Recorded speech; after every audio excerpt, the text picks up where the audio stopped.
into this a little bit more. Oh my god. The champ's in trouble. The champ's in trouble. Assassin Banana. This could be it here. DPT Pook has done it. Oh, DPT Pook. I mean, up into space.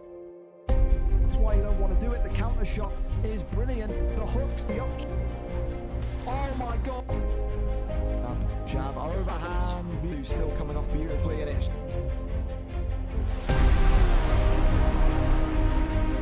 Is this going to be? Yes, it is. It's over.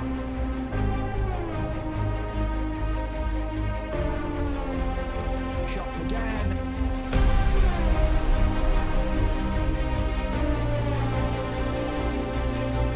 Oh my goodness me. And he's done it. Oh my god. Former lightweight champion of the world. The uppercut and the finish.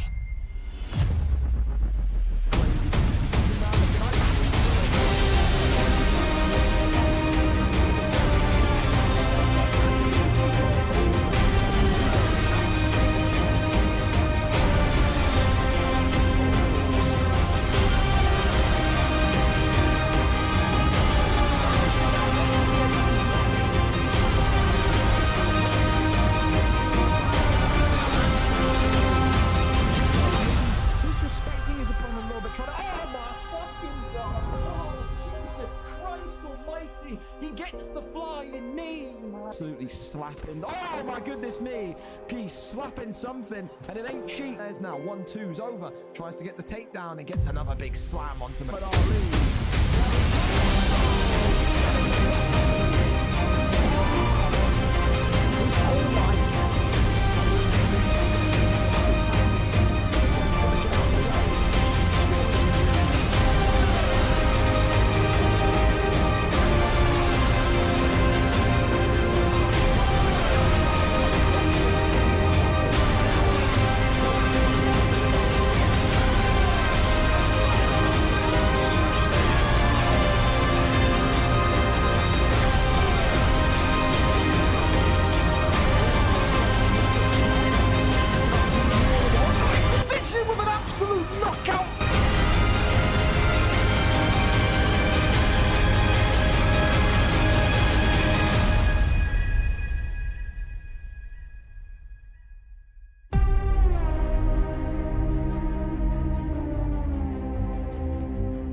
Oh, yeah. Is the camera on? The camera is off. Don't worry. It's because every time I plug this shit in now, it changes the port. So, let there be light. It will work. Jesus Christ, we've been flashbanged. All right, we're here, though. We're good. Fellas, welcome aboard. First card of 2026. Hope everyone's night was good. Hope everyone is safe. Hope everyone is fucking enjoying themselves and is not too hungover. A great card to get you kind of warmed up for this new year tonight, though, of course. WhimperingIann, MaxyUFC 3. WhimperingIann kind of saying, regardless of what happens tonight, it will be his last fight for a while. He feels burnt out. It feels like there's nothing left to achieve. Tonight, it would be one hell of a retirement, though. Should he win, he would go down, of course, defending his PlayStation belt. And if he does defend his PlayStation belt successfully, would become the greatest ever champion in the league's near 4-year history. No one has defended a belt more than 8 times. Him and Sam from the Xbox light heavyweight side hold that record jointly. What a way it would be to kind of smash that record tonight against a long-time foe like Maxy. He's won Fighter of the Year. He now wants to go down, end his career for the time being, since it's not permanent retirement. He will be back as the greatest champion of all time. Of course, the other fights on here just as nice. Lee 66 and Daichi for the 3rd time in a trilogy for the featherweight strap. Harold against Delito. Rossi against Tormenta for the 2nd time. Tormenta's been waiting for this one for a while. Rossi, of course, having the Christmas break off, rightfully so.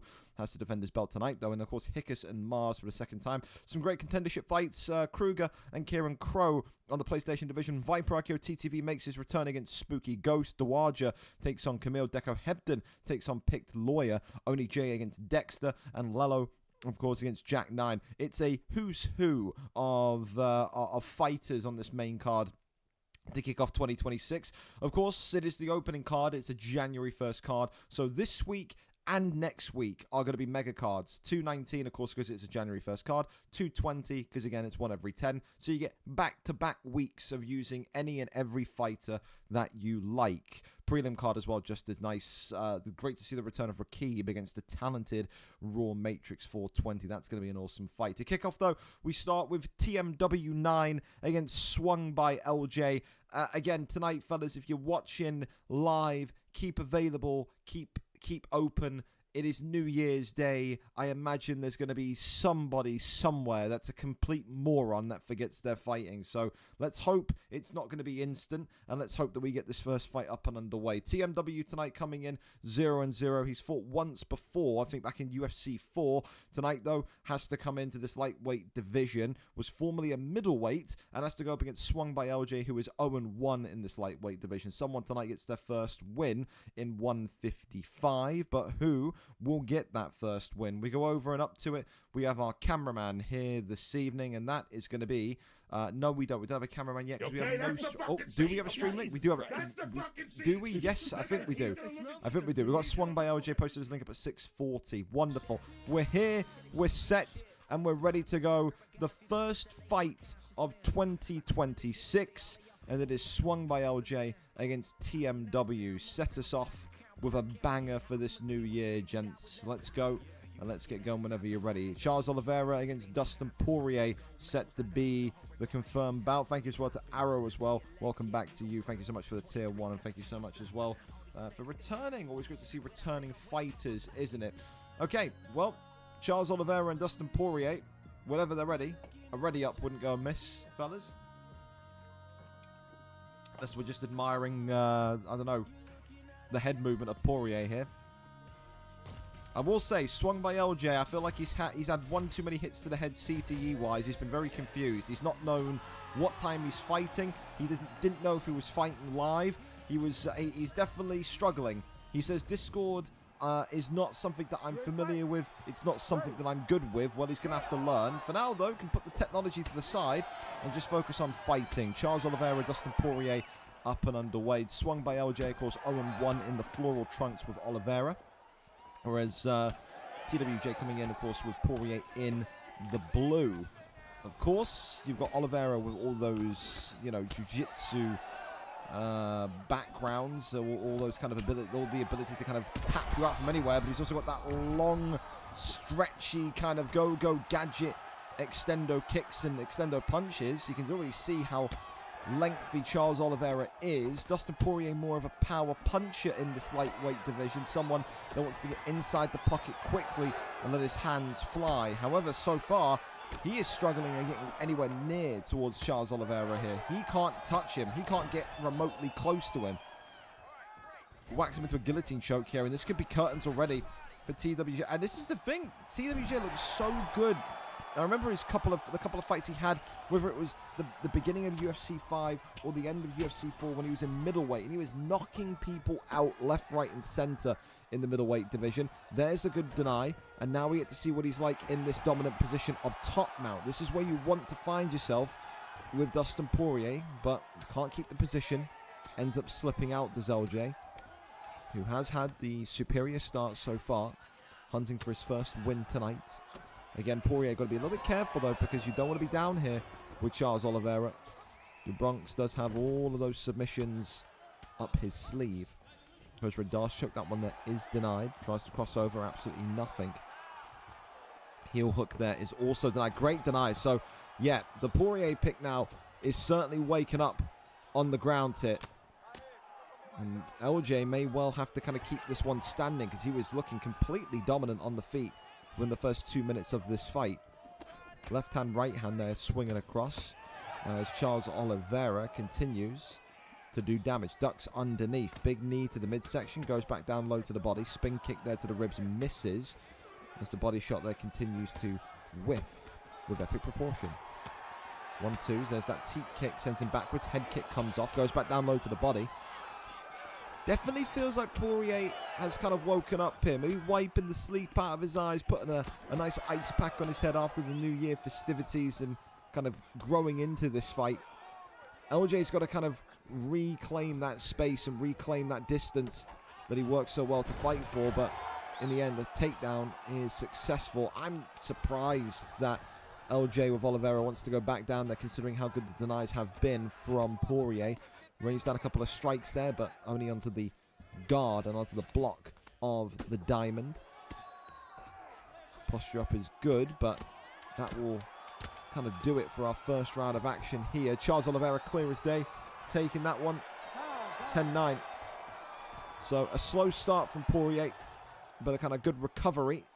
And the good news is he's not really that damaged. Yes, he ate a stun early on in round 1, but he's not busted open. He's not, you know, having his block worked. He's still very much in a position of, I wouldn't say, well, I mean, kind of positivity, but like kind of not positivity. Like, there's things to be positive about in that round for Poirier. Let's not like mince our words here. Absolutely there is, but you can't have a slow start. Again, immediate shot for the takedown, and that one there is denied. Poirier trying to go for the cheeky fake glove touch takedown, I think that was, and in the end, swung by LJ, prepared for it, and says, not happening today. Left hand, right hand continues to go forward. Poirier throws a strike, but is only met by the elbow of LJ. Continues to shuffle him backwards. Thank you so much as well for your prime, fellas. Thank you. Happy New Year to you. Hope you're all well. Happy New Year. And to you, my friend, and to you, welcome aboard. First fight of the night. So far, Charles Oliveira swung by LJ, 10-9 up here. Spin kick there upstairs, lands and connects with Poirier, or on Poirier again, should I say. Definitely becoming more of a kickboxers matchup here. And LJ's got to be careful, because again, you can just see that slight stamina advantage now brewing for Poirier. And now he's also got that cut damage onto the dome of Oliveira. So sliced open first. We said that with Poirier. You know, he's going to have more power. He's going to have more kind of sharpness to him. Length versus power in terms of Oliveira and Poirier. Spinky. Oh, good evasive maneuvers there. Free punch combination comes in, but not much to see beyond that. Jumping teep kick to the ribs there. Body shots. Uppercut there flies in. Continues to go for those double uppercuts also. Big shots continuing to be thrown down here on to Charles Oliveira. Front kick. I don't know if the front kick or the teep kick was the one that connected there. I think it was the front kick, because that damage has now gone a little bit more paler orange onto swung by LJ. LJ, who started so well on the feet in round 1, is now being given a masterclass in boxing by this former middleweight in TWJ. Continues to try and find that rhythm, but a takedown there comes in from Charles Oliveira. Crosses over into half guards. Couple of little jabs here. Goes over now into top mounts. The mount now is gained, and this is a great position for Oliveira. The best kind of position he's been in this round, but not able to get that deny. Hammer fists coming forward as the top mount gained again. A great deny that time by LJ. He's going to put him into an arm triangle here, and this could be a little bit concerning for TWJ if he gets denied. He has been denied. He's got to keep his calm here. Does not need to be choked out just before the end of the round. And he is going to be denied, and Oliveira is going to get the first submission locked in. That just goes to show you why we love UFC so much. A round in which Poirier was dominating on the feet. It just takes one exchange, and Oliveira now has all the control in his hands. I'm surprised he's not posturing up here. LJ there was just happy to kind of straddle him and wait for this round to end. But this one here is all over. Wow, buzzer beater. Does he go out? It's over. The horn sounds as he is knocked out. That's a controversial one. Should that be a round 3? Should it not? That's as the buzzer hits. I've never seen that before in UFC. In 4 years of doing this, he is knocked out as the buzzer sounds, as the horn sounds. That is a definition of a buzzer beater. Swung by LJ, gets it done in controversial fashion in round number 2. I don't know if Whitstead's going to be happy with that one. I thought that could have been a round 3. I felt he was hanging on, he was blocking, he was hanging on to try and get to round 3, but I mean, you can't knock swung by LJ. LJ looked absolutely phenomenal in that second round as soon as it hit the ground. I mean, you're going to need VAR on that. You're going to need some goal line technology for that one. That's a crazy stoppage. We're starting off 2026 like that, are we? With crazy stoppages. Thank you so much again, Zeus, and also Gaston so much as well for the sub. Appreciate you massively. But that's a wild finish. A wild finish. I believe Razor Riley is going to need some time. He's taken his, I think his, as you know, well, he sent the link in. He was going to need some time because I think he was taking his grandmother somewhere, but he's here, it seems. Razor Riley, the American tonight, against G09G. 2-11 is Razor Riley, who, of course, on his return said, I want to test myself, push me into welterweight. I think since his return, I think 1-3 in the welterweight division. G09G, of course, coming off of that embarrassing defeat, that soul-crushing defeat to Chatterfy last time out. No better way to rebuild your career than a win for the first card of 2026. 1-1 for G0, who will come in tonight as the favourite. A lot of hype behind this kid in the welterweight division, but he needs to live up to that here tonight. All right. So, Kamaru Usman, Leon, Rocky, Edwards, as we are set and ready to go. Fellas, I can hear it in the background, so whenever you are good to go, you can ready up. Was the game volume good as well? The game volume is a little bit loud, but we'll just turn it down a smidge. Always difficult with game volume because everyone plays with such different levels of volume. It's crazy. All right, we're there though. Perfect. Ready to fight? Ready. Here we go. Oh, John Anik, you're ruining my life, man. Get out of there. All right, black and gold tonight for Kamaru Usman. For Razor Riley, G09G, the European tonight in red trunks with Leon, Rocky, Edwards. We've seen this bout so many times, haven't we? The wrestling, the five-star boxing combinations of Kamaru Usman against the sharpness, the slice and diciness of Leon Edwards. Of course, we've seen Leon Edwards picks wrestle in recent times in the welterweight division also, so you wouldn't be too opposed to seeing G0 tonight go that route. Riley tonight immediately, though, using those wrestling skills, that talent of Kamaru Usman to get a dominant base to start. However, right back to his feet he goes. Trips him right back down. Look at this, Razor Riley with the trip, and now has back sitting position. And he's been denied here as well. Don't think maybe this is what G0 expected tonight. 2-11 in the welterweight division, Razor Riley. Of course, has been middleweight champion before, has been light heavyweight champion before. This guy, of course, wants to be a success in the welterweight division. Of course, we didn't do weight changes this week purely because it's a card on January 1st. So, you know, the weight changes are going to be coming after this card. So maybe you could argue as well that Razor Riley is looking at this and saying he needs to win to stay in this 170 division. Time to see, though, when back on the feet, if G09G can take advantage of that sharpness of Edwards. But again, an immediate takedown. Takedown defense so far, you know, much to be desired from G0 because it's 2 takedowns, two successive lands. You would think maybe he would have been prepared for the wrestling a little bit more, having, you know, been studying Chatterfy in recent weeks. But again, a very sloppy one from Razor Riley as well. Whacked into an armbar here. Razor Riley could be in a little bit of trouble here. The race is on for the submission, and Razor Riley does get out. G0 trying to tempt fate. Tried to tap him on the same level of stamina he had. Of course, we know when both the attacker and the defender are on no stamina, on 0 stamina, the game will favour the defender. So Razor Riley gets out of that one, denies the get up there as well, now works the body, looking to go for the guillotine. That one that is expertly denied, and right back to his feet he goes again. There's G0. Not been too much action on the feet from Edwards so far. Definitely a slow start for G0. You would think in the second round he's got to be so much more aware of the takedown, and he's got to be a little bit more kind of explosive. I think I want to see G0 come out the gates and really kind of, you know, act like a tornado, be a whirlwind towards Kamaru Usman. I think if you take this one slowly, it only goes to benefit that kind of style of Usman. Round 1, I'm going to give it to Usman. I think so. I like that one from Razor Riley. Of course, as the round grew, G0 got better. First 2 minutes of that first round was not a nice one for G0. But we've always said, you know, some fighters, some guys behind the pad, they always need a minute, 2 minutes, a round to kind of wake up and get themselves really going. Round number 2, up and underway.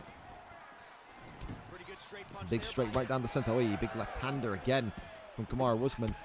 Rattling the camera, shaking the canvas.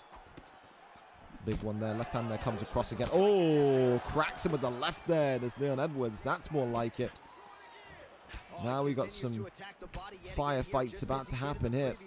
Uppercut there, swings underneath the guard, and there's another brilliant left hand from Edwards. The left hand so far is seeming like the moneymaker for Leon Edwards in the red trunks tonight. G0 doing well to mix that in. I tell you what, the uppercut there was maybe begging for it from Kamaru Usman. Big shot again. Tries to get that teep going, but just out of range. Back down low to the button. It's that left hand again. The left hand is nightmare fuel, and Kamaru Usman is now sliced open because of it. It's like the third or fourth left hand he's eaten in the minute and a half that we've seen of round 2 already. And look at this, it's a Darce choke here. That Darce choke is tight. Tried to get him with the armbar in round 1. Is he going to get him with the Darce this time? The answer is no. Transitions over into back flat. This is a great position, but G0 not going to take advantage of that one. Top man though, not bad. Can he get up? The answer is yes, he can. Big shots here, raining down. Oh, Usman eating bombs here, but not able to crack through the defenses is Leon Edwards. Razor Riley, he was the attacker. He was the dominator on the ground in the first round. Now he's going to be looking to try and find a way back to the feet. Full guard there is denied. Now right back there that time from Kamaru Usman. Goes over now into side control. The elbow raining on down, but only gets back to half guard. Works the rib shots here. Fakes once, fakes twice, and in the end keeps him very much locked in. Posture up is denied again. Goes for the guillotine. Absolutely nothing. Oh, into stack guard. That's brilliant from G0, but only one shot. Felt like he could have got more from that. Wanted to keep position though. Says to Razor Riley, if we're wrestling, then we're wrestling. And again, he's done a great job. Look at the stamina difference. Razor Riley completely compromised compared to G0 right now. If I'm G0, I'm posturing up and just working body shots, even from side control. Whack some knees in there, you know. That's clear as day where Usman's weak point is now. Couple tame shots there from the posture up from half guard. And another one, 20 seconds after round 2. Usman gets reprieve and gets to stand up again. Leon Edwards allowing him to come up top. Oh, beautiful. And the left hand. That's been the story of the second round. The left hand of Leon Edwards has been absolutely devastating. 1-1 going into the third and final round. Great response and a great recovery round from G0 and Edwards there. Definitely activated himself, definitely woken himself up. That's more like it. So cracked him with that left hand. Beautiful head movement into the left. All right, well, for Razor Riley, time to see if you can recover and find yourself once again like you did in that first round. Goes back down. Looks, oh, I tell you what, the body shots are now coming in from Kamaru Usman and Leon Edwards. So it could be a body exhibition off. It really could be. Who can get more shots to the midsection out of the two? Left hand there comes across. Big left hand though again from Edwards, and then doubles up with a body shot. Oh, the uppercut though sends his jaw swinging. Oh, body shots right back though. Look at that. Razor Riley got too greedy. He got really greedy when he saw that stun. That's really, really poor from the American, but manages to survive the initial issue, and now Leon Edwards has dominant control on the ground again. And I think all G09G has to do here is just keep this position. I think if he stays here, he'll win this fight on points. Usman is trying everything he can to get out of there, and he's been put into another Darce choke. And Razor Riley could be in some serious trouble now. He's got to move, and he does manage to get out of there. Guess is wrong, does G09G. Over into backside. Shoves into the side, and then right back up we go again. Uppercut now was just waiting for Leon Edwards, but it's just the way that G0 has kind of taken that back step, that 1.5 step backwards every time.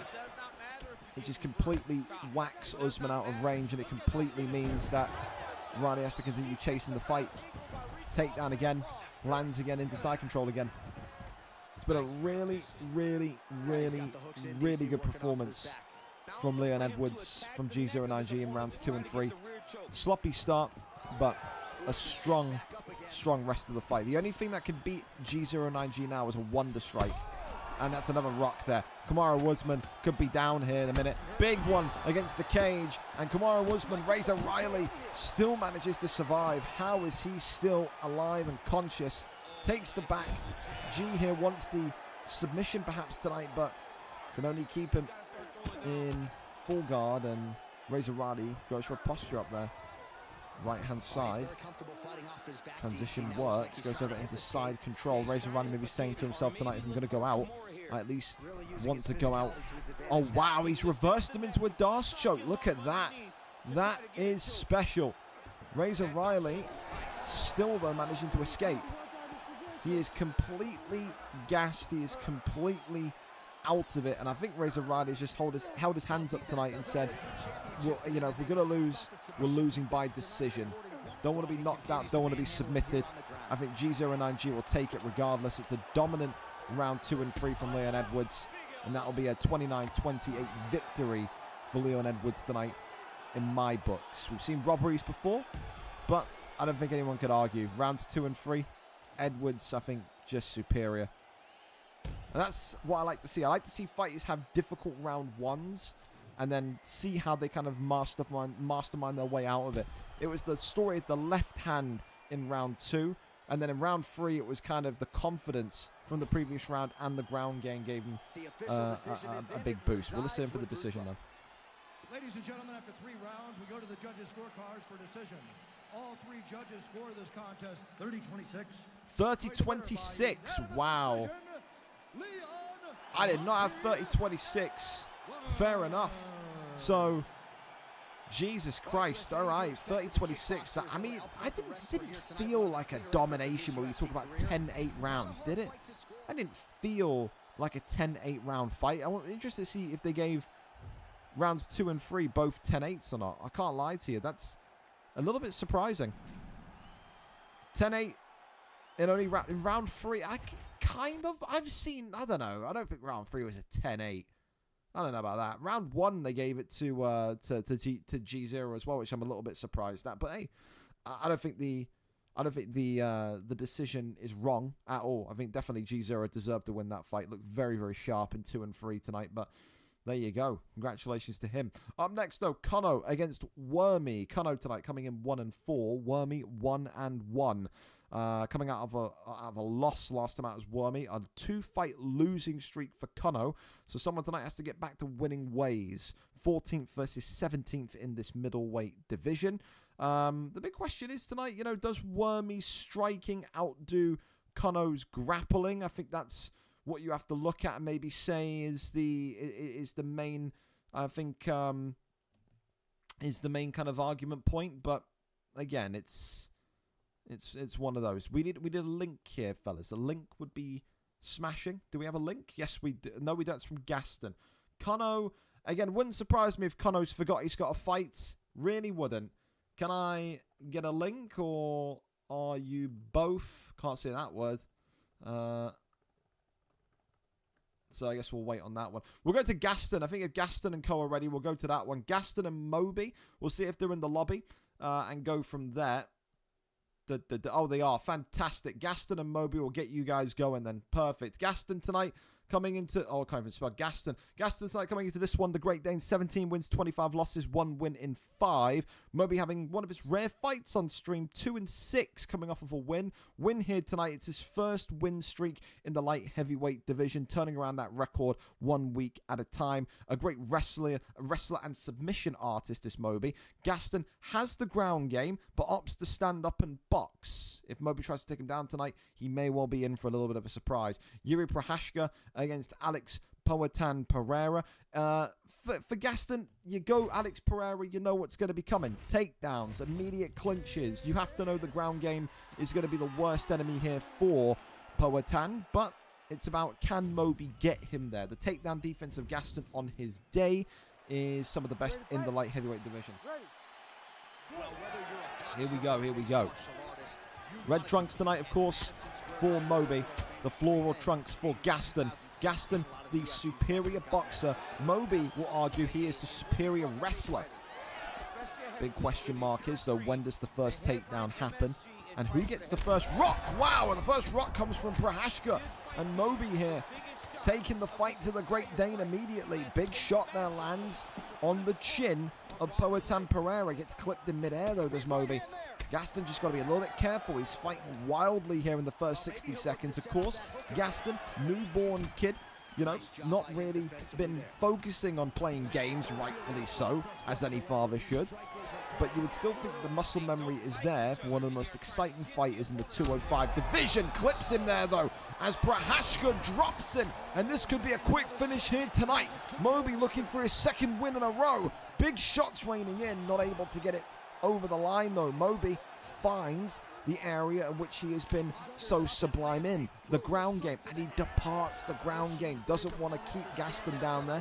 Wants nothing but high-octane slugger action tonight, clearly. Gaston got to try and find his way into this fight. Uppercut there, clips him again. Big shots from the Czech Samurai. Big right hand there comes across. Uppercuts. Nothing really there. They continue to wait as a front kick there comes forward. Right hand, left hand. Body shot there comes again. Goes for that kick right down the middle. Swing and a miss on the head shot. Oh! Gaston nearly walked into an overhand of doom right out of the Czech Republic. I tell you what, though, Moby's striking tonight is impressing me. We had him down as being one of those light heavyweights that he can only wrestle, he can only grapple, but tonight he's showing that his hands are just as dangerous. Gets a big shot on Gaston again and is taking the fight towards him. Left hand, right hander now across the dome here. Prohashka mixing in those 1-2 body kicks brilliantly as well tonight.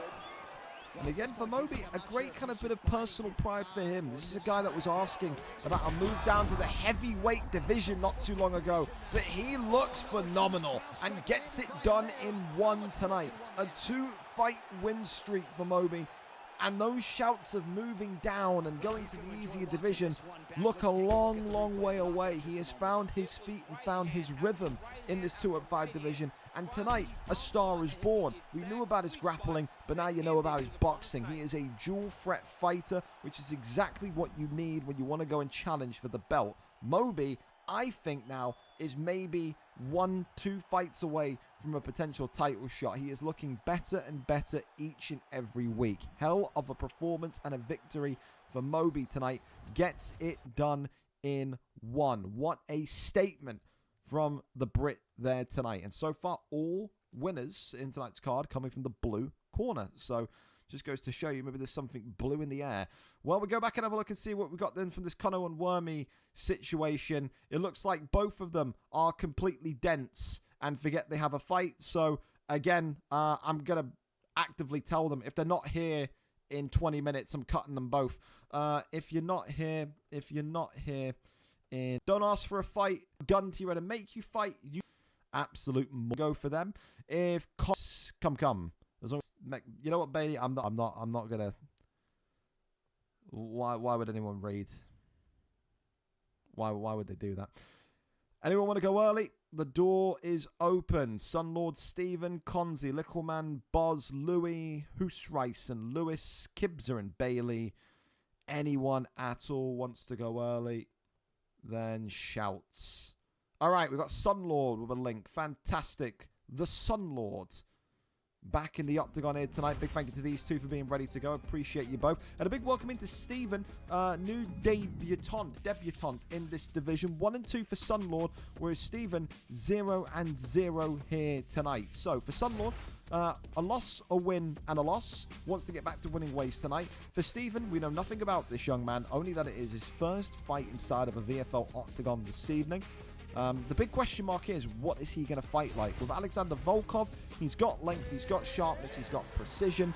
The big thing here will be, can he match that up with a performance? We're there, we're set, we're ready to go in this one here tonight. Cyril Garn in the... Oh, God, someone's got that fucking absolute wet dog shit internet. Oh, boys, someone's going to have to fucking unplug the router from their ass.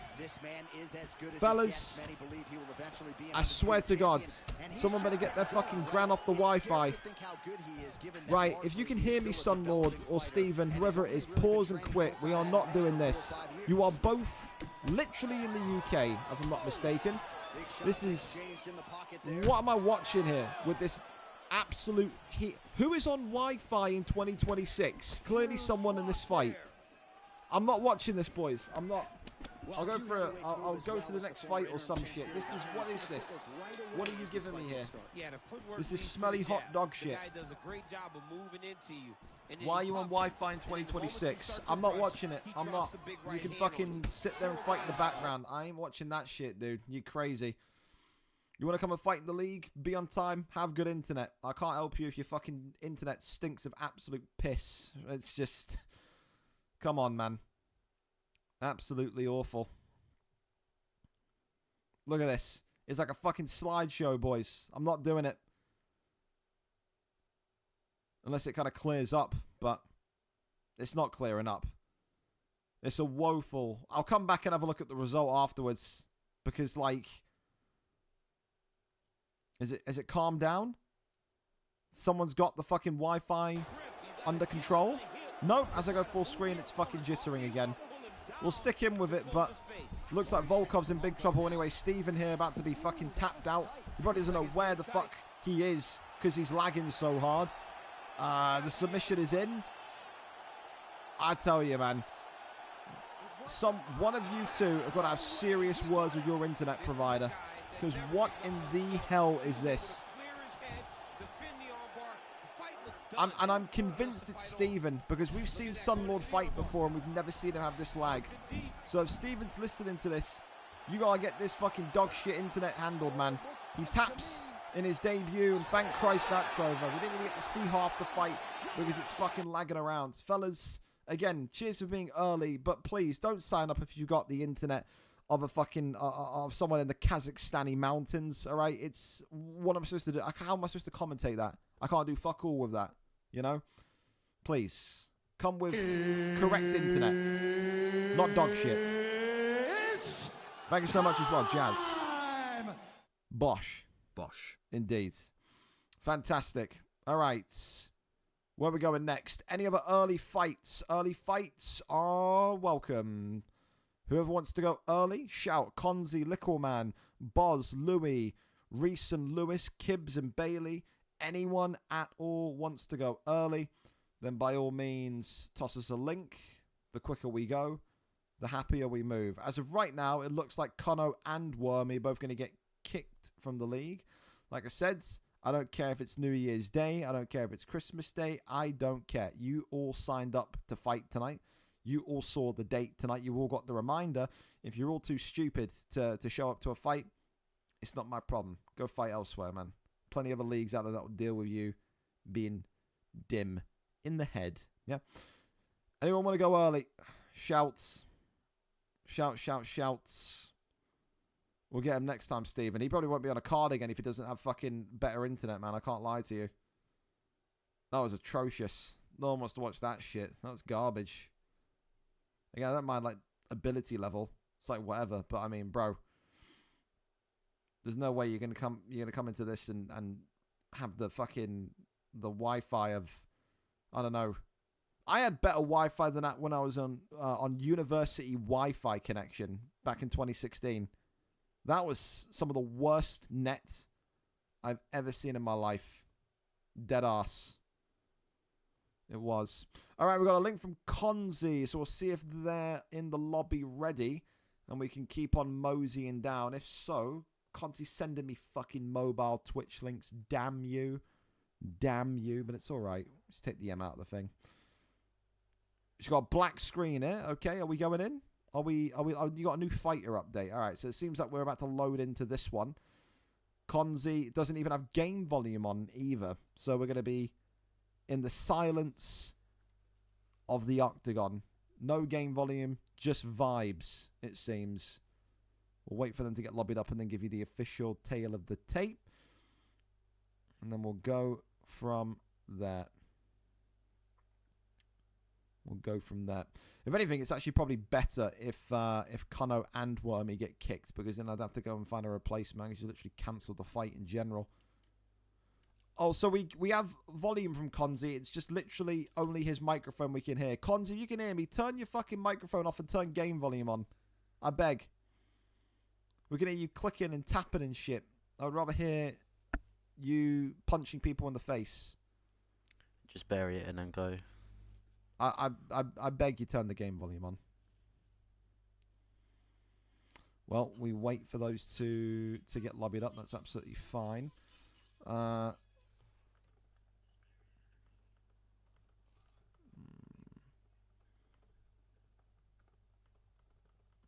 people messaging me about FIFA. Don't care, lads. Don't care.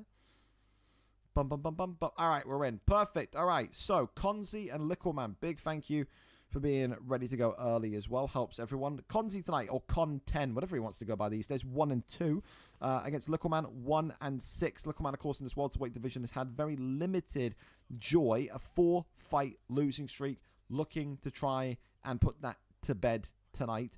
Gunnar Nelson here for Konzi against Shavkat Rakhmonov. Again, if you haven't read, it is a mega card. If you're too stupid to read, you want to absolutely go for it. That will turn game volume on, but rightfully so. We hear Konzi Darth Vader here tonight from Konzi's microphone. Ray Trunks tonight for... This is... I mean, this is great, man. Why would we want to hear game volume when we can hear this absolute wonderful singing? I mean... Fuck it. I hate you, Konzi. I fucking hope you fall down the stairs and suffer a non-lethal injury, man. I hope you fucking wake up tomorrow, stub your table leg, step on Lego, hit a plug. I don't know. All of the above, man. He's finally stopped singing. We can fucking get on with it now. Fantastic. Denies him there. Tries to cross over into top mount. Absolutely nothing. Ground game here, of course, Konzi's known for back in his lightweight days. Of course, he's had a couple of retirements since then. I don't think he's at his peak level in terms of UFC performance anymore, but he'll say, I'm still good enough to go and compete for that welterweight title. The record being 1 and 2 so far begs to differ. Difficult division, this welterweight one. Said since he was last in lightweight some months ago. As fuck. Right, let me stand up. If I can. I don't know why you would want to stand up with Gunnar Nelson. That seems to be... Okay. Never mind, we're staying on foot. Yeah, I think that would be probably... Oh, okay. And he's flipped into an armbar. He said to himself that, oh, this fight's boring, I better stand up. I mean, trust me, you do not want to stand up with Gunnar Nelson. It's like, you know, trying to stand up with your postman. He had a big armbar there, extended, and Gunnar Nelson's submission bar already knocked down by about a third there. So, Shavkat and Lickleman here. Again, a fighter that was doing so well in that kind of middleweight division and has got great history across the divisions. Looking to end a losing streak in welterweight here tonight. Again, that 1 and 6 record doesn't all come from, you know, one spell in welterweight. It's glued across 2 separate spells in this division. And goes over into half guards. Works the body shots here. Tries to cross over, absolutely nothing. And Konzi here doing exactly what he needs to do, which is to keep composed and calm on the floor. You can have one submission go against you. It's just about making sure that you don't have a second one in quick succession coming against you. Big shots, absolutely nothing there, though. As they stand back up and get back to work. Left hand there was being looked for. Right hand swings across. Big shots continuing on. As a front kick comes forward. 10%. Dear God, man. What is it with you guys and your fucking Wi-Fi being arsed tonight? I swear to God. Am I dropping frames? Or is it definitely him? Okay, It's definitely him. Thank you, Kibbs, as well, for the sub. Jesus Christ, lads. Shit. Respect. At least it's not a PowerPoint. That's all we can say. Round number 2 up and underway. As he's vaping into his mic. There you go. We got mechanical clicking, singing, and a lot of vaping into the mic. No game sound, though. Who needs that, eh? Front kick there comes off. Gunnar Nelson continuing. Popping me. Shavkat Rakhmonov now busted open. Maybe Gunnar Nelson does have hands. Go on, you old man. Go on, son. Left and right hands continuing to come forward. Goes back down low to the body. Uppercut that was poking forward. Left hand again. Shavkat Rakhmonov looking to add a little bit of sauce to this mixture. Tell you though, on the... Oh, wow, I said on the feet, Konzi's doing well, and then that happens. Commentator's curse has well and truly happened before the words even leave my mouth. That's something, eh? Continues to go for the body shot. Jumping knee from inside the clinch. Uppercut now coming forward. Overhand now happening. I mean, Shavkat is not someone you want to box against. I mean, even if it was awkward boxing with him, but... I mean, against Gunnar Nelson, it's like boxing against a human traffic cone. You know what I mean? Look at the head health already for Konzi. It's dropping. It's not ideal. Right hand there goes upstairs and connects. Teep kick into the body shot. Shoots the takedown, and that one there lands again. Easy. As you like. And I think that was needed by Konzi because, yeah, you can't expect to last against Shavkat Rakhmonov on the feet, especially when your head health is taking that much of a battering. Big shots raining in. Pulls him on down. A couple of taps here, but nothing to see so far. Works the jabs again. Crawls over into top mount. Denies the move over. Left hand side, but no deny. Half guard here. Grab him down, and in the end, damage from this position. Tries to go with his transitions, trying to go straight into top mount and move against like that. He is going to read you. Big shots here raining down the center. Konzi yoinked back in. Posture up once more. Shots flying on down and in. Shavkat Rakhmonov again, keeping himself calm. I mean, a good start to the round from Shavkat, but a good recovery from Konzi. As soon as he took it back down there. Right now, it just feels like Konzi needs a finish. I can't lie to you. I think the fact that he stood up with him for the first 3 minutes of the round makes it such a lopsided fight. Oh, this fight's fucking boring. Well, I mean, you did pick Gunnar Nelson. I don't know. This fight's boring as you picked Gunnar Nelson. You know, he hasn't got exactly the hands. I mean, you could have gone Pereira and boxed. I don't know. Well, takedown there lands. Good way to start. 25 in-game seconds into the round. Now you've got all the time in the world to work that submission into your performance. The back mount attempted. The back mount denied. Tries to go and get that flip over into the reversal, but that is held. And now into back sitting Konzi goes. Armbar here is in. This is big for Konzi. This could be absolutely huge if he can manage to get this one off. So that's a huge deny already. A couple of hammer... I don't know what the point of the hammer fist was. That was a really, really strange decision from Konzi to go for the hammer fist, to drain your own submission with the hammer fist, and then effectively give him dominant position. That's a strange one from Konzi. And now he's full-footed position into top mount. So when you throw those hammer fists in at armbar, you effectively say to your opponent, I'm not even concerned about the submission because you just drain yourself. It's horrendous. Shavkat now raining down the strikes here. Littleman looking for his first win after a four-fight losing streak, and this could be it here. Gunnar Nelson being denied once. Konzi under his breath saying this is GG's, extending, but it's not over yet. Still 20%, maybe even less of that submission bar remaining, but the block now of Gunnar Nelson is going to be completely through the floor. Make him go up, up, up. No, he's singing again. As the posture up there doesn't lead to too much. Littleman out of stamina, but a great deny in top mount. Absolutely wonderful. Goes for one more submission. An arm triangle. Armbar, armbar, arm triangle. And Konzi tonight has been finished by a round 3 submission. The streak of losses is over. Littleman gets it done.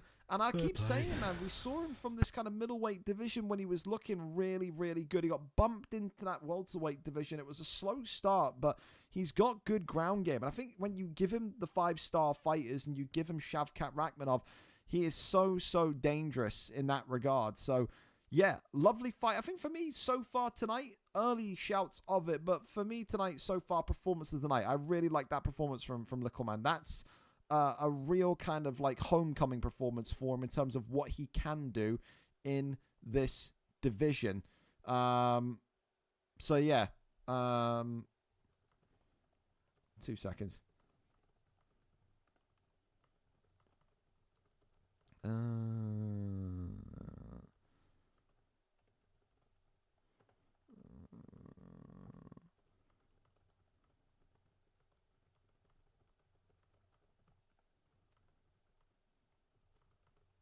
Yeah, I don't know what these fucking guys are doing on the FIFA side, bro. Leave me alone.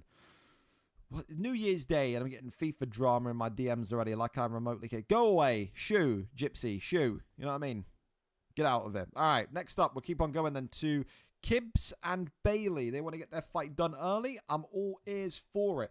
We're flipping the order of the script tonight here, boys. Kibza, 6-3, 5 wins in his last, 4 wins in his last 5, including being a former champion. Bailey, of course, is on a hot streak. Win here tonight for Bailey, and he has to be next. It would be a 4-fight win streak. It would be a win against the former champion. You've got, in my opinion, one of the best boxers in the light heavyweight division in Kibza against, in my opinion, one of the most dominant grapplers in the light heavyweight division. It felt like Bailey was always going to get back to what he was doing so well at in UFC 4, which was the wrestling in UFC 5. On a 3-fight win streak now, it seems like he's definitely found his feet. Tonight, looking to equalize his record, go 5-5 in his 10 fights, and looking to tap out a former champion in Kibza. Is Kibza's ground game prepared? Is he ready for the Bailey litmus test? We're over and up to it. Kibza is our cameraman here this evening. God, it feels good to have game volume back. Look at that. Wowee. Well, it's going to be Poatan Pereira here against Chuck the Iceman Liddell or John Jones. Who's he thinking of? Who's he fancying? John Jones, of course, against Pereira would be probably one of the best options. He's got Anderson the Spider Silva. Interesting. Anderson Silva gets whipped out here and there, but he's not a kind of, I would say, popular pick. John Jones is the pick, though, from Bailey. Anderson Silva, here we go, then. I always like to see what the Anderson Silva picks can do, because he's, again, so slippery on the ground. This seems like a great answer to the potential of Bailey's wrestling, but only time will tell if I'm correct or not. Yellow trunks tonight, of course, for Kibza, whereas white trunks for Bailey, the man that's on a 3-fight win streak. And Kibza's got to be ready tonight. Once you're a former champion and you're at the top of the division, 6-3, you have to understand that whether it's light heavyweight or not, you are against the best of the best. And Bailey immediately whipping him into an armbar straight off the rip. Look at this from Bailey. Whips him, though, right back into back-sitting position. So, Bailey looking to keep him here. The camera inverted, which is going to be really difficult for the denies of these two light heavyweights. Whips him right back into an armbar. What is Bailey doing in the sense that he goes into armbar and then immediately into back sitting? What was the point of the armbar if you wanted to just go back to back sitting? So strange. Posture up is there, and off the ground they go. Head kick now is blocked up immediately. Double and triple header combination there. Spin kick upstairs. Goes back to the body. Gets the trip. Absolutely nothing. Head kick, swing and a miss. He goes back down low. Right hand, left hand being worked. Avoided. Back to the legs. And shoots the takedown. Lands. Oh, is this a Von Fl whoa, hey, whoa, Kibza, whoa, he's already been tapped. Whoa, that was quick from Bailey.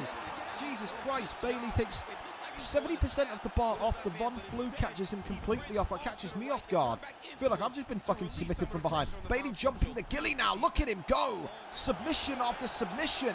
Bailey showing why he's on a free fight win streak. Can't keep Kibza locked in though. This is this slipperiness, this jiu-jitsu of Bailey that we were talking about here. What a start from Bailey in this first round against the former champion.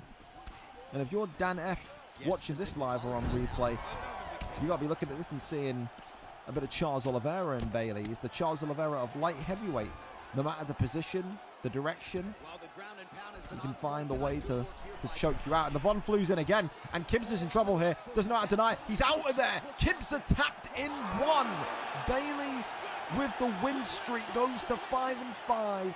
Taps out a former champion in one. We called him the best wrestler in light heavyweight right now. And for Bailey, not only is he the best wrestler in light heavyweight right now, he is the next contender for the light heavyweight championship of the world. That was dominant on the former champion in Kibza. The Von Flue completely sold him. Not once, but twice. Instant submissions. Because Kibza just didn't know what direction to deny. Didn't know what way to flick. And that there is brilliant from Bailey because it's all good IQ. It's all good in terms of kind of getting the ground game executed and putting your opponent into a position where they don't know what to do. It's strategic, it's brilliant, and it is a Bailey submission tonight. So far for me, you know, I think it would have been nicer to see a Von Flue get it done in one to make it more close for a submission tonight. But for now, listen, submission of the night so far. I like that from Bailey, especially the dominance that he did it on Kibza is something really, really special. So fair enough. We're going to flick one more message to these absolute morons in Conor and Wormy. 10-minute warning, them booting and removing you multiple times.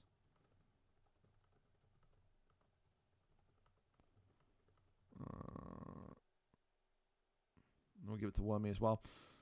10-minute warning, then kicking you. Again, man. And these people, I know what these people are like, because it's always the same with these people. Oh, what do you expect? It's fucking New Year's Day. Why did you sign up? Why did you go onto your fucking device, your phone, your computer, and click the green check mark? How are you going to do that and then complain about the day that the fight's on? Morons, eh? Morons. We're going to go to Buzz next, but keep the card going. I love this. The fact that some of you, Boz, Kibbs, Bailey, Littleman, Konzi, are all good to go early is fucking phenomenal. We love that from you. Boz and Louis the Great up next. Of course, Boz going back into the division that he once called home, 9-14. It didn't work in this middle division. It felt too soon. It felt too rushed.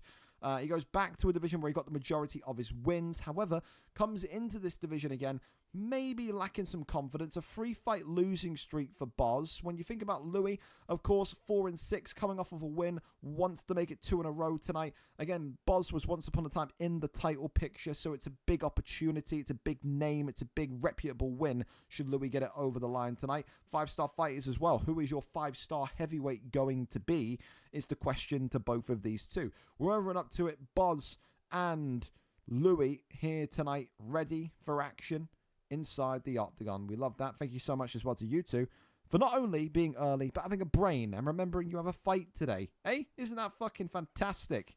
Kibbs, thank you so much as well for the chub as well. Love the chair sounds too. Yeah, I'm telling you, we had, from Konzi's side of things, we had Konzi's vape, we had Konzi's chair squeaking, we had Konzi singing, we had the whole heap of fucking sound effects from Konzi's mic. You know it's going to be a good night when you hear someone literally blowing vape smoke into their microphone, man. Then it's a good fucking night from that point onwards. All right, then, Jones and Volkov. Volkov getting some love here. I tell you, Volkov getting some serious love here tonight. I think the second or third time we've seen him already. John Jones, of course, in the red and black camo trunks.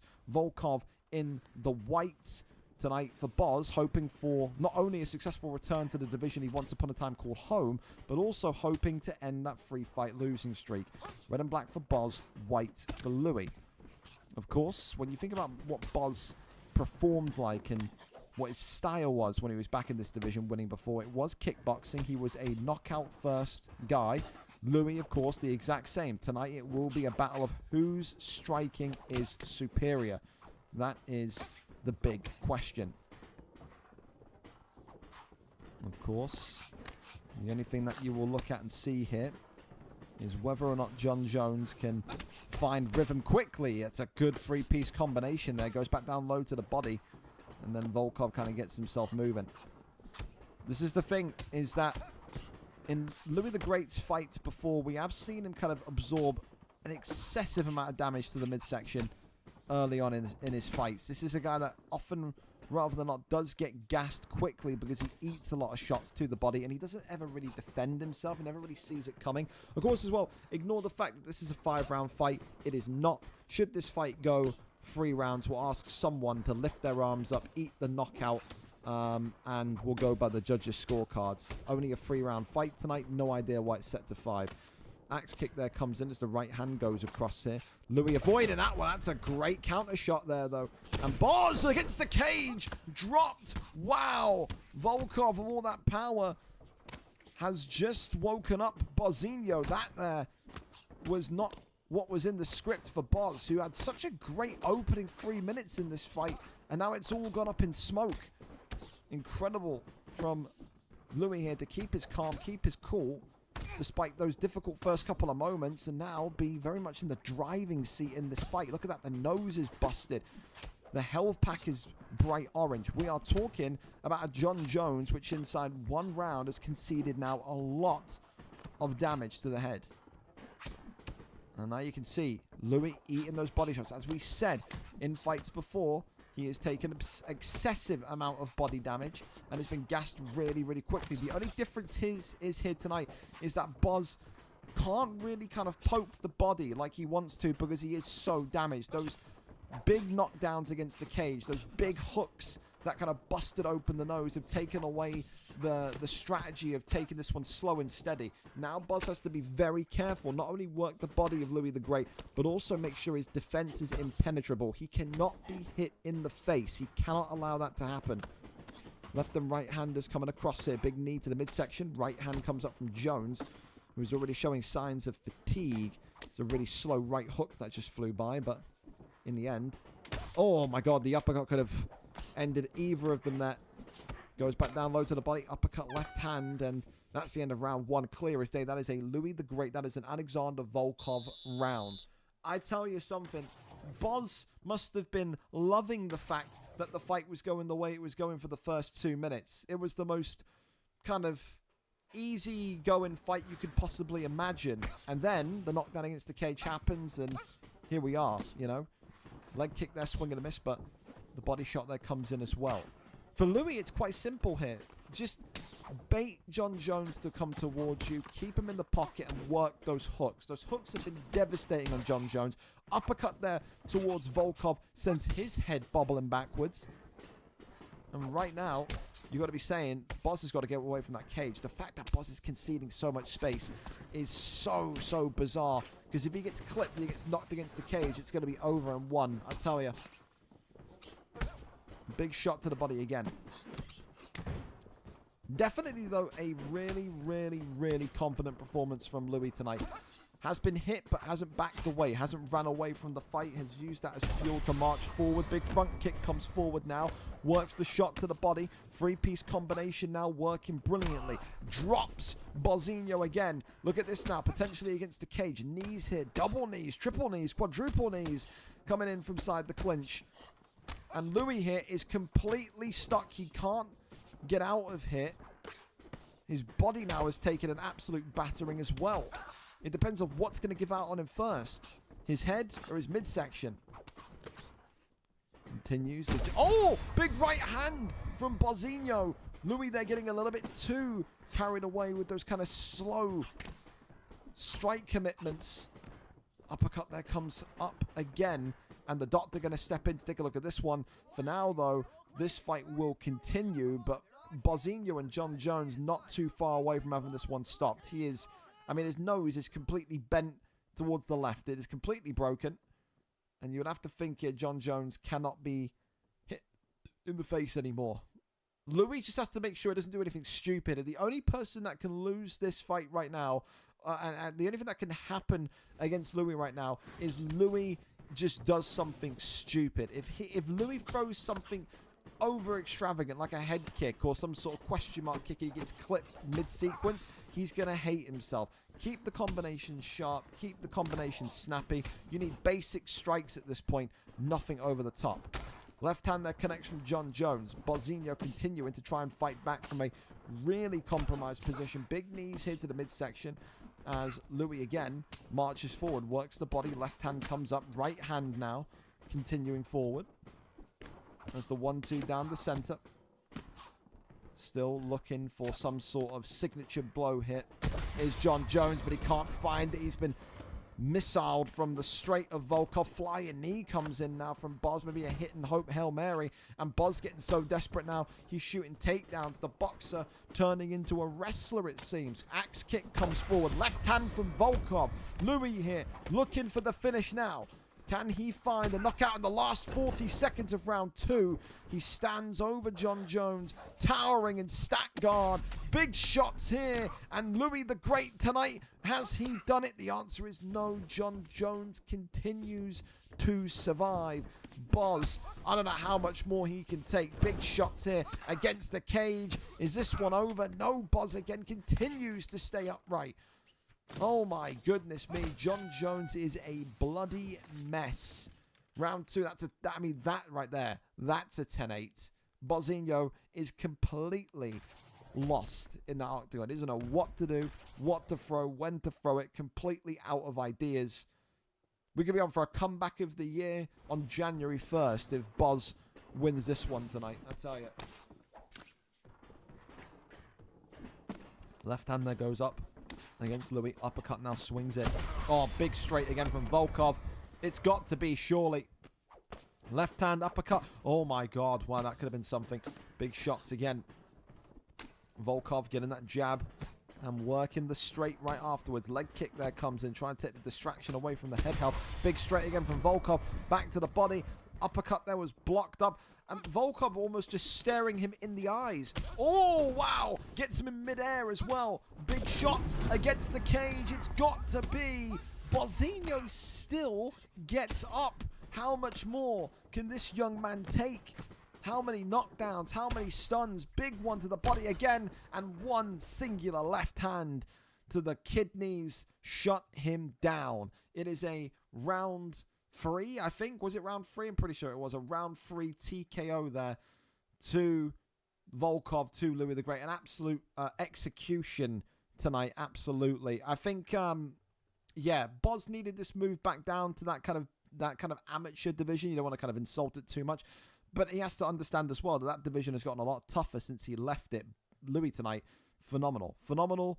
Surgical, clinical, nearly threw the fight away from a couple of kind of decisions, we'll say, in terms of his strikes, but in the end, gets away with it. So there you go. Over to our next fight. We keep on going. It's a great rematch here between two powerhouse welterweights. Husreich tonight comes in 8 wins, 8 losses, 3 wins in his last 5, a 2-fight win streak. Lewis Bex, of course, 7 wins, 7 losses, 2 wins in his last 5. No win streak, though. These two have history, but also these two are now not only looking to better one another, but looking to make a huge step towards the welterweight title. Of course, this division has been one for so many months now where anyone can beat anyone. These two have had history before when Husreich was fighting in the welterweight division for the first time before his retirement. VFL 194, the last time these two competed against each other, 25 cards ago.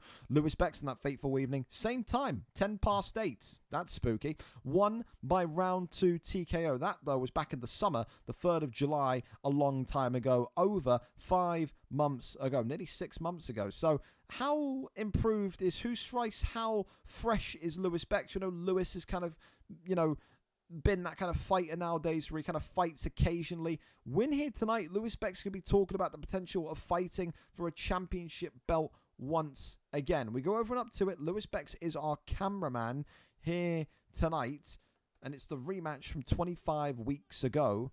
Husreich and Bex. Jack Della Maddalena for Husreich, Jeff Neal for Lewis Bex. And the one thing we can tell you about these two is it is an all-out striker's delight. Boxing, boxing, boxing when it comes to these two.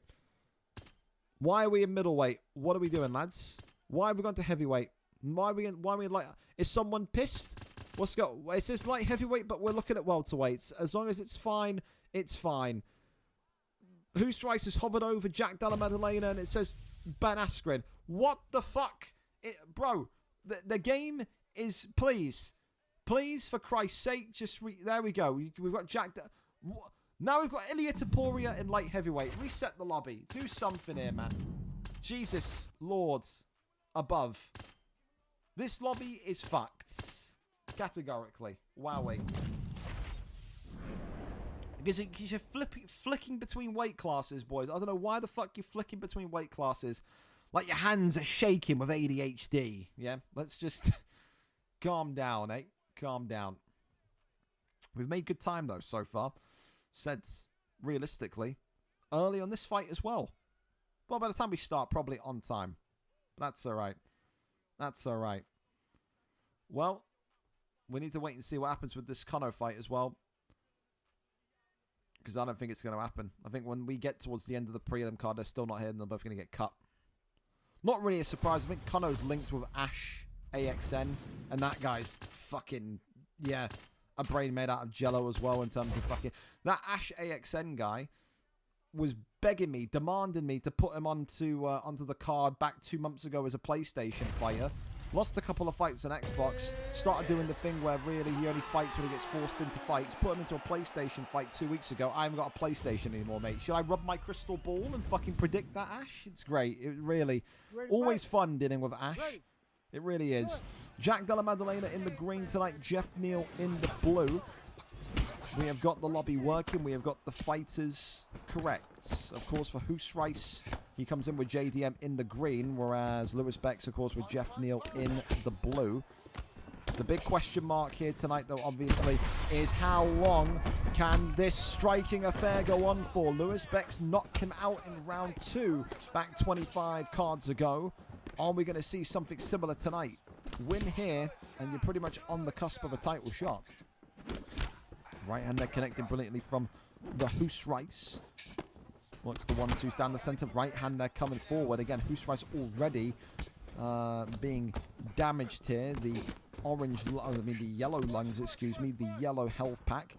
Not ideal. The overhand swings forward. Uppercut there. Pokes through the underneath. But again, keeps himself composed. Lewis Bex still not looking to back away. He is someone that wants to take the forward step, not the back step. But right now, JDM has gotten his knockdown back. So, we said it's going to be nothing but stand-up war tonight.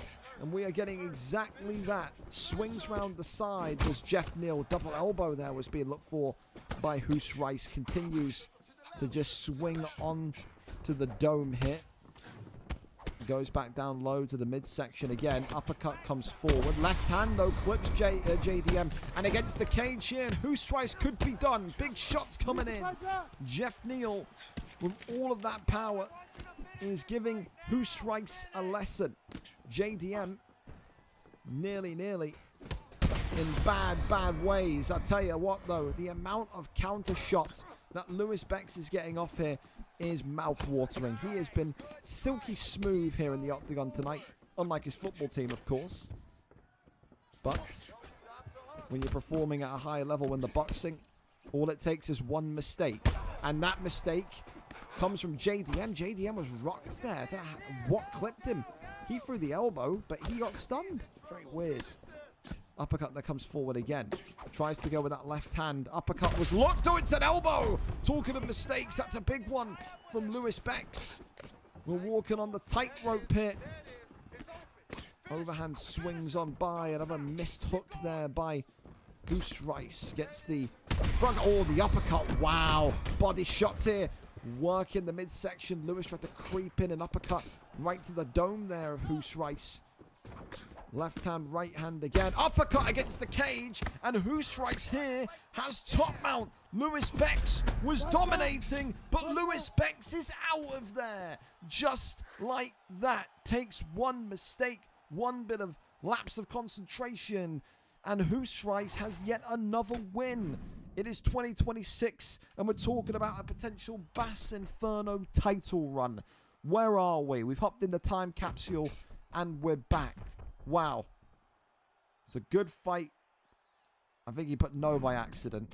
And in the end, Lewis Bex, who was so close again to not only repeating that dominance from 25 cards ago, but bettering it. Knocked him out in round 2 back then. Could have knocked him out in round 1 tonight. I think it was just a little bit too much head movement at times. Those two are locked in for a trilogy. 1-1 now between the pair of them over the course of their rivalry. No doubt they would love to maybe run back the trilogy once one of them has the belt. But for Hoosreis there, a 3-fight win streak now. Next to Prime Aldo, the biggest win streak in the division. And that benefits Hoosreis because Hoosreis fights live more. And Hoosreis hasn't had a title fight compared to Prime Aldo, who did have one 4 cards ago. So, again, this division now is queuing up some great contenders. One of the best boxers in the division is Hoosreis. 9 wins and 8 losses tonight, a 3-fight win streak to seal that deal. Wonderful fight.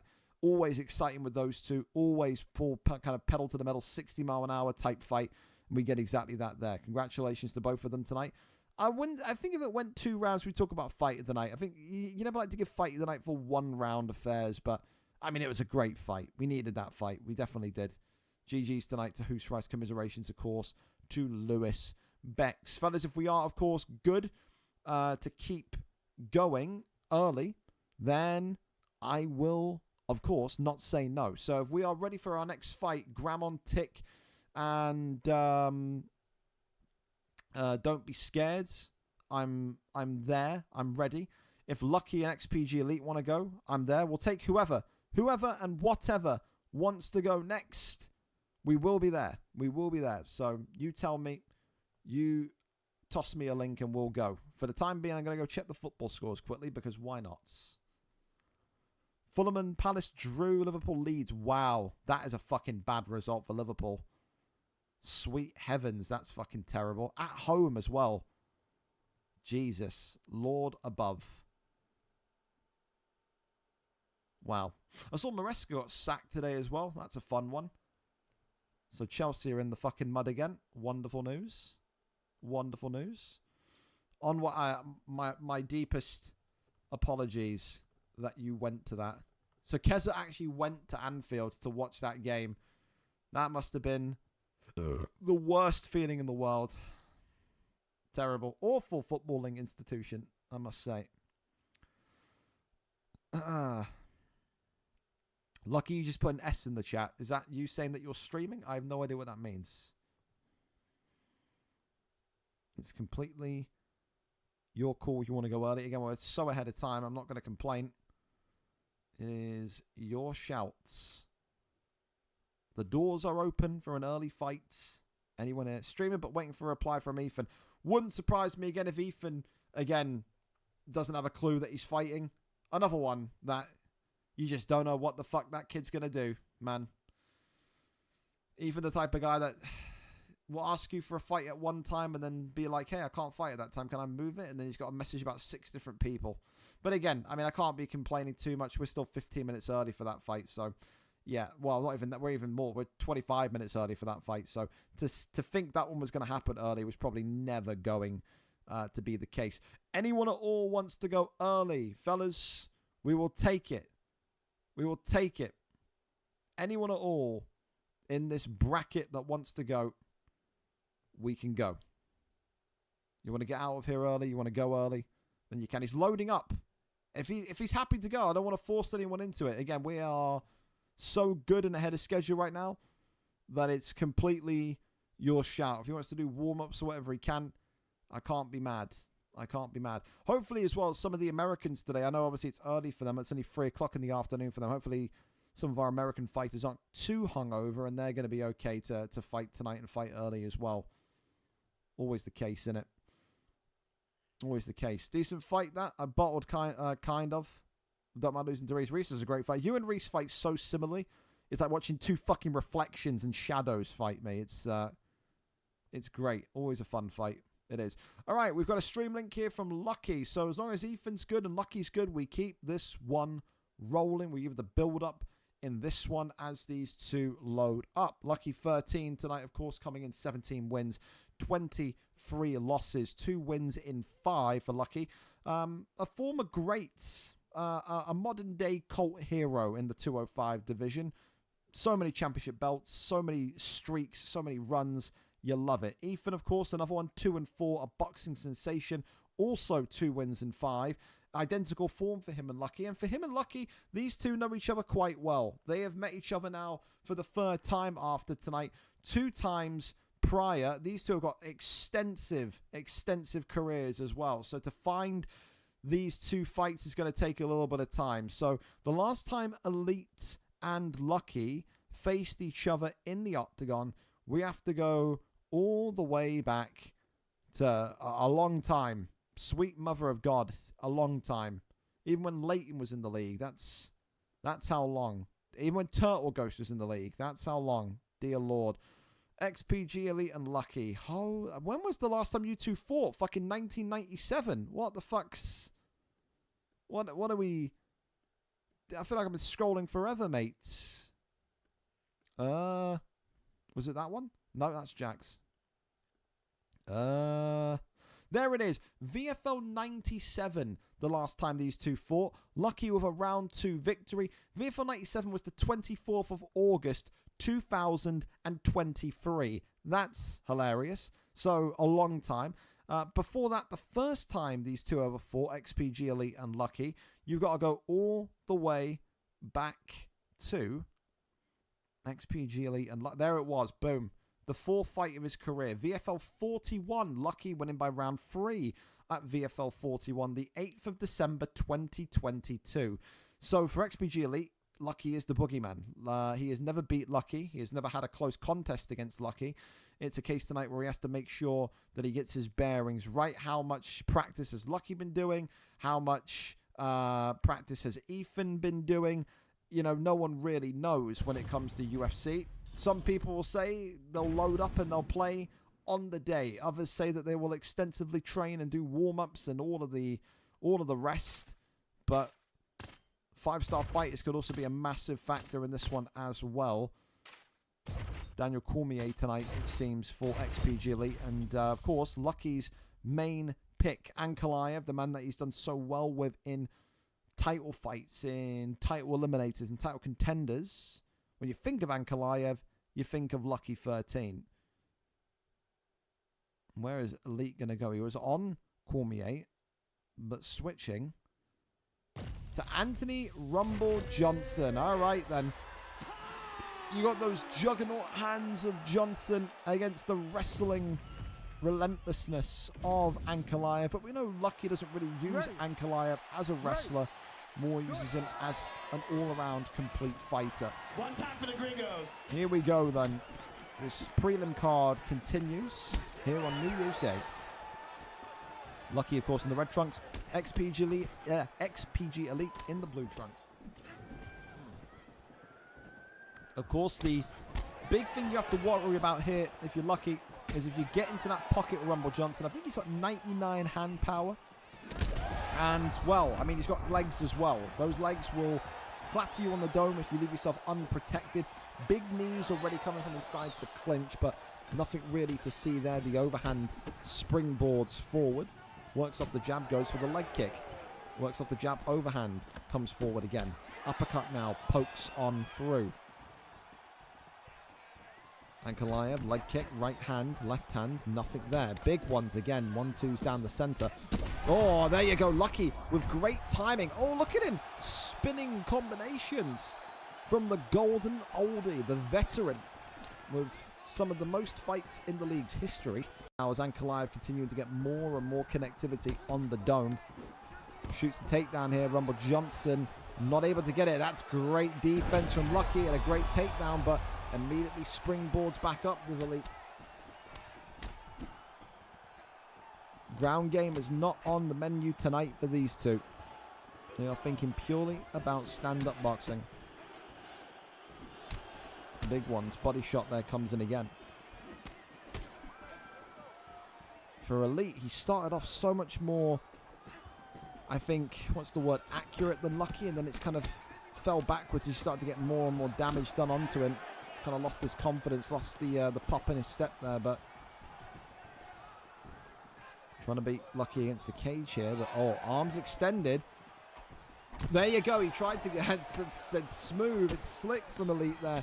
And I tell you, if he got a knockout from that, you'd be talking about probably knockout of the night. You really would.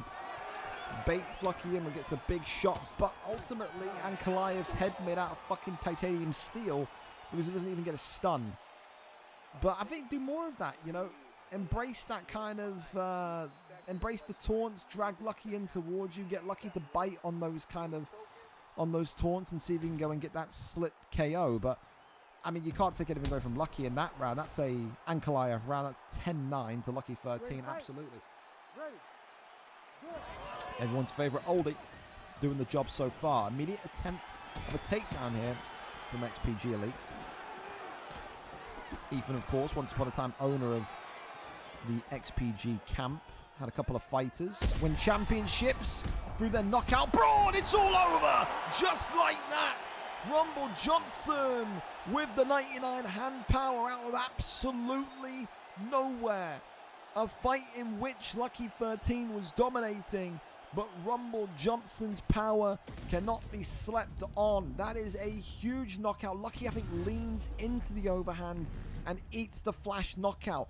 That's not anything other than horrendous bad luck from Lucky and a bad read. If he didn't slip into it, didn't lean into it, he would have survived it. That lean adds towards the flash chances, and XPG Elite finally gets a win over the man that's tormented him in 2022. In 2023, he had to wait until 2026 to go and get a victory, but he finally has one over one of the most historic fighters in the light heavyweight division. Lucky 13 tonight loses in round 2, and I think we've got our knockout of the night there for XPG Elite so far. Hell of a knockout and a beautiful shot there, aided by a little bit of luck, but hey, you know, sometimes you need a little bit of luck.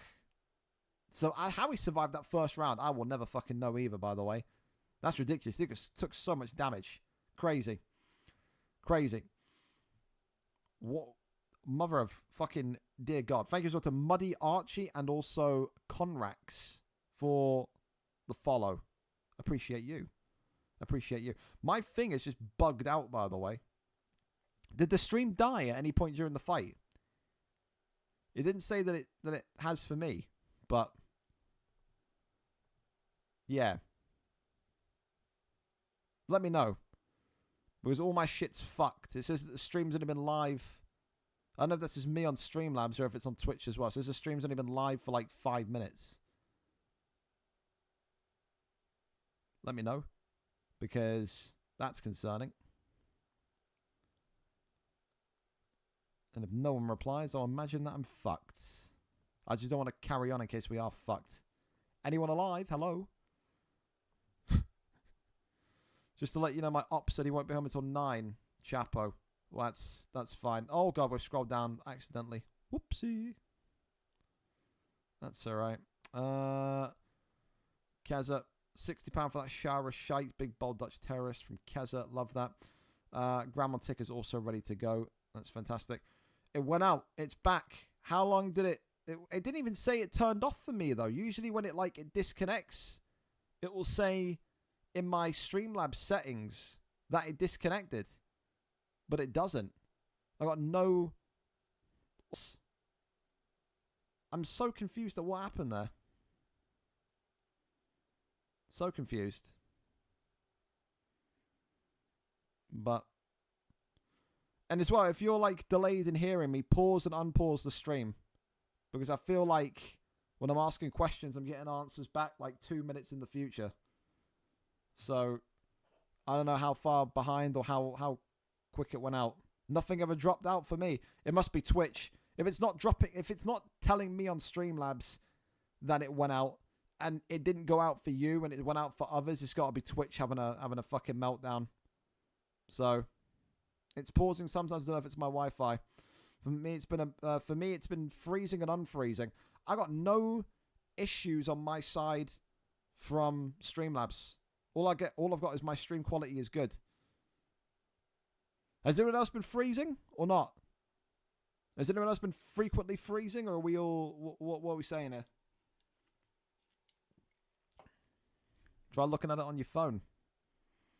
I ain't got my phone... You're talking to me, I ain't got my phone in here. Because it'll make a buzzing or make a static on the mic. Had that mistake once. My Wi-Fi shitting it then. Yeah, it's been for me. Mine was freezing a bit too. keep getting pauses. I thought it was my end, but nah. I don't know why it's doing that. Then, you know what it could be? It could be because I'm multi-streaming on YouTube and Twitch. That's what I'll say to you. If you want to do a test for me, for anyone that is having the stammering and freezing, load up the YouTube side of it and tell me if the YouTube side of it freezes or not. Because sometimes with this multi-stream feature that Streamlabs has, because again, Streamlabs is really good. I'm definitely not being sarcastic. It's really, really good.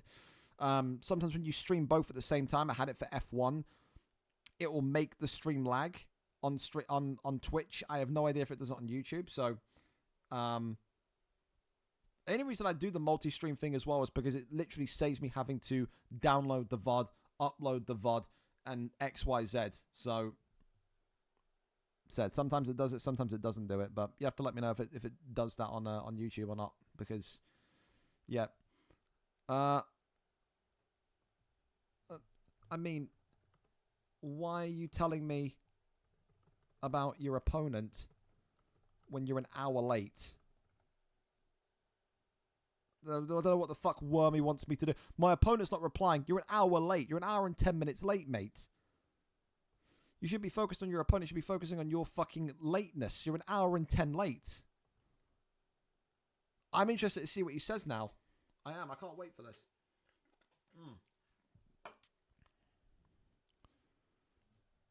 Not 10 minutes. Not 20 minutes. 1 hour and 10 minutes. I didn't forget I couldn't make it home and I got held up as a wait. Yeah, I'm sure. Fucking... You can sit and wait. You can sit and wait for your opponent. If that's an issue, leave. You delayed it. You delayed it an hour and a half. An hour and 10. Fucking... This is what I mean. How are people coming up to me and being like, well, my opponent... You are an hour and 10 minutes late. Fucking... What are you on about? I'm so fucking... Now the Streamlabs thing is telling me that I've gone live. What the fuck is going on? It's not even telling me that I've dropped any frames. Very weird. No notifications. Not. It's got to be the fucking multi-stream thing. It's got to be. Has anyone here gone on the YouTube side to check if the YouTube side is freezing or not? Thank you, H. Whoever you are. God bless you, though. I mean, the only good thing you can really say is that we're in time. So any stuff like this, it doesn't really impact it too much anyway. I'll be interested to see if Twitch splits the VOD up. Because, again, usually when, like, the stream goes down from Streamlabs, you get, like, a notification as a streamer saying, the stream disconnected, the stream reconnected. I ain't got nothing like that. Very weird. Very weird. Who's on Wi-Fi in 2026? Yeah, you wish. I'm on 800 meg. I feel like I always get this on Twitch. It's only on your streams, though. I feel like it's an ad blocker thing. Wow. Get absolutely fucking skill gap by ad blocker. I don't know what to tell you. All right, we'll go over to the next fight and move from there. We're over to Don't Be Scared and Graham on Tick, who are bang on time. We love that from you two. Don't Be Scared, of course, 11 and 13, stepping in after Sir Yam Yam pulled out of the fight and retired. Yam Yam, of course, was on a 3-fight win streak. He hadn't signed up for over a month. I don't know what Yam Yam is doing or what he's thinking. He always does this, in fairness. I like Dan, but he's just so impossible to have in a league, whether it be FIFA, UFC, Madden. There is no consistency with Dan. Good fighter, but if you can only fight once every fucking 3.5 months, there's actually no point. Don't Be Scared says, I'm here, put me in. The fight kind of makes sense, yet doesn't make sense at the same time. Graham Tick is 7 and 11, coming off of a loss. Don't Be Scared is 11 and 13, coming off of a win. It's one where a fighter that is coming off of a loss is fighting upwards. But these two can be seen as two of the kind of top-end fighters in the division and also never fought before. So it's an interesting proposition for Grammatic to get the reward of fighting upwards after his opponent pulls out. And for Don't Be Scared, an opportunity to make it a 2-fight win streak here this evening. Do that, and who knows? Maybe the title isn't as far isn't as far away as what you think it is. We go over and up to it. Graham Tick is our cameraman here tonight. We're there. We're set. We're ready to go. Fedor Emelianenko against Tommy Aspinall here in this one. So let's see who can do what tonight. Shame Yam Yam is a fan favorite. I wouldn't say that. I wouldn't say that. I'd say Yam Yam's a fun fighter because he's knockout first, but I said to Dan, when Yam Yam Dan is his real name, when he came back, I was like, don't sign up if you're going to do this thing where you do 1 or 2 fights and then disappear for 2 months again. Signed up, came back for 2 fights, here we are. He hasn't signed up for, you know, 5-6 weeks, so it's like, you can only do so much. Who plays on a game volume setting where John Anik is elevated in his volume? Holy fuck, John Anik, Gramontic has turned John Anik up. I've never seen someone want John Anik to be heard before. He's got an annoying voice. What can I say? That's coming from me. The irony. A little bit of stamina and freeze there from Gramontic, but so far, I tell you what, these two are swinging. Gramontic is delivering a beatdown to Don't Be Scared here with Fedor. Oi! Well, Fedor right back though. Big uppercut back towards the body. Works on the jab again. Oh my! I tell you what, for Fedor Emelianenko, you think the takedown will be coming at some point, but Don't Be Scared is looking at a box here. And Gramontic showing that he may be coming off of a loss, but he is one of the heavy hitters in this division for a reason. Oh, that's wonderful. Don't Be Scared with head movement and evasiveness that can make a grown man cry. Wonderful. Gets the bail, though, does Gramontic, and now has top mount position. Drags him back into the center. Fedor in some big trouble here. Rains down the big strikes. Elbow comes on down. Not to be, as now he has the back position, back mount gained. Aspinall maybe going to look to go up into top mount here. Denies that one. Posture up is there again. Over now into side control. Denies him. And now tries to maybe find a transition over, not to be the case. Elbows here. Keeping it nice and slowly. Fighter trying to pass here, but gets denied. Couple of taps. Great job, great recognition of seeing what your opponent was trying to do. Looking again to try and crawl over to that top mount position. Nothing there though. It's a great ground game so far from Don't Be Scared. Said definitely if I'm Gramontic, I want this fight back on the feet.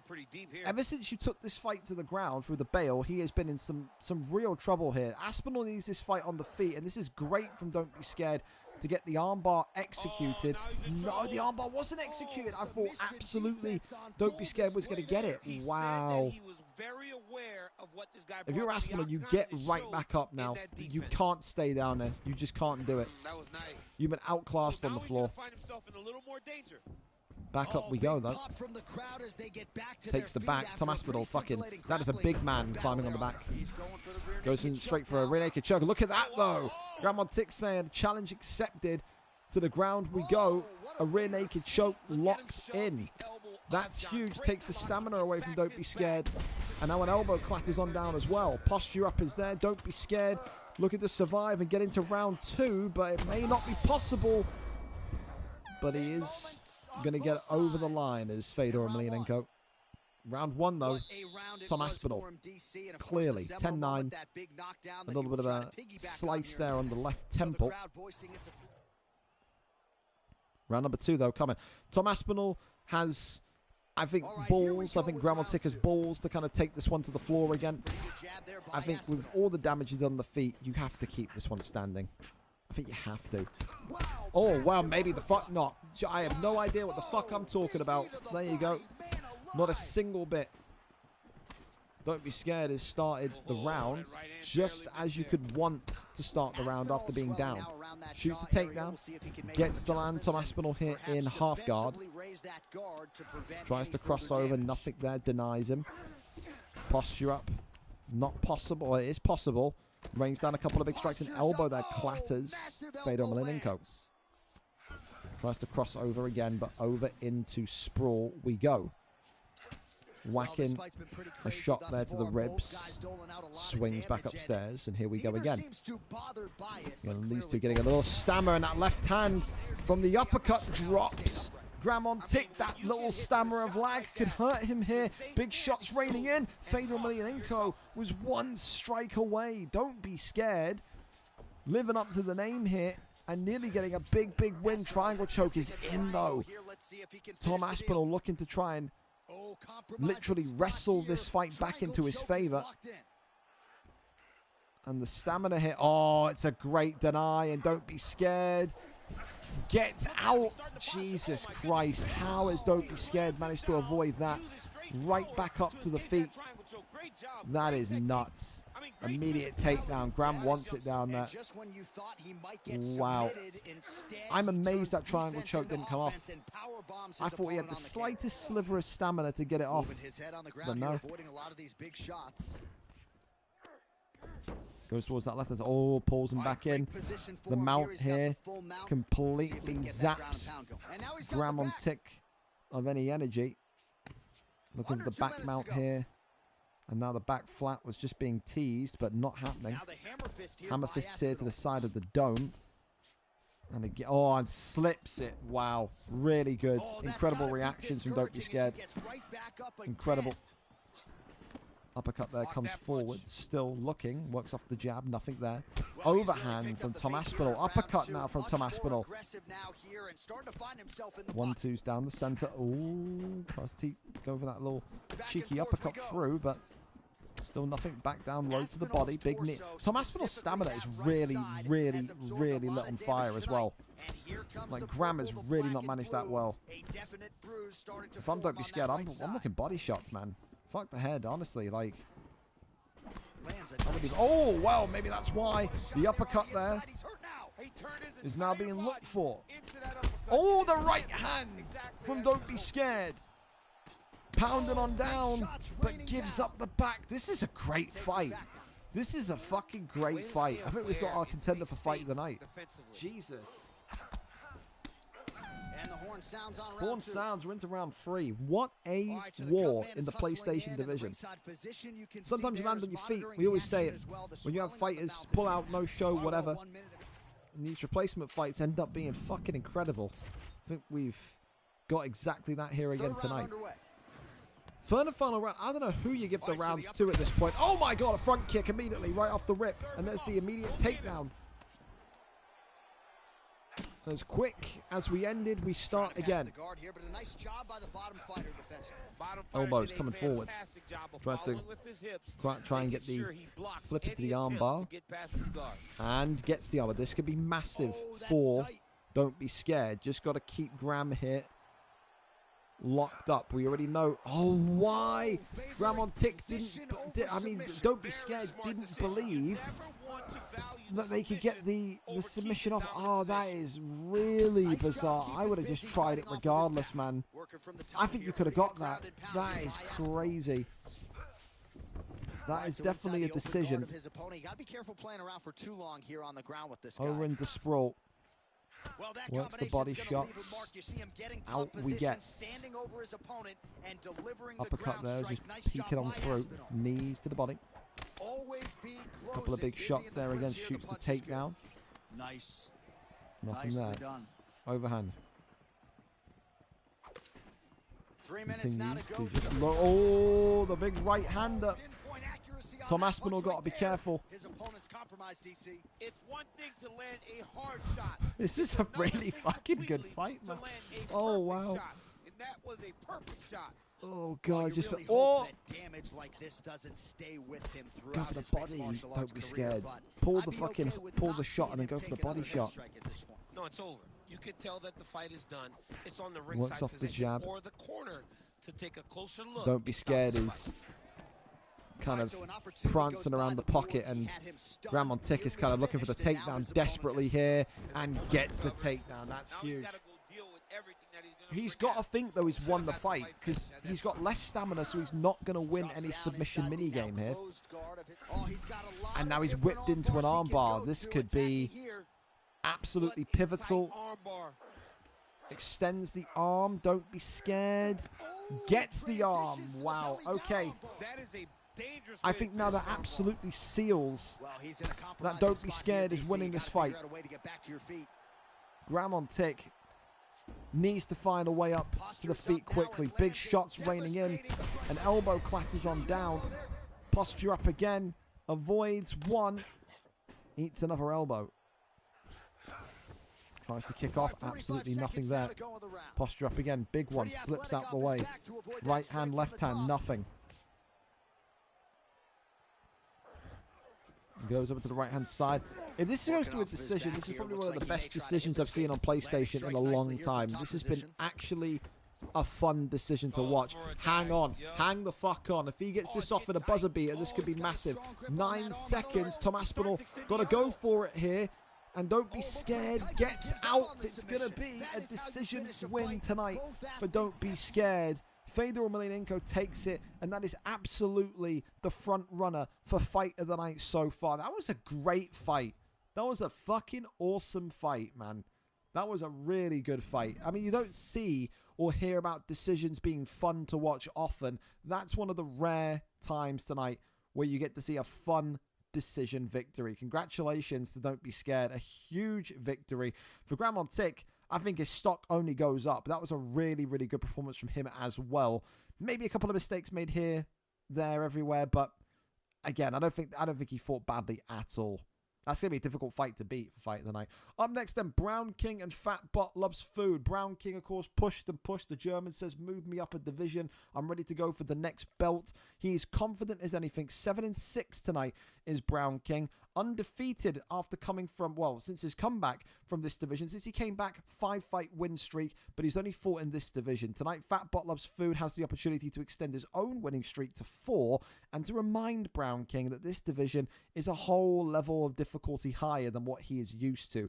We go over and up to it as El Nino Problemo is our cameraman tonight. We're there, we're set, and we're ready. A 5-star bonanza coming. Islam Makhachev and Drew Dober seems to be the pick. Of course, as well, for Brown King, a German national, one of the very first and one of the very few German champions in VFL over the course of the 4-year history of the league. And, of course, always fun for him to get his fights done a little bit earlier because they're an hour ahead. 9:45 p.m. local over there, so no doubt he'll appreciate being able to get off nice and quickly. Here we go then. Nick Diaz coming in tonight for Deco Brown. And for Fat Bot Loves Food, he comes in with Islam Makhachev. So, the fight ready to go. Let's see if the wrestling of Makhachev or the boxing of Diaz gets this one over the line.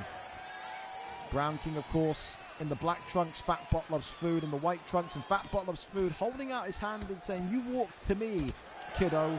You're coming into my division. That belt don't mean anything anymore.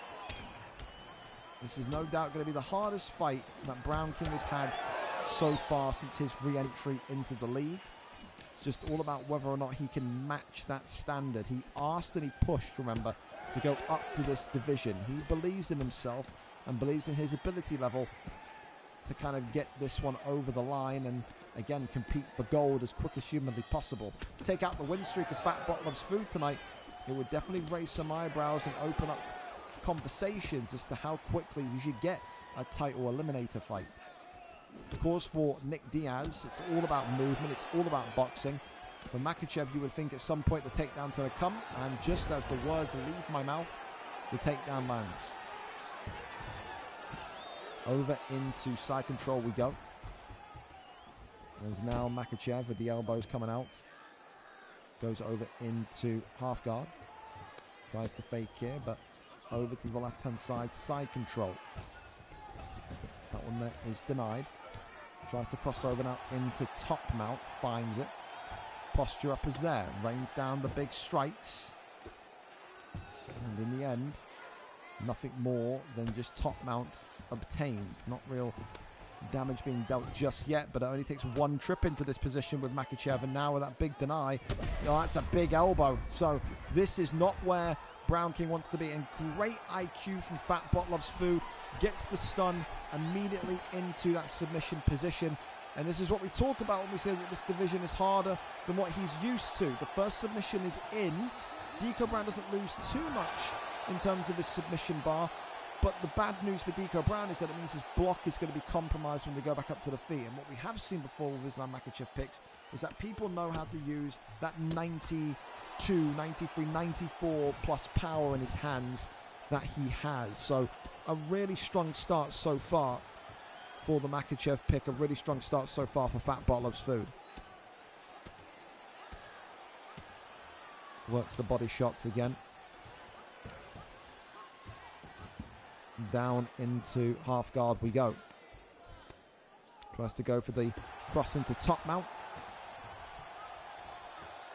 Right hand side, denies. Dude, the top mount control from Fat Bot Loves Food tonight is sublime. Showing exactly why he's on that win streak, but can't get the kind of, I think, the rhythm of the ground and pound strikes right now. Avoids that one, left hand side there, being watched again. Just phenomenal. Just a phenomenal wrestler's performance so far. Brown King is lost, bro. 7 significant strikes landed in the entire round from Nick Diaz. You have to avoid the ground with every fiber of your being if you're Deco Brown here. The German cannot be grounded again. No way. Round number 2, no glove touch. It's all business. Uppercut there comes forward. Left hand there swings on by. Front kick comes off.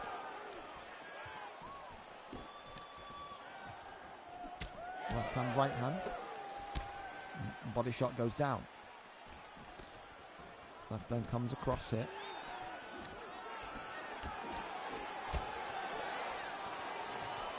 Continues to just try and work. Gets that teep kick off. Goes back down low to the body. Still looking. Left hand comes across again. Deco Brown, big knee to the midsection. Tell you, now even on the feet, Fat Bot Loves Food is starting to take this one away. It's a domination in round 2. He is turning up the acceleration of this fight. He's turning up the tempo of this fight. This is a real humbling experience from Deco Brown tonight. This is where you start to learn just how much the jump is from one division to the other. Overhand comes in. This is a performance of the night worthy level performance right now. There's no other way to say about this. This is absolutely world class from the Islam Makhachev pick and white. Deco Brown has got to get out of there. He's got to try and disrupt this fight, make it a bit stop-starty. And now a takedown comes in, picks him up and dumps him down. He can't do a thing, man. On the feet, on the floor. He can't run, he can't hide. It's all Makhachev right now. What a phenomenal fucking performance. Honest to God. Against the guy that has been undefeated since his return, a guy that dominated the division that he came from. Win streak against win streak, and I mean, right now, how can you not look at Fat Bot Loves Food and say the title's next for him? This is absolutely hellacious in what he's doing to Nick Diaz. Diaz has got to get some sort of, he points at him and says, yeah, okay, you got some talent. He's going to need some Hail Mary level of fucking prayer here to beat Makhachev tonight. It's just a case of when and not if. Axe kick comes forward again. Body shot rocks the liver of Diaz. Head kick comes up, but that one's blocked up as well. Little teep kick there. Works off the jab. Goes back down low to the body. Left and right handers coming forward. Still again. Oh, there you go. The body uppercut. Down it goes. And there goes Nick Diaz. Performance of the night, and it's not even close. It's not even remotely close. What a butchering, what a performance, and what a domination from Fat Bot Loves Food. That's the best fight that he's had in his entire VFL career. That is a statement fight. That's a statement victory. That's the type of fight and the type of win that accelerates you all the way up towards the next title fight. You can't ignore him in that division. 4-fight win streak. Yeah, he's made Brown King look so ordinary. It's disgusting. Congratulations, hell of a victory. Up next, then El Chapo and Preston, and then we'll kind of work on getting Wormy a new opponent. Chapo tonight, 3 wins, 1 loss. Preston, 2 wins, no losses. A fight tonight which you can very much look at and say, although they're 13th and 14th, the win streaks matter so much. You would think that the winner of this fight tonight is not too far away whatsoever from a heavyweight title fight against Wilkie. However, both of these two have got to kind of face the prospect of 5-star fighters, and they've got to face someone that is equally as dangerous as the other. So let's go over and see exactly what the fight picks are going to be, and let's see where Preston takes us, because I think there's a lot of hype around Preston in this division. Has to live up to that tonight. Absolutely. Tom Aspinall and Cyril Garn, the picks here so far. Fellas, we are locked and loaded with you. Whenever you're ready to go, you can take us in. And it looks like we're going to see a switch here to Cain Velasquez. Okay. Big Cain Velasquez. Haven't seen him in a while. Velasquez and Tom Aspinall. Okay, then. So for Cain Velasquez, more so wrestling, but does have good hand power. But Tom Aspinall, taller, maybe more robust and sharp in every area. John fucking Anik, I hate you, dude. There we go. Turn you all the way down, son. There we go. That's smashing. So, Preston tonight in the green. This kid has got a lot of, like I said, hype behind him. Feels like he is one of the best kind of newcomers to this heavyweight division. And then you got to look at the other side of things. El Chapo has had some incredible performances in recent weeks. Certainly now starting to gain the attention of the higher-ups of the division.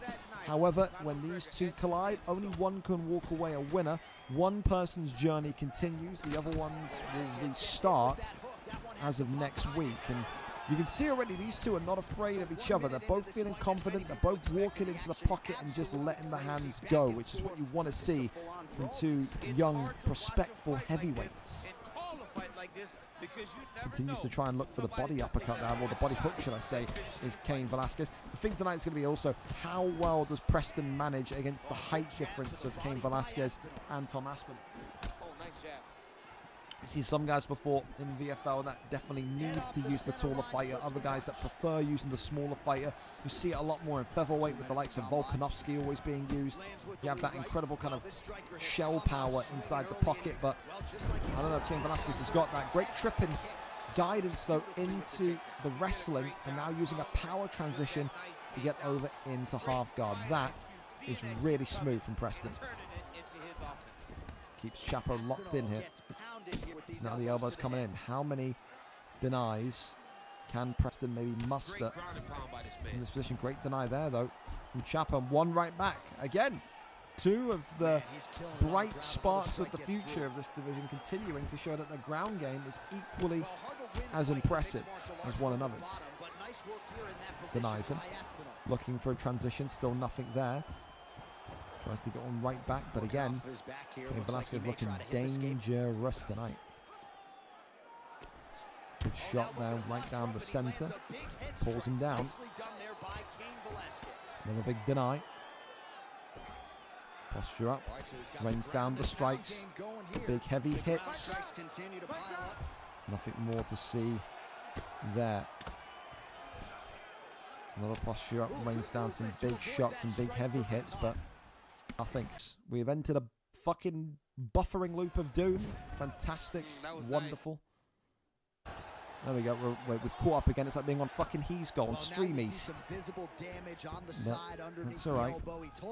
We haven't missed any of the action. It's just been more kind of punches to the side. This is the only real advice I give to Preston, is that if you're going to wrestle and you're going to have the dominant position like that, you have to get into top mount, you have to get into side control, you have to get into positions where you are going to deal the damage. How many times have we seen fighters from the past, your Baileys, your Lawborses, your Wilkies, you know, have all of the control, all of the domination in positions, and not be able to win the fight on decision because they don't do enough damage. Control and takedowns are one part of it. You have to add damage into it. Round one, you still give it to Velasquez, but you want to see more. It feels like if you're going to wrestle, you need to see more. Works off the double jab there. Watch the strike there, counters with a jab. So as these two continue to just try and walk one another down. Left hand and right hand continuing forward. Tom Aspinall, they're going for the knees and the hands to the body, so you can definitely see Aspinall is trying to find a way to maybe compromise the gas tank, but that ain't going to be doing too much when his head health is now starting to be in a precarious position. That's beautiful handwork there from Preston. Still walking him down, but those short arms of Velasquez making the job difficult. Continues to just try and think about where or how he can break on through. Uppercut there was just being looked for, still nothing. Left hand comes in. Right hand across again. Goes back down low to the body. Uppercut there is nice. And still, Tom Aspinall has to find a way back into this round. This has been a really devastating round for the Aspinall pick. Chapo has not been able to kind of keep this in his rhythm. He's not been able to kind of have any control in this round, whether it be movement, ground game, whatever. I don't think Chapo wants to go back down to the ground either. I think he saw enough in that last round from Preston to say, I don't want to be down there with you. And Preston realizes that, shoots a takedown, gets to land immediately. Stops him there though. Continues to go forward. As these two now back into a conversation of who is the more superior on the ground. Big shots then raining in, but not too much more other than a couple of light taps to the dome. Elbow comes in, half guard position. Over into half guard. Rains down the big strikes, big shots again, and gets back up to his feet. Aspinall being sent backwards. Aspinall in big trouble here against the cage as well. Preston got to keep going. He's let Chapo recover when he had that slight hesitation and backed away. That's that kind of rawness of the young heavyweight, but also it's good practice for not kind of, overselling, leaving yourself in a compromised position. Oh, good slip there though from Aspinall. Gets back to his feet. Head kick there comes up, but nothing. We're going to go into round 3 here. So far, you want to talk about maybe there wasn't enough damage in round 1 from Preston. There was more than enough in round 2. This is a clear, confident, and dominant, I would say, 2 rounds to 0. I think maybe you could even, not really in terms of damage, but in terms of just how much forward pressure there was, you could even argue that round was a 10-8. It didn't have enough knockdowns to be a 10-8, but in terms of the level of dominance Cain Velasquez just showed there, you can make the argument. Regardless, it'll be 2 rounds to 0. Cain Velasquez up on the scorecards. Tom Aspinall in the red trunks needs a finish. If this goes the distance, Tom Aspinall tonight, El Chapo tonight, will lose this fight. But Preston, does he now advance? Does he charge for the kill? Or does he take things nice and slowly here? Uppercut, looking for maybe that exclamation point here in the heavyweight division.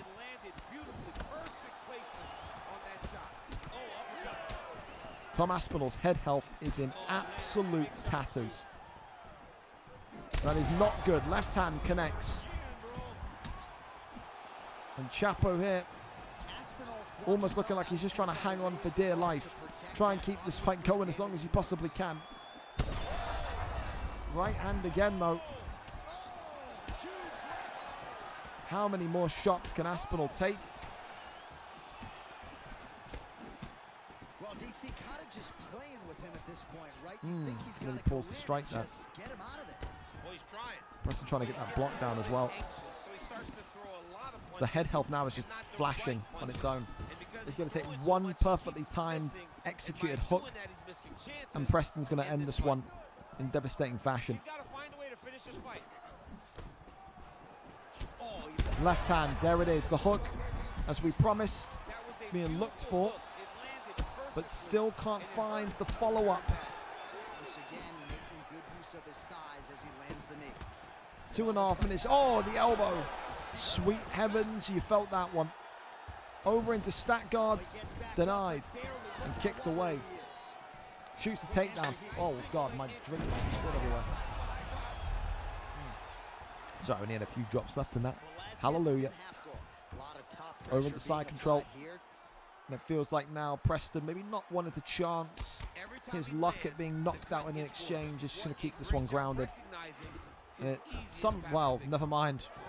Chapo says, no, I want the pain on the feet. Give it to me. Left hand drops him. I mean, you wanted this. You asked for that one. Big shots and it's all over. Preston is the truth in that heavyweight division. The hype train keeps going. The undefeated streak keeps going. And for Wilkie, he's got a serious contender there in Preston, mounting a charge up the divisional rankings. A huge victory tonight indeed. Preston gets it done in round number 3. Now that I've sat here and I've let Wormy kind of, you know, experience what we've experienced, the chances that he another loser. I don't want to do. Don't be scared. She's don't be scared. The chances that he another loser. I don't want to do. Don't be scared. She's don't be scared. Has already done a fight tonight. Samson. Has Wormy fought Samson? We could ask Samson. I mean, Samson's a big ATB head, so it wouldn't surprise me if he's playing an ATB on current course. Leo, Theo, Allergy, Sniff, Harry, Fuller. We could ask Samson as well. Let's see if Samson's down for it.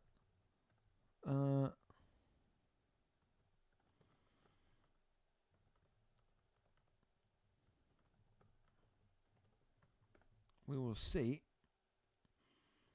But I've got the sneaking suspicion it's going to be that he's playing an ATB. And then the other option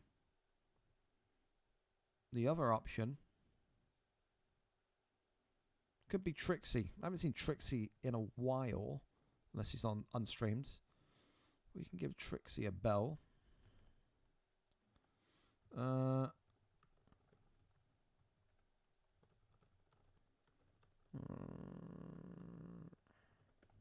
All right, well, I've sent 3 DMs. We'll wait for those 3 to see those DMs. So let's go over to our next fight then, since these 2 are on time. Absolutely love that. And it's going to be Arrow, the return of Arrow against Mr. Break Your Jaw. Great fight here tonight. 2 fighters that are all about stand-up. 2 fighters that are all about excitement. Never a dull fight when these 2 are involved. 4-5 for Mr. Break Your Jaw. 1 win and 5 for him. For Arrow, comes back into a division which he left last time out. 0-4, hunting for his first win tonight. 1 win in 5 against 0 wins in 4. Someone tonight has their fortunes change. We go over and up to it. Arrow is our cameraman here this evening. Ilya Taporia and Lerone Murphy in this one. Even made a new Twitch for us for his UFC fights. That is smashing. Great to have you back, Arrow. Let's see. I've gone back down to 5 again. Did it fucking disconnect? It's not disconnecting on the Twitch side of things. It's very weird. It's got to be that fucking multi-Twitch thing. I think after tonight, I'm not ever using the multi-Twitch thing ever, or the multi-stream thing ever again. It's just too buggy from Streamlabs. I'll go back to uploading the VODs on YouTube. If you keep disconnecting, by the way, again, it's a Streamlabs thing. It isn't a Twitch thing. I would say if it keeps doing it, motion your way over to the YouTube. The YouTube is live at the same time. I've not heard any complaints of the YouTube stopping and starting. It's purely a Streamlabs thing. So it's one of those, sadly. You'll have to just put up with it tonight. It is what it is. Taporia, of course, in the white trunks. Lerone Murphy in the red trunks. For Mr. Break Your Jaw, an opportunity tonight with Taporia to kind of find your feet. You have been the more active compared to Arrow, and you are, maybe, by some token of the word, a bit more well-versed than Arrow. We have seen Break Your Jaw wrestle before, but not often. He may well look to frustrate Arrow here this evening.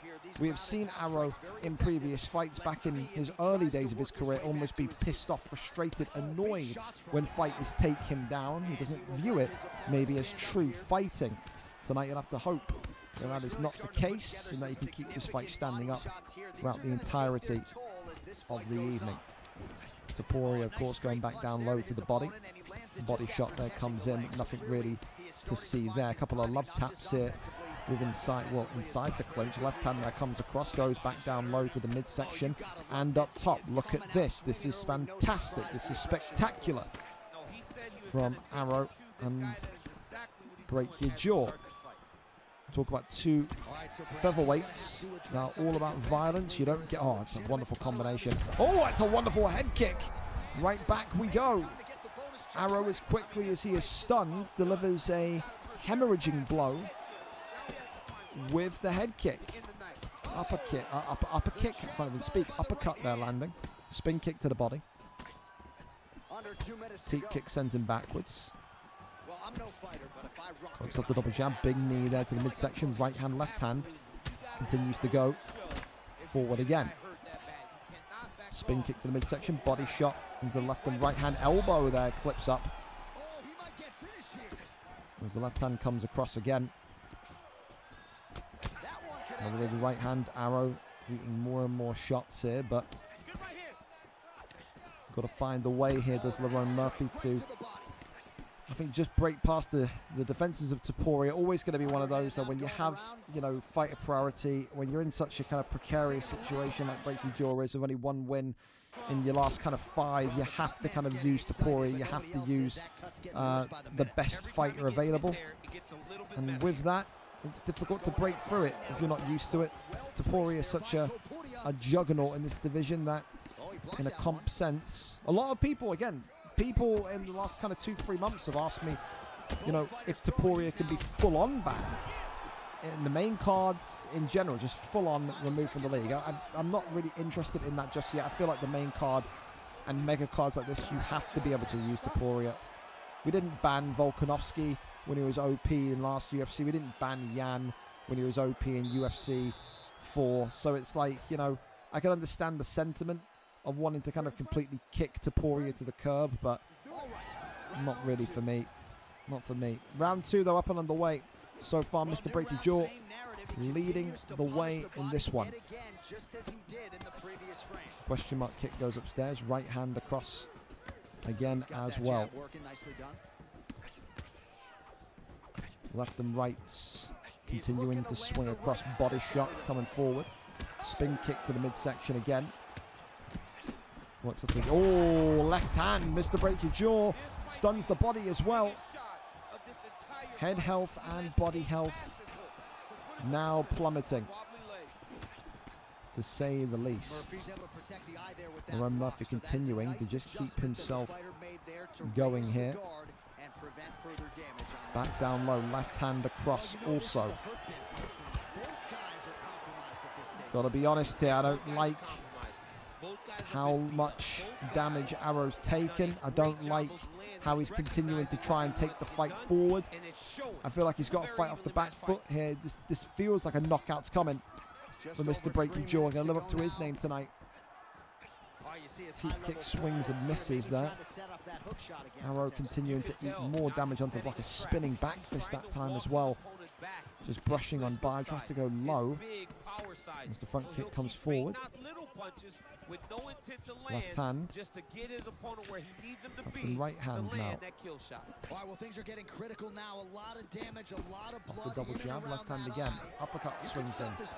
You can stop it right now. I mean, I don't understand Got to what anyone's think. waiting for. They're giving this guy a chance. Arrow needs a takedown. He's got to do. He cannot continue to walk forward like this. It's going to take one shot from Topuria.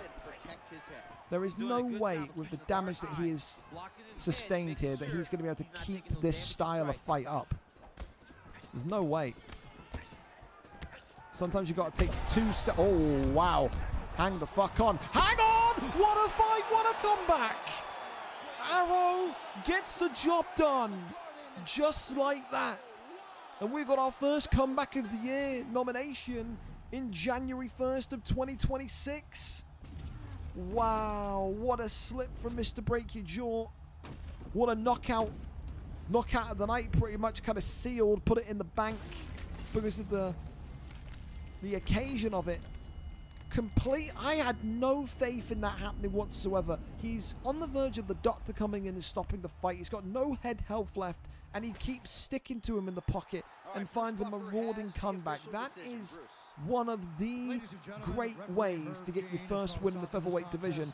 And Arrow tonight through Lerone Murphy gets it done. Oh my God. What a way to announce your comeback, man. Holy Christ. Never sleep on the boxing.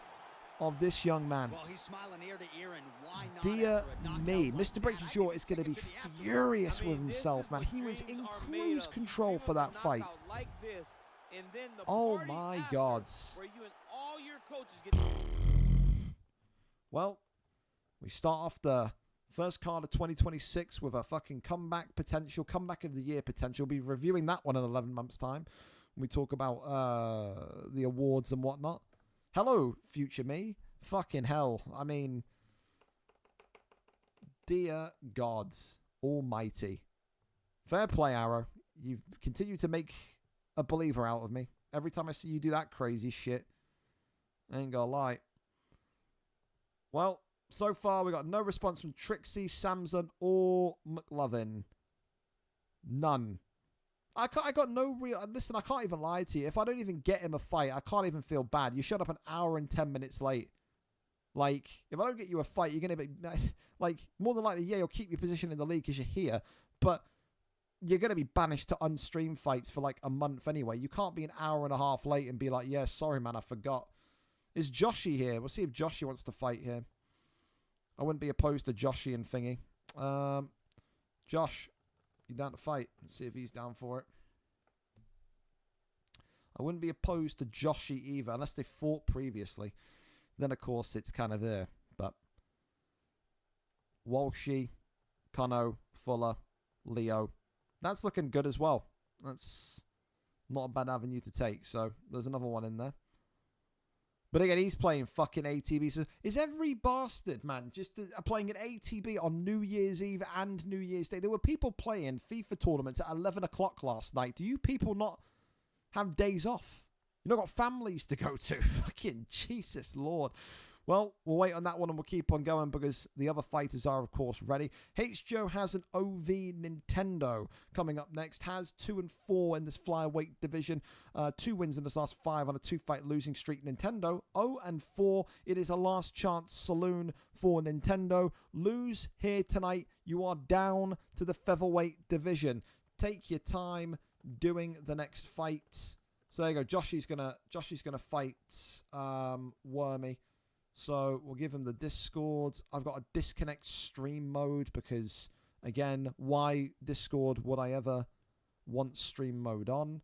Wormy, Discord ID, DM him, get lobbied up, see you in 10. There you go. And if Wormy isn't fucking here again, then I can't help him. I've got you a fight. I've promised you. So be here. Is all I can say. Anyway, over to Nintendo and Has we go. And again, a reminder, if any of you keep getting the stop-starty stuff on Twitch, it's because I'm using, again, sometimes I use it all the time, but sometimes it's happened with F1 before. When you use the multi-stream feature that Streamlabs does, it will make the Twitch side unstable. So if you are getting stability issues, it's not me, it's not you, it's just this add-on. So go to the YouTube channel. The YouTube channel should be fine. Unless I get complaints about the YouTube channel being stop-starty. Then I'd be surprised. But yeah, head there if it doesn't work. Plus over there on YouTube, there's no ads. So that's good, isn't it? Moreno in the green trunks. Of course, against Nintendo in the blue trunks tonight. As we said, it is a last chance saloon for the man in blue using Almabayev? Almabayev. I have no idea what the fucking Almabayev is. I don't know if he's fucking Borat's long-lost cousin. I don't know if he's some sort of killing war machine out of Eastern Europe. I don't know. There's going to be pressure on Hasbro tonight. Said a former featherweight great, a former lightweight icon is HGO Has, or MBK Has as he now goes by. Great boxing and a great mind inside the octagon, but needs tonight to be able to get this one over the line and end that 2-fight losing streak. For Nintendo, I think his first ever live fight here on the cards tonight. So for him, for the American, he'll be one to think that this is the start of something very, very promising. A takedown attempted here is Has denies that one instantaneously. The thing we know about Moreno, of course, extremely durable, extremely powerful.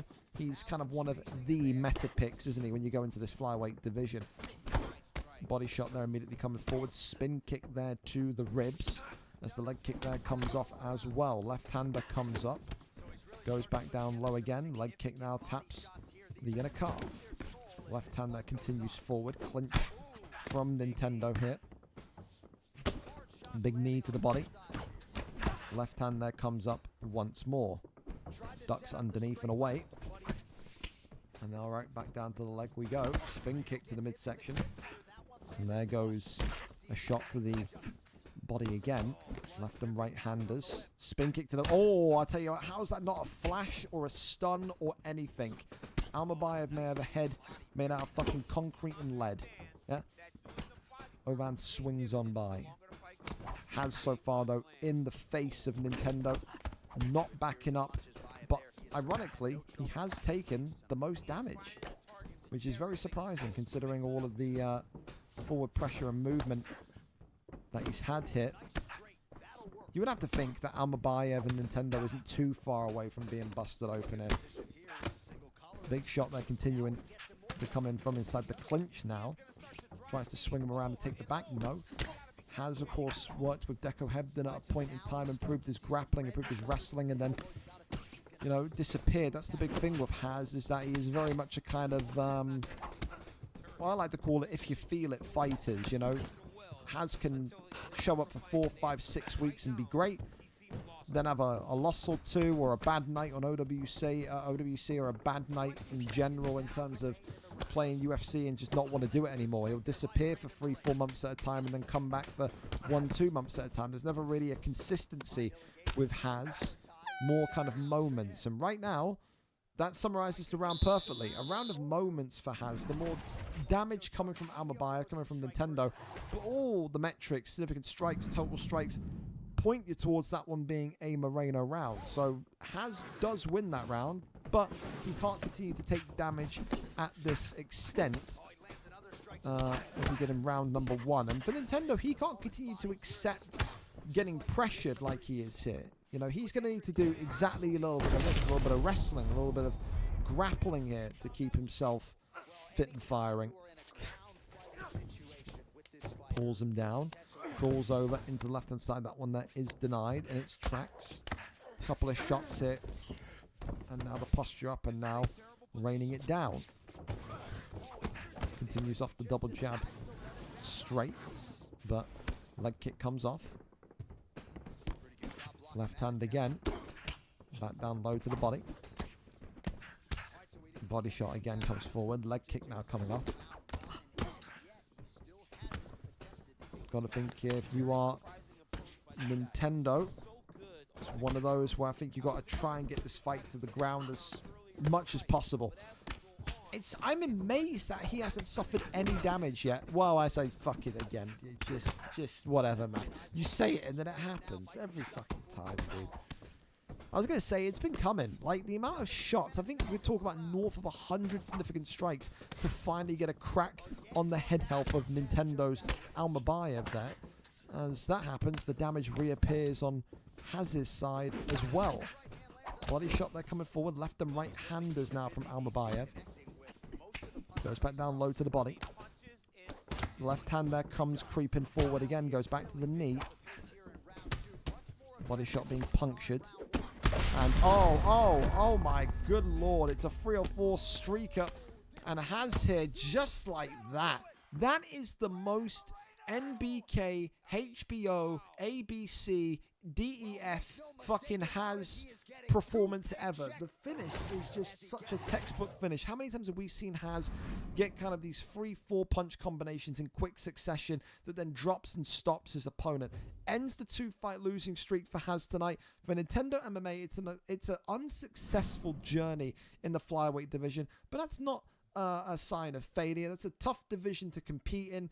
And for OV Nintendo, he now has to prepare himself for weight changes and has to prepare himself for a spell in that featherweight division. For Haz, he looks sharp, he looks like he's enjoying his UFC, and he looks like he is ready to be in the bracket of contendership once again. A reminder as well, fellas, tonight, if at any point here, thank you so much as well, Lee, for the prime. If at any point here tonight, fellas, you get some sort of buffering or like constant loading issue on Twitch, it's because we're using the same add-on plugin I always do to multi-stream here and YouTube. So if for some reason on the Twitch side it buffers and it disconnects and it reconnects, it's not a me issue, it's not a you issue, it's just the Streamlabs extension. Go to the YouTube side of things. It should be completely clean over there. I have no idea why it causes this buffering or stammering on Twitch, because it's happened on the F1 side before. But if it does, the YouTube side should be absolutely fine. But thank you so much as well, Lee, again, for the sub. Appreciate you. Okay, let's go over then to this Joshi fight if we're ready for it. And let's see. Who am I fighting? I told him to DM you. Has he not? If he's not DMing him and if you've disappeared, I'm 100% booting you. I mean, what the fuck are you doing, Wormy? I mean, you have 10 minutes again to reply to the guy. If not, or to message the guy. If not, I'm never letting you fight here again. You come here 1 hour and 10 minutes late, and then you fucking disappear again. You fuck off again. It's boring and too stupid for me. I mean, like, what is this, dude? You arrive an hour and 10 minutes late. You say, hey, where's my opponent? Like, you aren't an hour and 10 minutes late. And then you disappear. What are you doing?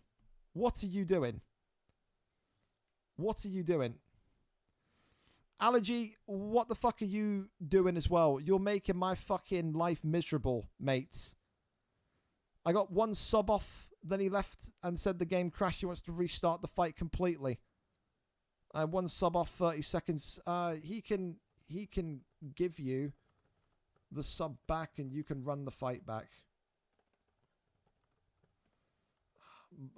But just fucking, why am I dealing with these children? I've got fucking Toby, who sounds like he sits indoors at break at school and plays fucking chess with his pals. And I've got Allergy Zeno, the biggest fucking false ego in featherweight, causing my life misery. It is the 1st of January, fellas. Why do you want me to die on the 1st of January from a fucking brain aneurysm? Please, stop it. Get some help. Hey? Alright, where are we going next? Adversary, Prime Doc, we got links everywhere. Rush Milkman and Prime Doc ready to go up next. Milkman, of course, coming into this one tonight. 9th in this PlayStation division over here. 10 wins, 8 losses. Prime Doc, though, is a killer. 2 wins and 1 loss. A Xbox Hall of Famer. But not flawless on the PlayStation side. Has lost the fight now on the PlayStation side. Has to earn his keep and show everyone that he is the real deal. Your Xbox reputation means nothing on PlayStation. Your PlayStation reputation means nothing on Xbox. You have to show people why you are so great. Volkanovski here tonight against Ilya Topuria. Big thank you to you two as well for being early. We appreciate that one massively. Here we go then. Topuria, Volkanovski. Let's see what way this one goes this evening. Milkman opting with the shorter, smaller, bolder man in the Australian Volkanovski, whereas Prime Doc opts for Ilya Topuria. Why we got this stupid shit on Prime Doc? Why we got this overlay expert on? Why? I don't know why anyone ever activates this, by the way. It's terrible. It's garbage. It's smelly. Thank you so much as well, Top Gun, for the YouTube sub as well. Thank you so much. And also Lee for the hype train. Fantastic. I'm telling you, Daichi, if you heard what Toby's voice sounds like, you'd instantly see it. Why is Milkman not readying up? What are we doing, Milkman? Can we hurry the fuck up, please? Can we go? Can we get the fight going? Jesus Lord Almighty. What's he doing? Is he having a prayer circle in his dressing room? I have no idea. We're off and over to it, though. Thank God. Eh? We're on time, boys. So let's not delay us anymore. Here we go. Ready to fight? Ready. Black and gold. No John Anik. It's a dub for me. No fucking John Anik to ruin my evening in this fight. Fantastic. Black and gold trunks tonight for Milkman. Talented fighter, a fan favourite. Always happy to step up and fight above his means. Although tonight he fights downwards against Prime Doc. It's another one off the bucket list. Prime Doc is an Xbox Hall of Famer. Prime Doc was in the conversations for Fighter of the Year. This is a guy that has had wars with Dirty Dave on the Xbox side. Now he takes his talents over to the blue side of Sony and PlayStation. If you want to win this fight tonight against Prime Doc, you have to be methodical. You have to be patient. You have to know at some point that if Prime Doc activates his wrestling, you could be in for a very, very long night. Still, to date, one of the best North American wrestlers I have seen is Prime Doc, categorically. Left and right hand. Oh my goodness me, look at Rush Milkman go though. Again though, Prime Doc not invincible, as we said, lost one fight already on PlayStation. Maybe there was something about the, and we always say the Xbox controller, the PlayStation controller, you know, there's definitely differences in the feel of the controller, of the game on various consoles. And there's the takedown. So now we wait and see as to what Rush Milkman, or SOG Milkman, this guy is hopping from camp to camp like he's Ian fucking Gary. Love you, Milkman, but goddamn, losing track of the names here at this point, brother. And, you know, it's going to be interesting to see how we can get up and out from this kind of, this perilous position that Prime Doc has him in. Volkanovski, so far, as you can see, with the most damage out of the two. Orange health pack there. Goes into back sitting. Tapping away.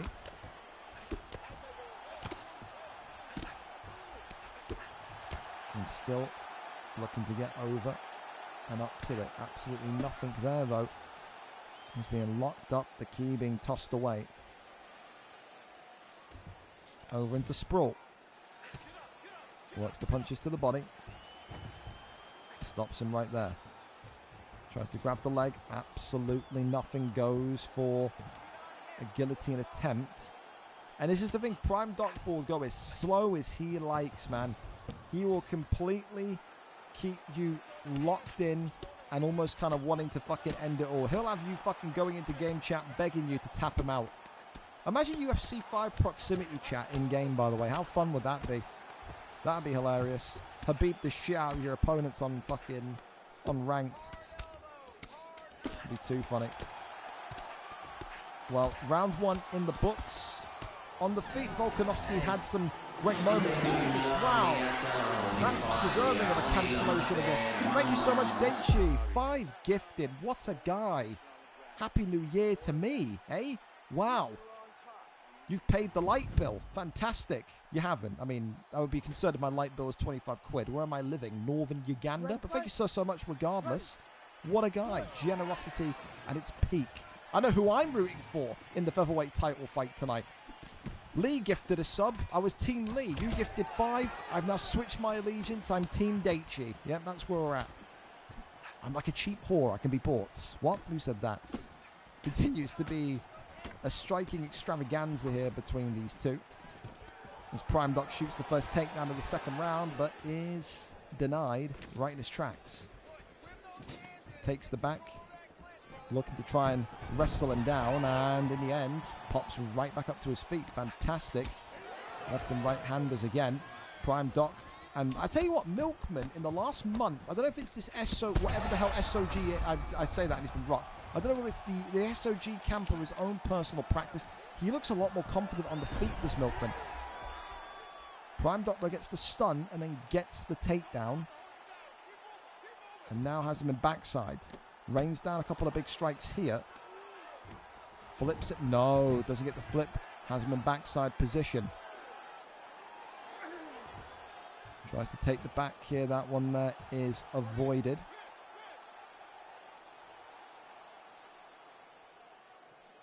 Still being looked at. There's this attempt of maybe getting back mount, even back flat. Back flat would be a great position from here, especially because of the damage, but manages to stand back up and now wrestling him against the cage and pulling him right back down. This is what I mean, man. This is shades. I'm getting Vietnam black and white flashbacks to Prime Doc and Dirty Dave, and this is exactly what it was. No one had out-wrestled Dave ever in this league until we saw that matchup.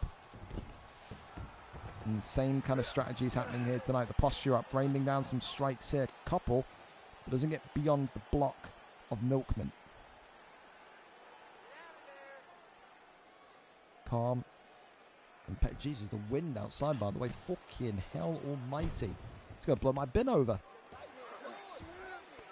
Big shots here coming in again, but only one lands down. Into top mount we go. Milkman here. Now with an opportunity to maybe inflict some punishment himself. Patiently waiting. Takes back flat. That's huge from Milkman. But no shot lands. That's disappointing. So well to get there, but then effectively doesn't do anything remotely decent in terms of getting damage added on. I like this though from Milkman. I do. Take it slow, take it steady, and just kind of bleed this fight into the third round. That one there is denied. Posture up is denied as well.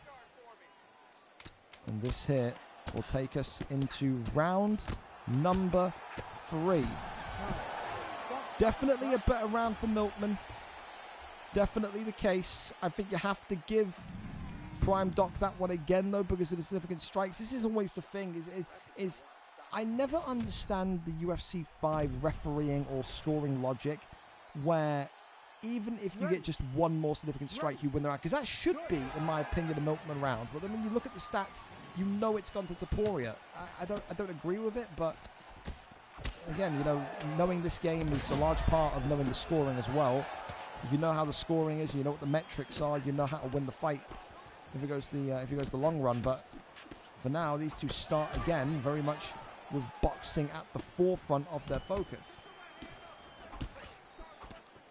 Continues with that left hand shots. Oh, Volkanovski and a big one there. Head kick there comes up. Absolutely nothing to see though. Continues forward. Got to think. Does Prime Doc shoot? Yes, he does. Takes the back, but avoided by Milkman. And then it's straight into another one. A double takedown. We've seen it in chain takedowns before. We see it again there. Interesting though to see now what way Prime Doc goes with this. Does he go for a submission? Does it always gets reversed? Never fucking mind. Okay. Milkman now with an opportunity to maybe keep himself calm. And if he can find top mount. You never know. Over to oh, I thought it was going to be the armbar there, but no, goes into half guard right back. 2.5 minutes left of round 3. I tell you though, Milkman has impressed me tonight, man. Whether he wins or loses this fight, he has really, really developed brilliantly as a fighter. If this was Milkman a month ago, a month and a half ago, 2 months ago, this would have been a whitewash in round 1. So Milkman definitely becoming more acclimatized to this division, definitely looking like he's more confident in this division. And that will result in wins eventually. I'm not so sure it's going to be a win tonight for him, unless something miraculous happens here, but he's held his own against a really solid fighter. Rolls him back forward into full guard here. More damage. He gets back up. Not much more to see there. Left and right hander once more. Uppercut there comes in. Still continuing with the right handers. Left and rights again. Swing on the head kick, not possible though.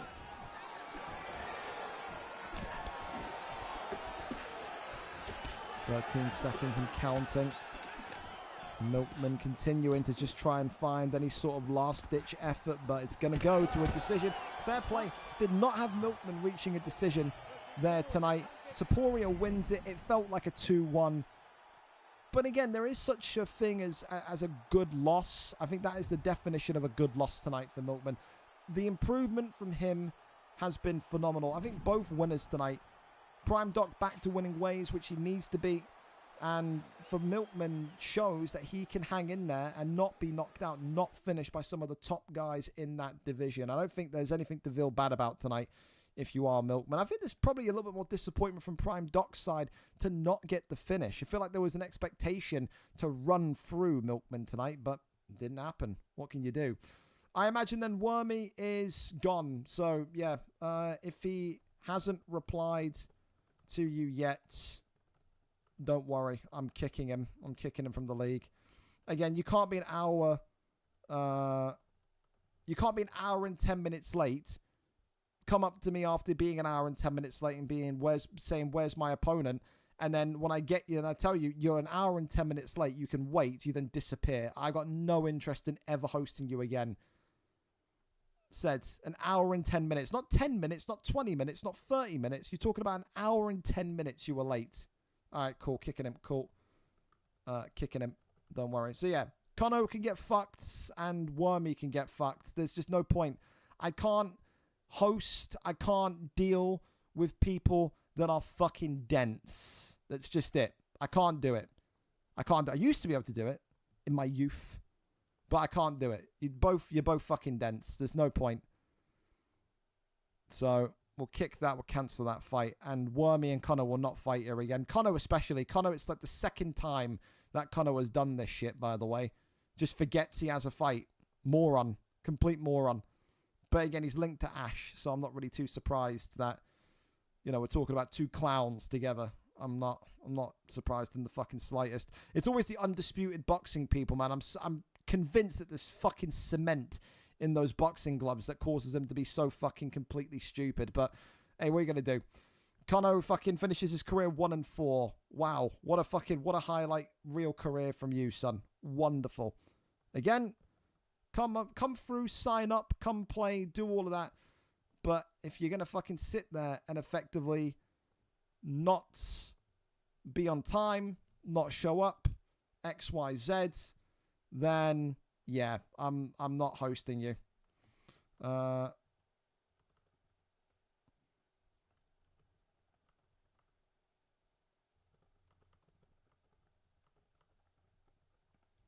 Another one is that Elio season as well. That's another fucking clown to deal with. I'll tell you, he's fucking... I'll tell you. There's some people in this league, brother. You scratch your head sometimes. You just go, how do you fucking actually go out your front door every morning and survive? You know what I'm saying? Like, there's some real brain boxes in it. Anyway, fucking started reading these DMs, bro. I can't. Anyway, up next, Adversary and BK non-duel. So, Adversary tonight coming in 15 wins, 16 losses on the PlayStation side. 3 wins in 5, but coming off of a loss, as we said. BK non-duel, his first fight here as a PlayStation fighter, was in the league a long time ago, but never actually signed up to fight. He was removed from the league after being 0-0 and not registering. That was about 2-3 years ago, I'm pretty sure. So tonight, finally, the official debut against a former title contender. But when you're coming from that BK background, you've got that BK in your name, there's always a heightened expectation of excellence around you. Will that be the case here tonight? We go over and up to it.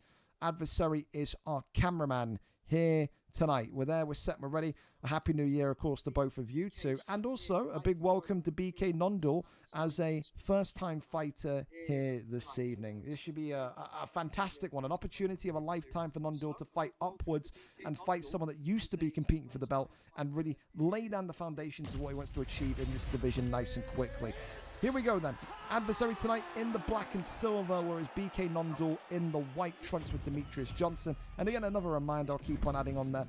If for some reason you, at home watching this, end up seeing the stream start to buffer or stammer or whatever, it's not me, it's not you, it's the extension I'm using to multi-stream. So the YouTube channel, if you go over to the YouTube, it's being streamed over there at the same time, should be working flawlessly. So yeah, if you do start to get any stammer, then obviously head there and it should be fine.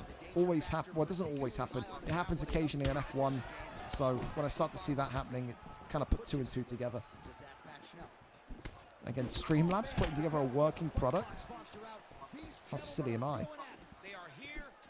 So, for BK non-duel, always interested to see how a new guy with those golden initials coming into the league fights. Like, we've seen people from BK wrestle like pros. We've seen people from BK come in and box like pros. We've seen juggernauts.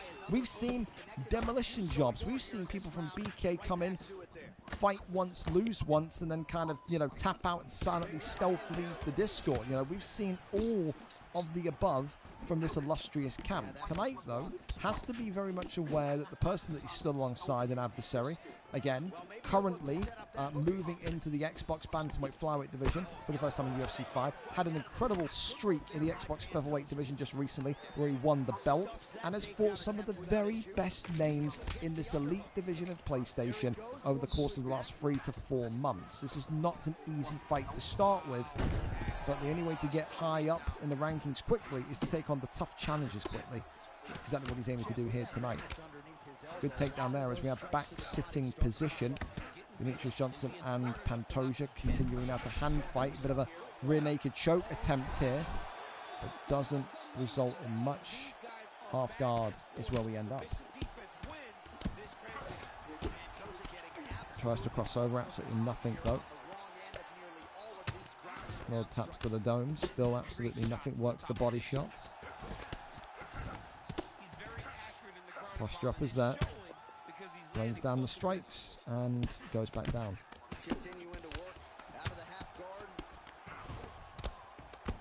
Continues now to just try and build GA. This is the thing. This is the kind of elite side of this top division. You have to kind of go into those ground battles, those ground duels as a bit of a patient man.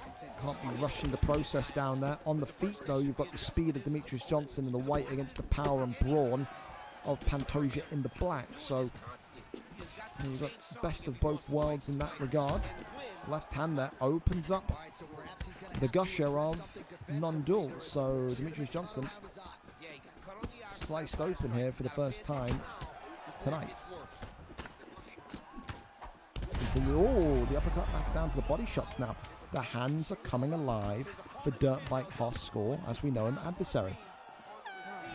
An interesting round, definitely an interesting round. I think for non-duel, I think Demetrius Johnson and non-duel will want to go back to the ground. I feel like he's got unfinished business there.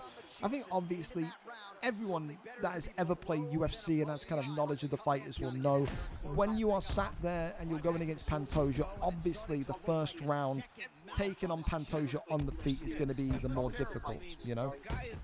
Absolutely. So I think as long as he kind of keeps himself composed and calm here, he's going to be okay. I can hear myself echoing in the background, so I'm trying not to talk over myself at the same time, but again, he's listening along. God bless you for adding to the viewer count.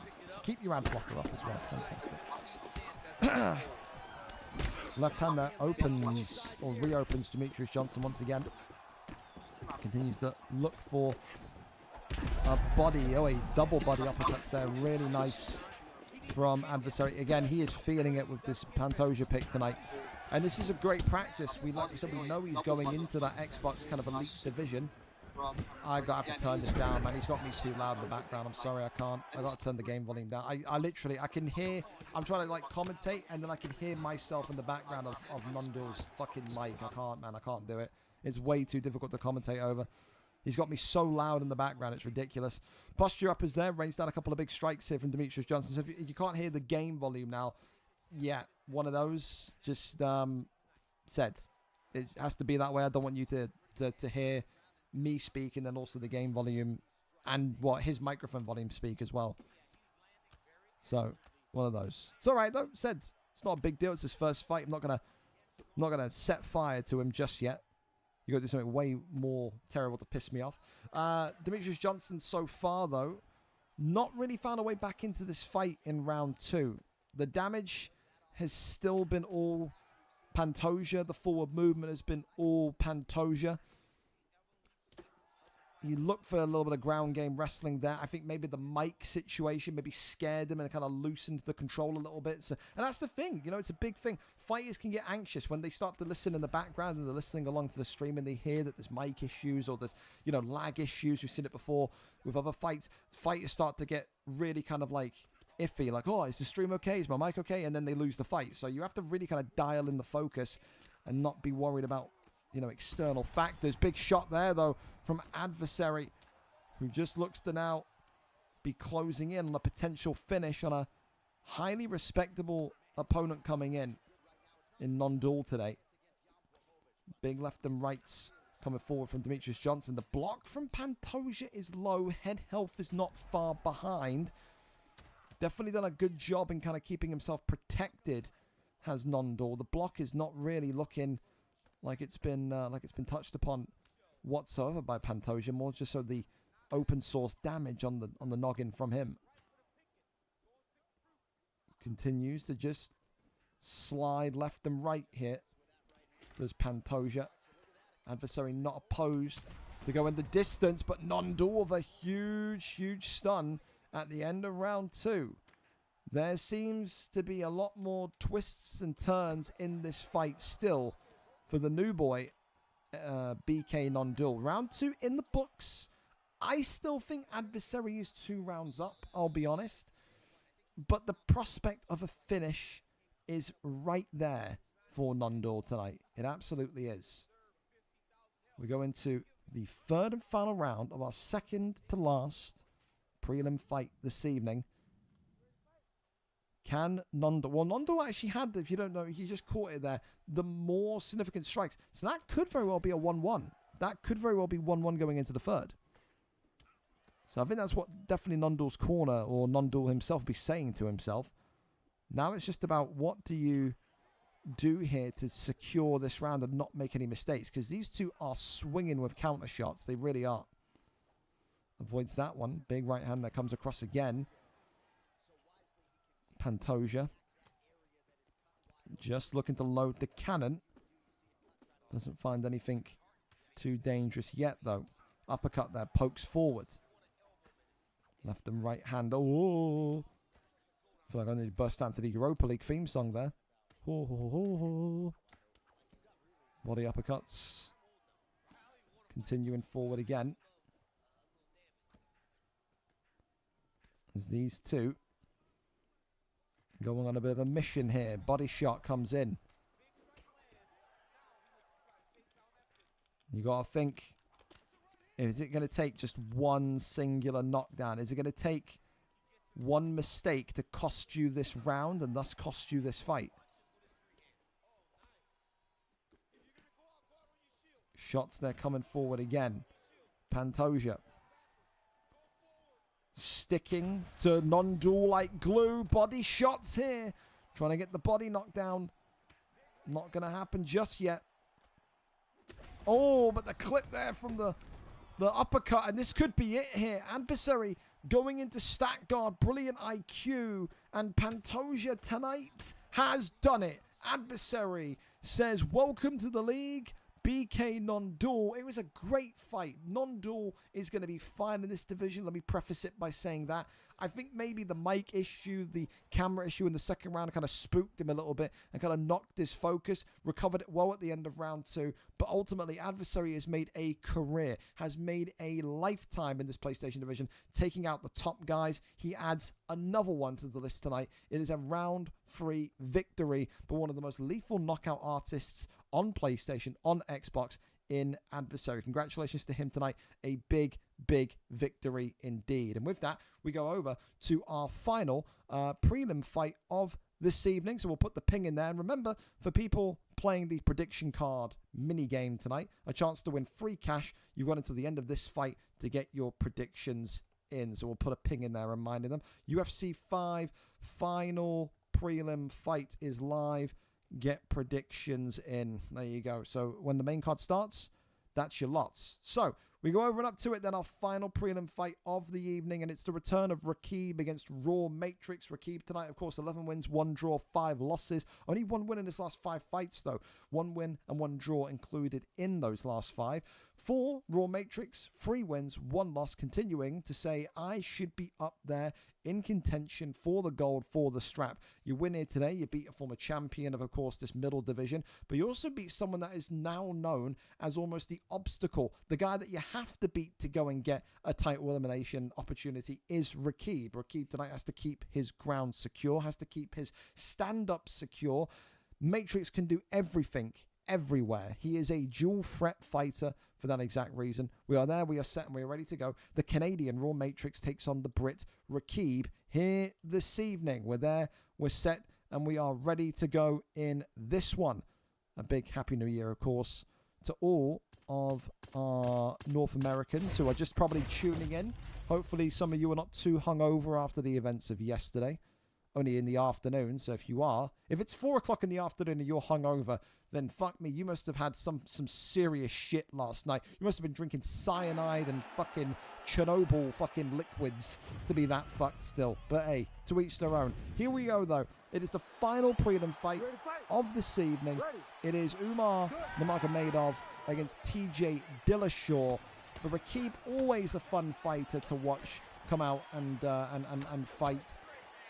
He tonight has Umar Nurmagomedov. Raw Matrix comes in with TJ Dillashaw. I think this is the big question. You come in with Umar Nurmagomedov, and we see Rakib use Nurmagomedov in a way before, wherein it's one way or the other. You either see Rakib use Umar Nurmagomedov to defend the takedown and keep himself upright and be able to box, or you do see him embrace that wrestling a lot more. With TJ Dillashaw, of course, it's all about distancing. It's all about striking. It's all about power shots. Make Rakib and Umar Nurmagomedov know that you are there immediately. Make him want to shoot the takedown. Make him scared of the stand-up. If you can do that, you're in for a good time here tonight. Of course, for Rakib, he'll be saying to himself as well, get back to winning ways tonight. You know, open up the year with a victory, and he'll, again, be saying to himself, a couple more wins, I'm in there with title contention opportunities once more. Which is true, because, again, I can't think of the last time Rakib had a quote-unquote easy fight. He has fought nothing but killers. He's in that killer division. He's got a record, which means he's constantly fighting guys that are up-and-comers, that are super impressive, or guys that have had previous title shots that are on losing streaks. He doesn't fight any bad player.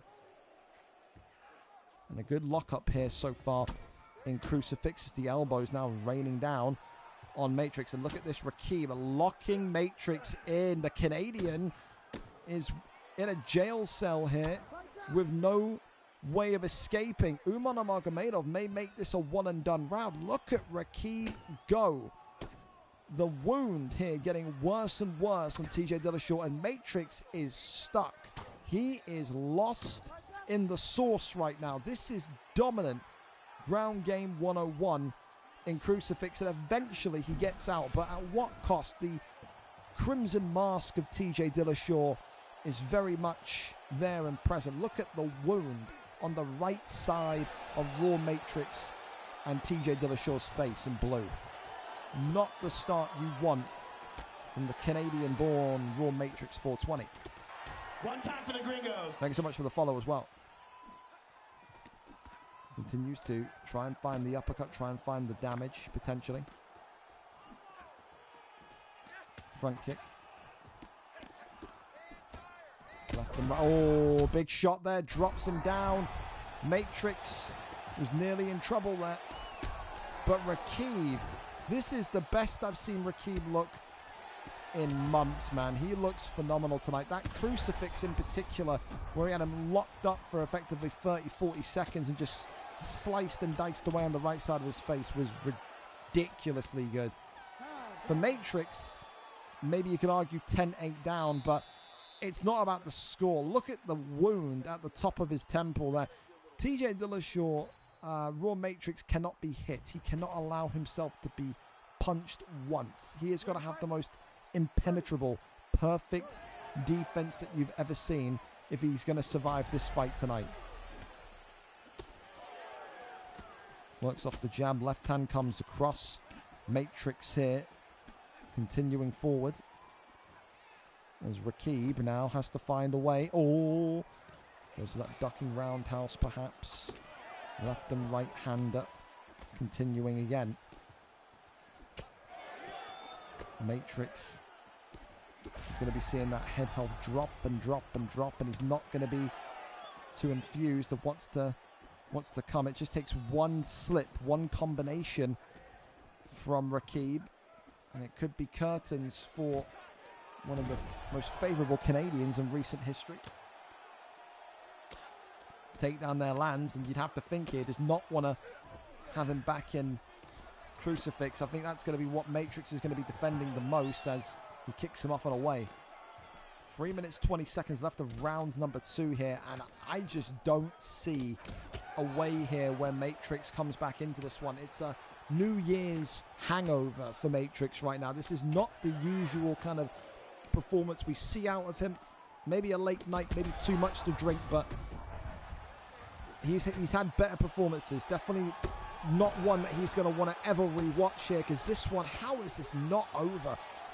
Matrix is surviving with the pure durability of TJ Dillashaw at this point. He cannot do a thing. The damage is just so severe.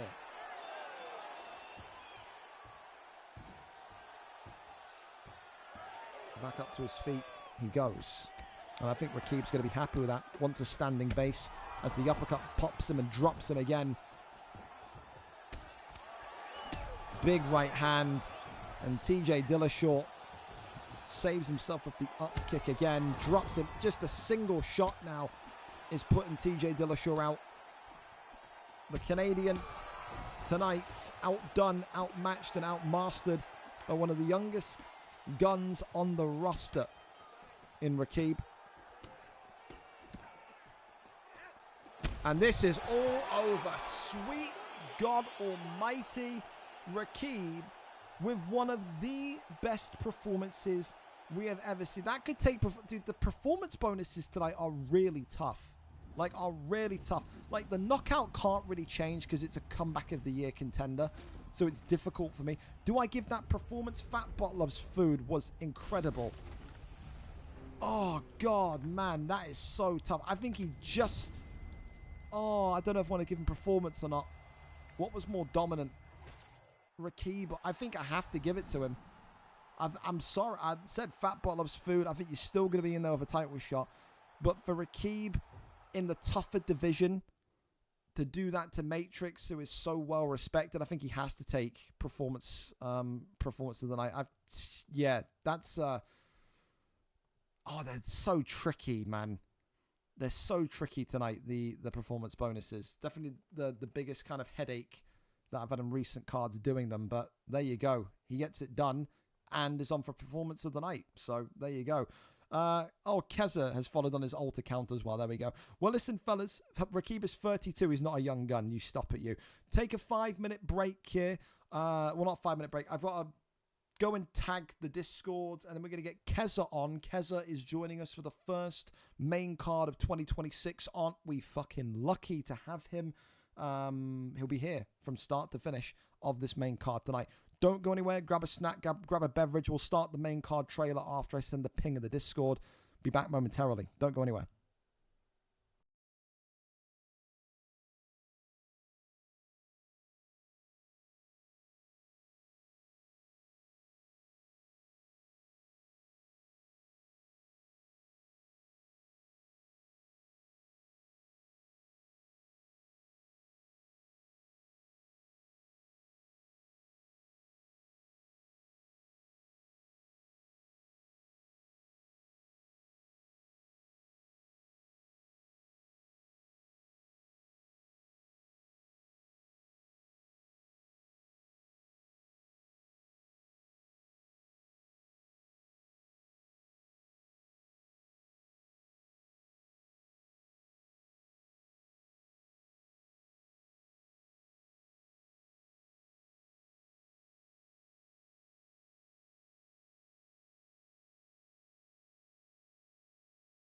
One time for the gringos.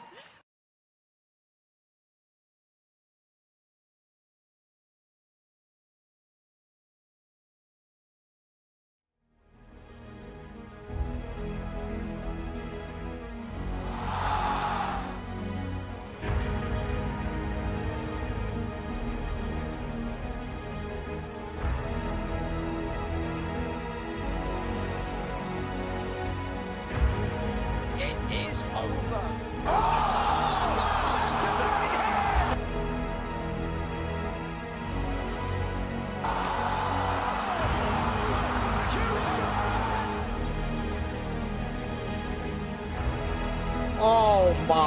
God.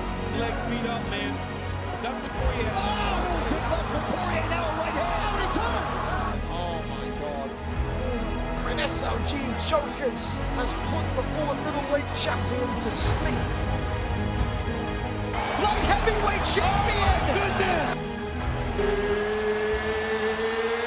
It's time.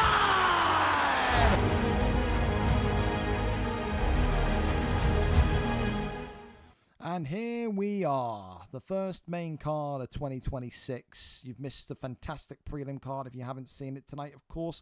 We've got dual comms for the first main card of 2026. It's like the Raw on Netflix if you're a WWE fan. You just get all the special guests here.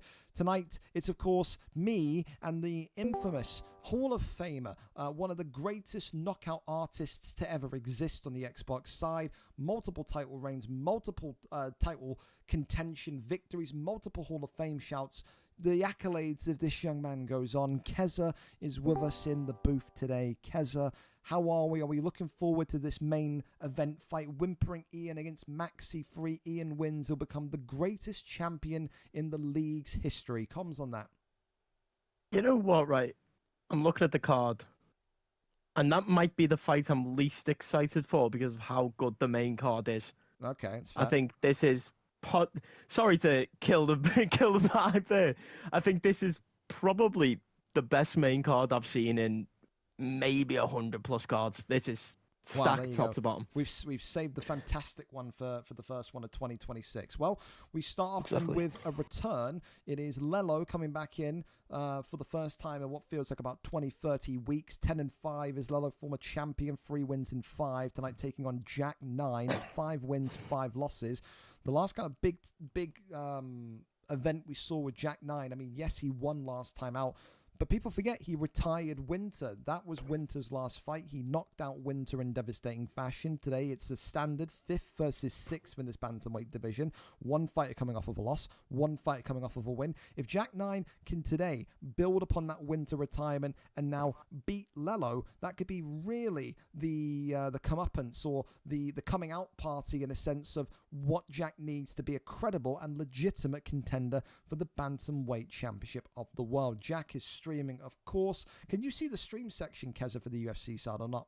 Yeah, I believe so. Okay, wonderful. So yeah, all the links will be in there for you. Here we go, though.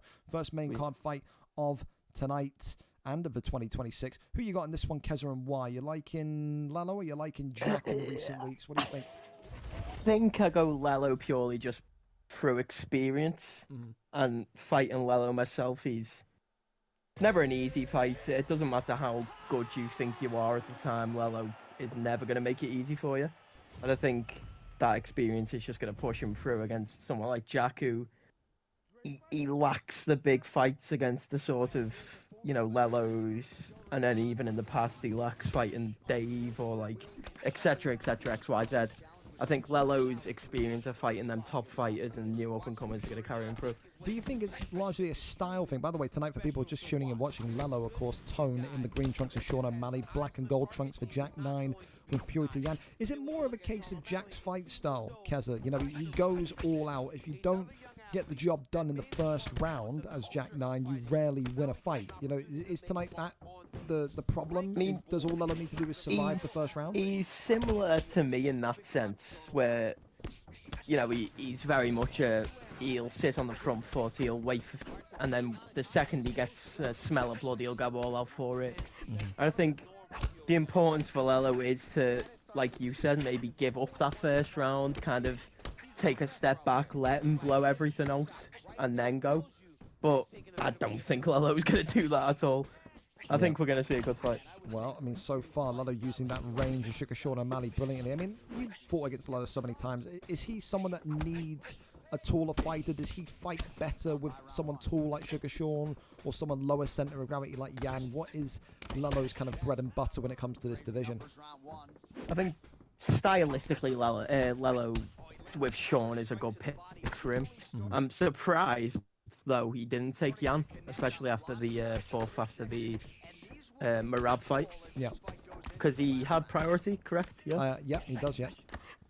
I'm surprised he didn't take Yan for the simple premise of don't give the other person Yan. But I think Sean's a good enough pick. If I remember correctly, he beat Dave on.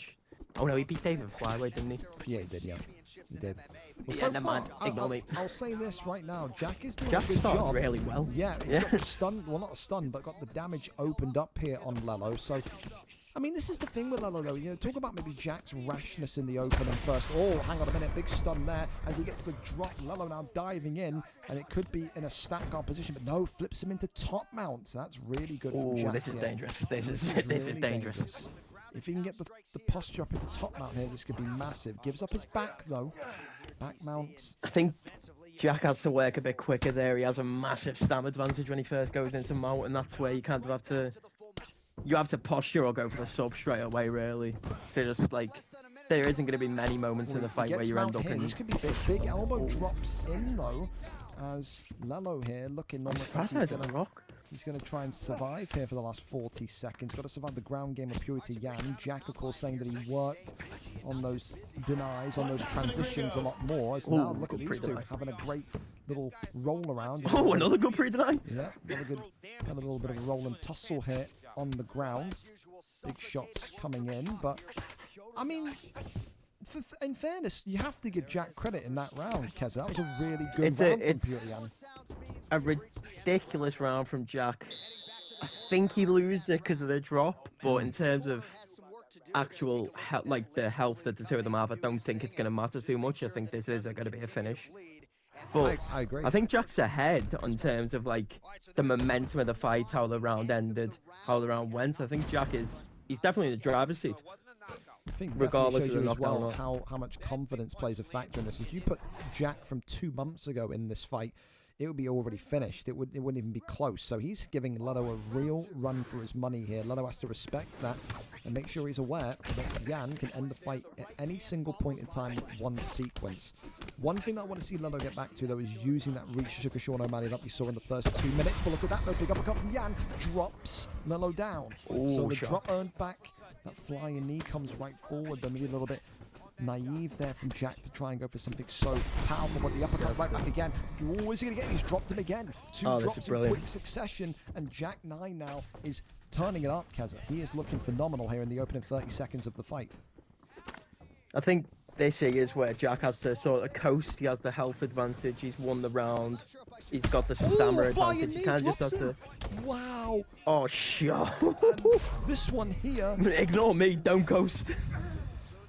Jack 9 getting closer to another big name, a big Hall of Famer joining the resume. Just got to make sure he keeps Get up here, please. The head health of Sugar Yeah, Sean perfect. He's in real tatters now. Lelo's got to be careful. Yan's powerful. I mean, this is where you have to sort of adapt like the final block style or the Dave style on the feet when you're Jack here and just... Oh, never mind. Ignore me. Let you take that one. What a shot. What a shot. Jack 9, can we start calling him a credible contender to the Bantamweight Championship of the world? The embarrassed Winter, and again, in a fight tonight, which barely any people gave him a chance in against Lelo, he has given Lelo a returning defeat. Everyone expected Lelo to come into this fight and win it dominantly, Keza. Quite the opposite tonight. Jack weathered the storm in the first 2 minutes of round 1 and then really looked sharp from there on out. I think apart from the quick knockdown from Lelo, it was one-way traffic for the 8-9 minutes that the fight went on, and that's an impressive performance from Jack. Stupidly impressive to make someone like Lelo look that amateur almost. Is that the word? Yeah. That's impressive. Do you think Lelo will look back at Great that, as you said in the build-up as we were loading in, do you think Lelo will look back at that and maybe feel like he slept on Jack a little bit and made a mistake not taking Yan? How would you think he'll be dissecting that one? I don't know if it was the pick or how he tried to play Sean how you would play Yan. He tried to get in the face and like trade in the pocket, but like when you're Sean against a Yan, it's the worst thing you can do. You kind of want to hold that range. You've got a million kicks and jabs that you can throw to keep the range. And like, I just don't think for Lelo, Sean was the pick. I think if he goes Yan and then pressure boxes, it's an easier night. Not that he would win with that performance that Jack's just put in, but it would have been a Well, closer I'm saying fight. there as well that his controller disconnected 3 times at the start of the fight there. So, again, is it Maybe true? for Is the it not flying true? knee, but I didn't really see many, much inactivity. Yeah, I don't know. Only he knows. Anyway, up to our next fight, we go over to another fantastic return. Everyone's favourite New Zealand Kiwi back, Keza, but on the PlayStation side exclusively. We lost 2 Hall of Famers. Prime Doc going to PlayStation full-time. Dexter going to PlayStation full-time. Tonight, Dexter takes on Mr. Oni J for the first time ever. 0-0 is Dexter against the 17-15 Mr. Oni J, 1 win in 5.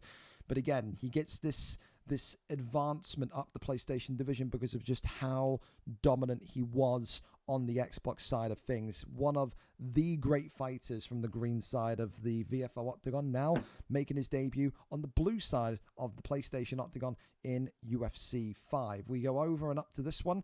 Oni J hasn't been replying. Excellent. So if Oni J isn't here, Brilliant. then, I mean, he's on his phone. Where are you? So we're doing this already from Oni J. He can't read a clock. He can't read a time. Fantastic. So we'll see if he replies. And that is and has been the issue with Oni J for years almost. Oni J is a fucking... And you know, the thing is that Oni J is the first guy that will kind of DM me when the card gets released and be like, no fight, ? Like... He's great entertainment once he's in there. It's just getting him in there. You need to be here in 20 minutes, max, or I am cutting you, Jay. You knew you had a fight. You were reminded. You signed up. It's on you. So when he's not here, again, no one is uncuttable.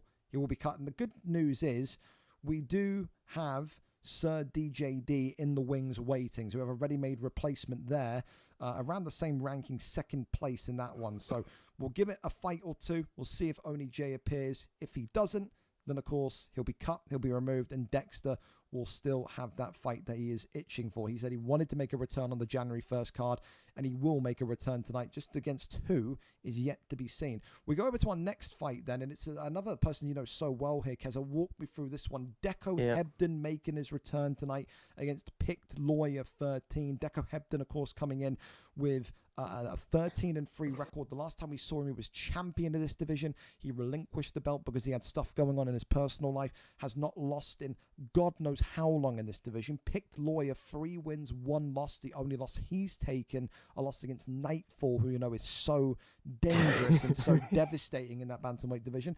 So tonight, you're talking about 2 win streaks, 1 of 5, 6, 7 fights of Deco, another one of 2 fights of Picked Lawyer. How do you see this one going?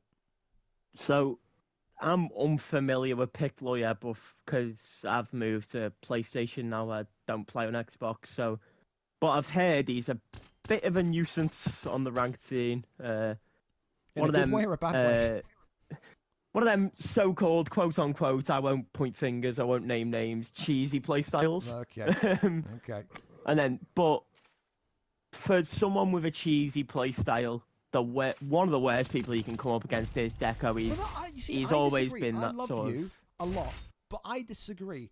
I think that's the perfect person to go up against because Deco. It depends what Deco you get. A fucking short fuse, Keza. He does. I know it. He could lose his head instantly in this fight. He does, but he is also one of the better anti-grapplers, anti-cheesers, one of the best defensive grapplers the league's seen ever, period. That's fair. I mean, listen, we saw him back in UFC 4. If he can keep his head, didn't he? Yeah. If he can keep his head, Deco can counteract it. But I mean, maybe I'm just wrong with the Cody pick. Yeah, maybe. Well, that's an unexpected one. That's an unexpected one. I thought maybe we'd see a little bit of grappling tonight as well. But however, No, grappler maybe, but... known as Deco Hebden in the red trunks with Yann, who was Picked Lawyer coming in with the blue and black trunks with Cody, No Love, Garbrandt. 2 power punches in there tonight, Keza. With 99 hand power with Garbrandt, is this fire versus fire? You often talk about, you want to do a yin-yang matchup, cold versus hot, fucking ice versus fire. This is literally dynamite versus dynamite in this fight. Oh, yeah, absolutely. I think in my experience of using Cody, it feels like you're always on a timer of, how long have you got to secure that win before the chin gives out, especially against someone like Yann.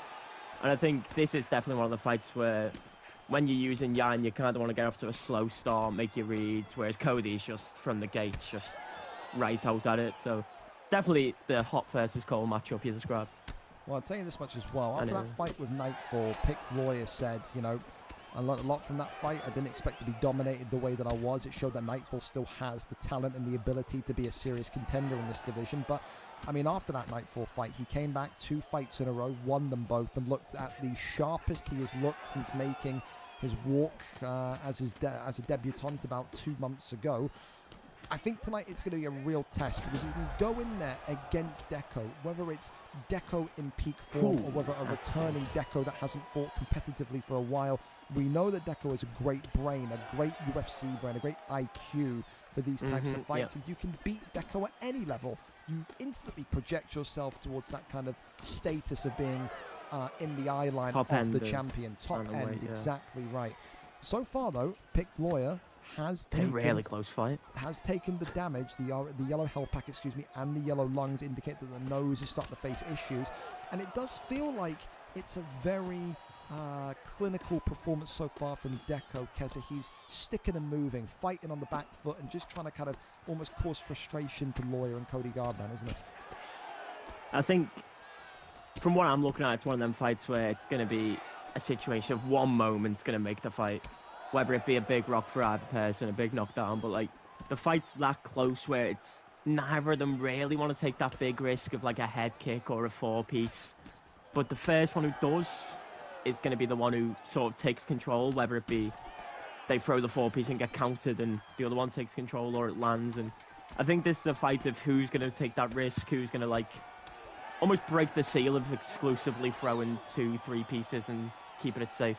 Wow, round, by the way. Yeah, round 1 in the books. The only way it is on 5 rounds, by the way. Yeah, it's fine. If we go past round 3, we'll have them lift their arms up and knock each other out, go for the usual decision as we do. I think the only way to describe Deco Hebden's performance in that first round, Keza, mesmerizing. Really clean, really fluid, and almost kind of, you know, wooing the audience in terms of what they're seeing here tonight. His striking, we said this back when he won the championship belt a couple of months ago, his striking looks phenomenal, and that's that stun. And there's the spear. There it is. There it is. And this is where Deco Hebden back in 2023, 2024 made his namesake inside of the VFL power get ground game. But immediate get up from Picked Lawyer, and we're right back to the feet. I don't think Deco will mind that because Picked Lawyer on the code, he loses quite a lot of stamina from going for that power get up. And Deco was already at a stamina advantage, so now he's in a dominant position on the back with a stamina advantage. This is where Deco works, and this is where Deco starts to win fights. Yeah, again, we haven't seen a Deco Hebden submission since his 2023 days. When he came back, like I said, he was knocking folks out left, right, and centre. When he came back in, you know, before he won the belt the last time out, he said, I feel like I'm in the best position with my boxing that I've ever been in, not just in VFL, but a competitive UFC standpoint. He really believed that when he won the belt last time out, he was the ultimate fighter. He had boxing, he had ground game, he had everything. And right now, he's showing that he's still got those same tools, completely ransacking the second round so far. I don't think we've seen Picked Lawyer land a significant blow in this fight or in this round. Not that I can remember. Not that I can remember. I think Deco is.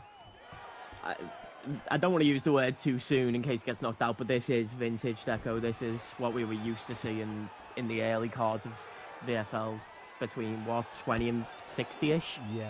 Just he gets that rock on the feet and it's a landslide from there. But back up on the feet now. Oh my God, Keza, you could be doing the commentator's curse. Hang on a minute here. Big shot here from Picked Lawyer. Nice step back on the uppercut. Oh. He now looks to try and get some of that forward pressure going. Yann here on the back foot. Got to be wary of that Cody Garbrandt power. Of course, the health pack and maybe a slight darker tinge of orange on Deco Hebden than on Picked Lawyer. That's expected due to that incredible hand power. Left hand here from Cody Garbrandt though. And Deco Hebden stunned again. But right back though. Deco Hebden. I think a mistake that Deco's made here is when he got that rock, he went for the takedown, and he didn't get much damage on the floor, so nice rock by the way, but in theory he's kind of wasted a few minutes there. So now the round becomes a lot more even in the judges' eyes because there wasn't a knockdown there. 3-2 on rocks, and the control time. Cody no love Garbrandt, Neon Belly, Deco Hebden in big trouble here, and picked Lawyer. Not going to get it 2 or 3 shots shy, but what a final 2 minutes this has been in round 2. Holy smokes. I think the awful news for Deco is it puts him at a huge stamina disadvantage and probably 2-0 down. I think we're taught, we said earlier on, it's going to be difficult to beat Fight of the Night so far, but I think this is giving it a real run. We're looking that way, yeah. I tell you, what a performance from both of Deco's these two. 2-0 down with a massive stamina disadvantage as well. It's not going to be it's massively uphill from Deco from here, I think. Said third and final round. If it does go into round 4, we'll ask one of these two to lift their arms up and then check the scorecards, and it will be a decision. It's only a 3-round fight. Trading uppercuts. Ooh! Accidentally set this one to 5 Tell you what, rounds. that block of Garbrandt's looking low. The head low health to the is point looking of... bad though. Oh, shots! Big shots here from Deco. Got to be really careful though. Can't get overzealous though on the rocks. Not with that stamina, he can't afford to. Especially with his body just big shot from Garbrandt though. Perfect timing. Great. Drops Deco. Neon Belly. This Down could he be goes. it, Keza. And it's all over. Cody no love Garbrandt. That's gonna hurt. Picked Lawyer gets it done in what can be, Keza, described as 2 upset wins in a row. Jack Knight and I'll pick Lawyer. That's huge for pick Lawyer. Definitely. 13. I think if you're looking at the prediction cards and channel points and such, definitely. I don't think words. either of them two were the favourite per se, but that is a great fight. That is a huge win, and man.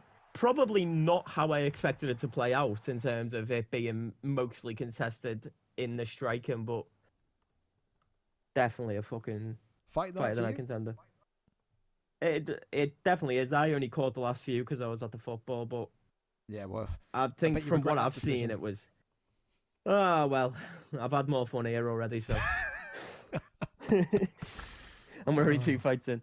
That's funny. All right, well, we're going to do one more fight, and then we're going to bring in DJD to take over from Oni J. So we're going to go to Dawaja and Camille next. We stay on the PlayStation side of things. Of course, Dawaja and Camille tonight, 2 up-and-coming PlayStation fighters. Dawaja 7-3. 3 wins, of course, in this last 5. Whereas Camille, 5-3, same identical form, 3 wins and 5. Both of these two tonight looking to go and make it a 2-fight win streak. The big question mark is here, though, is will Dawaja's cockiness, confidence come back to bite him? Will that haunt him here? He's been pushing to go straight into that kind of elite division. The last time he was in that elite division, he had a couple of fights in, then he effectively went inactive, said his PSN expired, or said that he couldn't get couldn't fight regularly, and then he took a 2-month hiatus. Now he is having to earn his way back in. Do you think there's a because, I mean, you've seen it with guys like Webbo and Mark the Shark before when they get put into featherweight and they're so focused on getting into bantamweight flyweight again that they overlook people in front of them. Do you think that could be a thing that could happen here tonight? It's definitely a thing I've seen happen and has happened to me. I mean, countless times. I think you go back as early as VFL 20 or so, I was overlooking guys like Jamie Bucks for the Nasdin fights and such. So I've experienced firsthand that it can happen.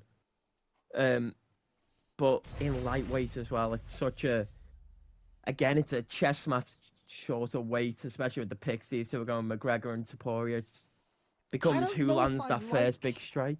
I don't know if I like that McGregor pick. We know he's so powerful, but surely the answer here from the Taporia pick and Camille is to wrestle. It's to shoot, yeah. I mean, if Camille doesn't decide to shoot, he still stands an unbelievable chance with Ilya, with how strong he is. He's probably the only guy on the roster who can match McGregor in terms of power. It's fair. Especially with the long hands McGregor, but well, so we have I think I would be shooting. We've rarely seen this version of McGregor lose. I think in my time watching fights live, I've only ever seen 3 live fights since he's been put into the game where he's lost. He has an incredible win rate, does this Conor McGregor. McGregor, of course, tonight in the white and black for Dawaja, whereas Camille comes in the red and gold with Topuria. My big thing here tonight is to see if the takedown comes in, how does Dawaja cope with it? We've seen McGregor's turn into wrestlers before. We've seen people hold their own. I mean, do you subscribe to that notion, Keza, where the pick doesn't really have an excuse? If you're a great player, you can wrestle with anyone, or is that just a falsehood? Wrestling, definitely, I think you can. The only thing you're limited by when you're wrestling with a McGregor is subs, but I mean, on this game, it's like, subs aren't the be-all, end-all. Maybe on 4, but on this game, I feel like you can wrestle with anyone, yeah. Well, immediate kind of elbow that glances across Camille's temple. Great takedown. But then an immediate takedown to kind of keep things nice and calm. And, of course, an easy deny there. Sweeps the legs of McGregor off the cage. So this now almost a panicked sort of transition there for McGregor. I think absolutely correct. Or that or an incorrect input. I think either or. But this is now where Camille needs to kind of earn the stripes of this fight. Keep it here for as long as possible, Keza. Work the damage in. Don't let McGregor stand up, right? Dominant position now. But yeah, I think this is where if you get a sustained period of control, the Dawaja becomes a bit more cautious when it necessitates it. I tell you what, he was nearly on the verge of being rocked there. And I tell you this much, Camille's top control here so far, looking really impressive with Topuria so far. Dominant, yeah. Goes in with an arm triangle now, looking to try maybe get the first submission off on I don't think it's the greatest decision ever. He's going for knee I think you can eat belly. Ooh, he might... He gets the knee on belly, but then goes right down into side control. Transition. Don't massively understand it, but he keeps top control, and that's the important thing. Yeah, I think that's exactly what he. I don't think he wanted to kind of risk kind of getting that reversal off and then having the dominant position. So we'll work here for 60 in-game seconds to try and get as much damage on to McGregor as humanly possible. It's a power transition out of side control there from McGregor. Okay, well, McGregor into side control and then gets up. So I think he just wanting to kind of get the hands moving here, avoids that one though, does Camille, and an immediate spear takedown. So I mean, I like this from Camille so far, Keza, avoiding every single bit of damage that McGregor can do on the feet. I think it also sets him up well for round 2, where when it starts on the feet, Dawaja is going to be almost paranoid of that takedown to the point where the shots to the head are going to open up more. And we saw him mounting inside control. He's done damage to that head already, so it's not going to take many to land a rock or a drop. I think he set himself up really well for the next 2. Well, the significant strikes were both at 7 there for both of those two. I think the blue corner, Topuria, wins that round purely on total strikes landed. So a very close round, but strategically a really impressive round from Camille and Ilia Topuria. Dawaja, of course, now has to kind of really find his bearings, defend the takedown, and make that full force pressure of McGregor be felt. It only takes one uppercut, one pull counter, and McGregor is going to put this one to bed. You have to be aware of that if you are Camille. I think he is, and I think that's why he was so heavy on the wrestling inside round number 1. I think the big thing as well that people often forget about this is just how, I think, big this McGregor pick is in terms of height, in terms of reach. He does really feel like he's too big for this lightweight division, doesn't he?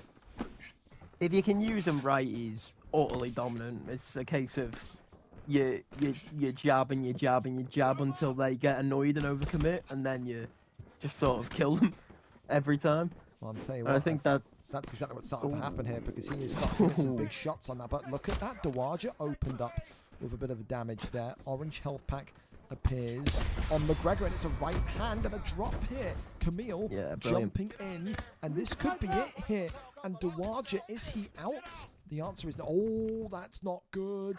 That's top out with Conor McGregor. That's not with a lot of punch power. With a lot of punch power. Elbow drops it down. Is Topuria going to lose this fight tonight because he was overconfident and too greedy? Big elbow drops in. Nearly the fight was done there. But I mean, that is textbook 101, Keza, of thinking that the kill's there and then biting off more than that was really close. Let me see that hook. I'm always myself just so paranoid to jump into full guards because of stuff like that. I think you've saw many times I've just simply refused to jump into a full guard because what a shot that is. Perfect use of the backstep almost. Yep. Camille here now almost kind of has to make sure oh my god, the pullback there was so close to being dangerous as well, and you can see Taporia, Camille feeling the heat there, shot the takedown, and it feels almost because like Camille was trying to survive this last minute and 30 seconds.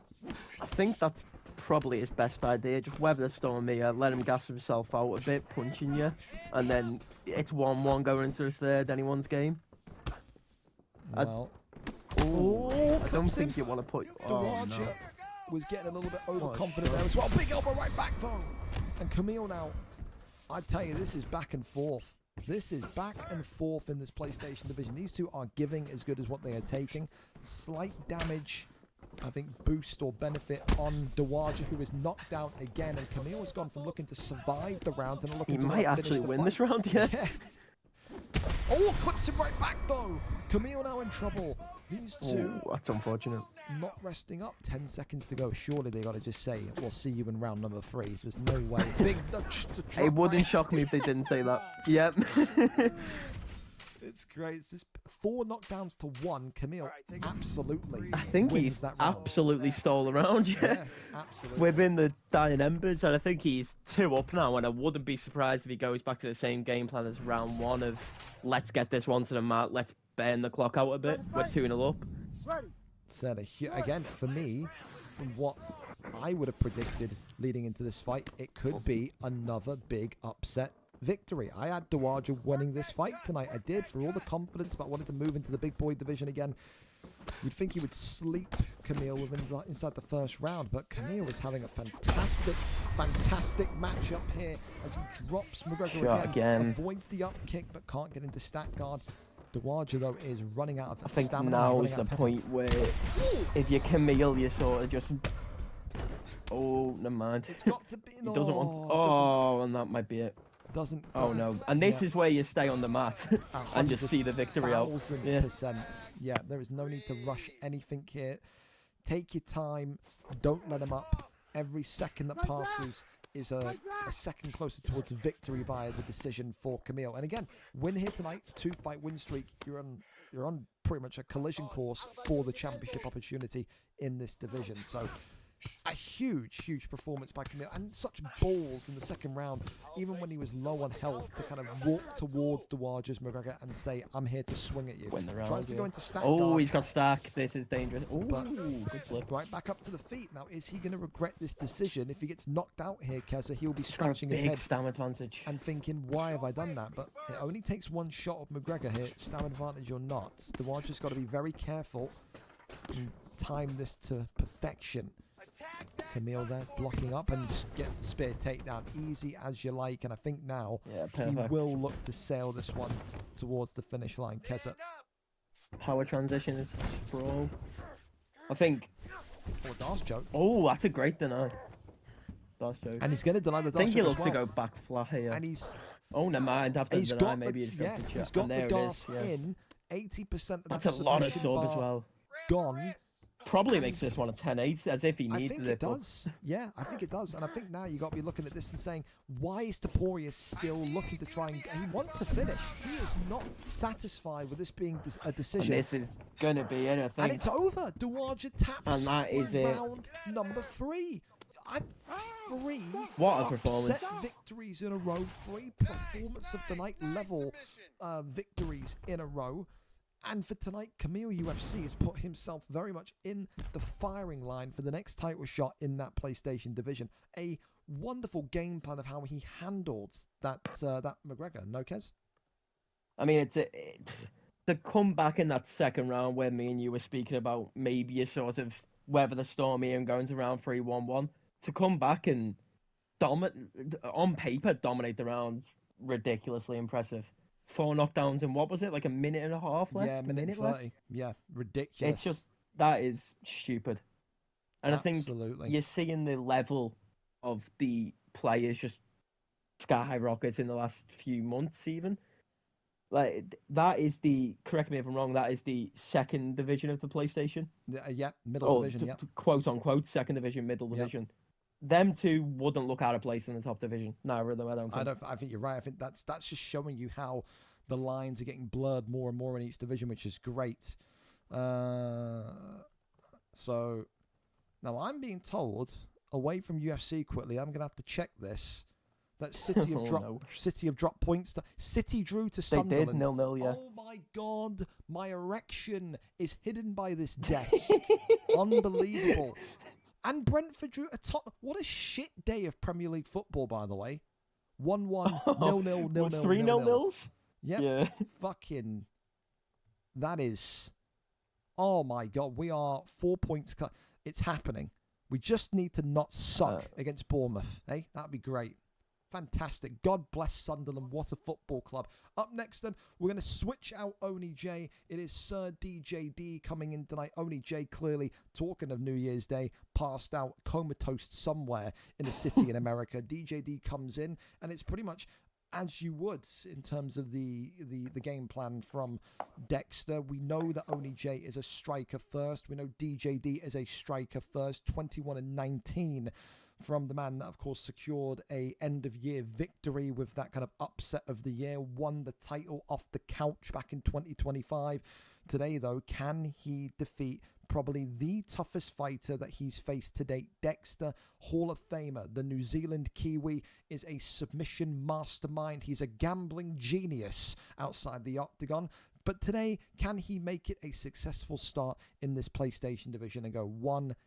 DJD, if he's never seen a Dexter fight before, is in for not only heavy ping, but is also in for a really rough time on the mat should he wish to take it there. DJD is our cameraman here this evening. We are there, we are set, and we're ready to go in this featherweight division. Big thank you to DJD as well for being, again, available, open, and here. Of course, people that have predicted this fight, it will not count on your prediction card since the fight has changed. This is a free hit, if you will. So, we've got Aljamain Sterling and Yair Rodriguez here tonight.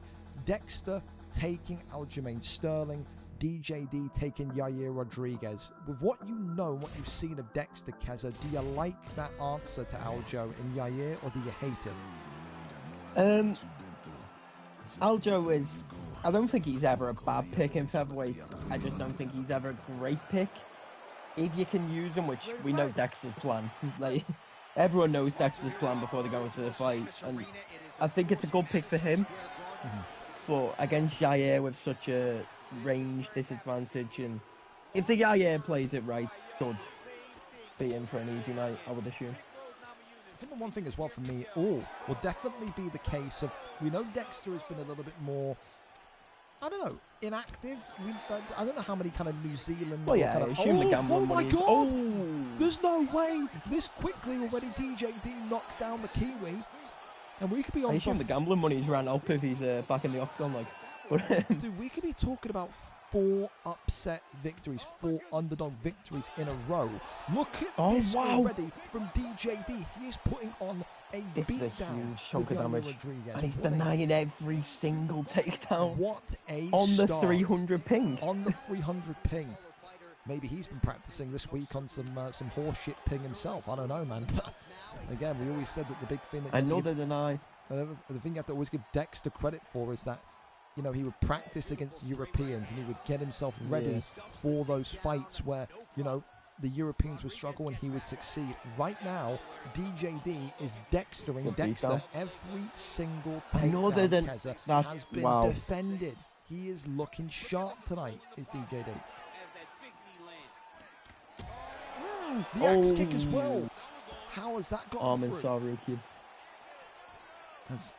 Dude, he can't take him down. He actually cannot, for the life of him, get him down. And this is the thing we've always said. We've never seen Dexter on the Xbox side not be able to get some of that. There it is. So, but he does get him down. But, I mean, has too much damage been done? You would think so, wouldn't you? But with the way the game works, all it takes is one sub and you win the round randomly. He's got to deny as well. Fucking wow. I am impressed. This is unreal. I am impressed beyond words as to already how much better. Another one in half guard.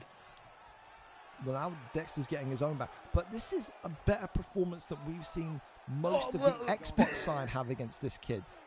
Kez, I mean, DJD is a highly disrespected fighter. Every single time people look at him and say he's not championship status, but he is putting on a very valiant performance here against an Xbox Hall of Famer and an Xbox great, to say the least. I mean, DJD was calling me out every week on my PlayStation streak, and thank God you didn't make the fight. Because what am I watching here? So then he's performing at a very high level recently. Certainly is.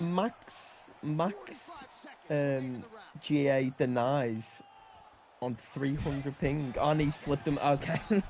I'm lost for words. I think if we're lost for words, could you imagine Dexter as the New Zealand sun is I rising don't know up? if DJD is the luckiest man alive with guessing denies, or he's maybe should be racing in the F1 instead of playing UFC. Reactions of an absolute saint, no doubt. And that's the end of round one. That is an incredible round and it's not, for DJD. It's not often we can say this, but Dexter has lost a round. We rarely said it on Xbox. We're saying it here tonight. DJD 10-9 He hasn't up. just lost it either. That is dominant. He had not an answer for what DJD was giving him.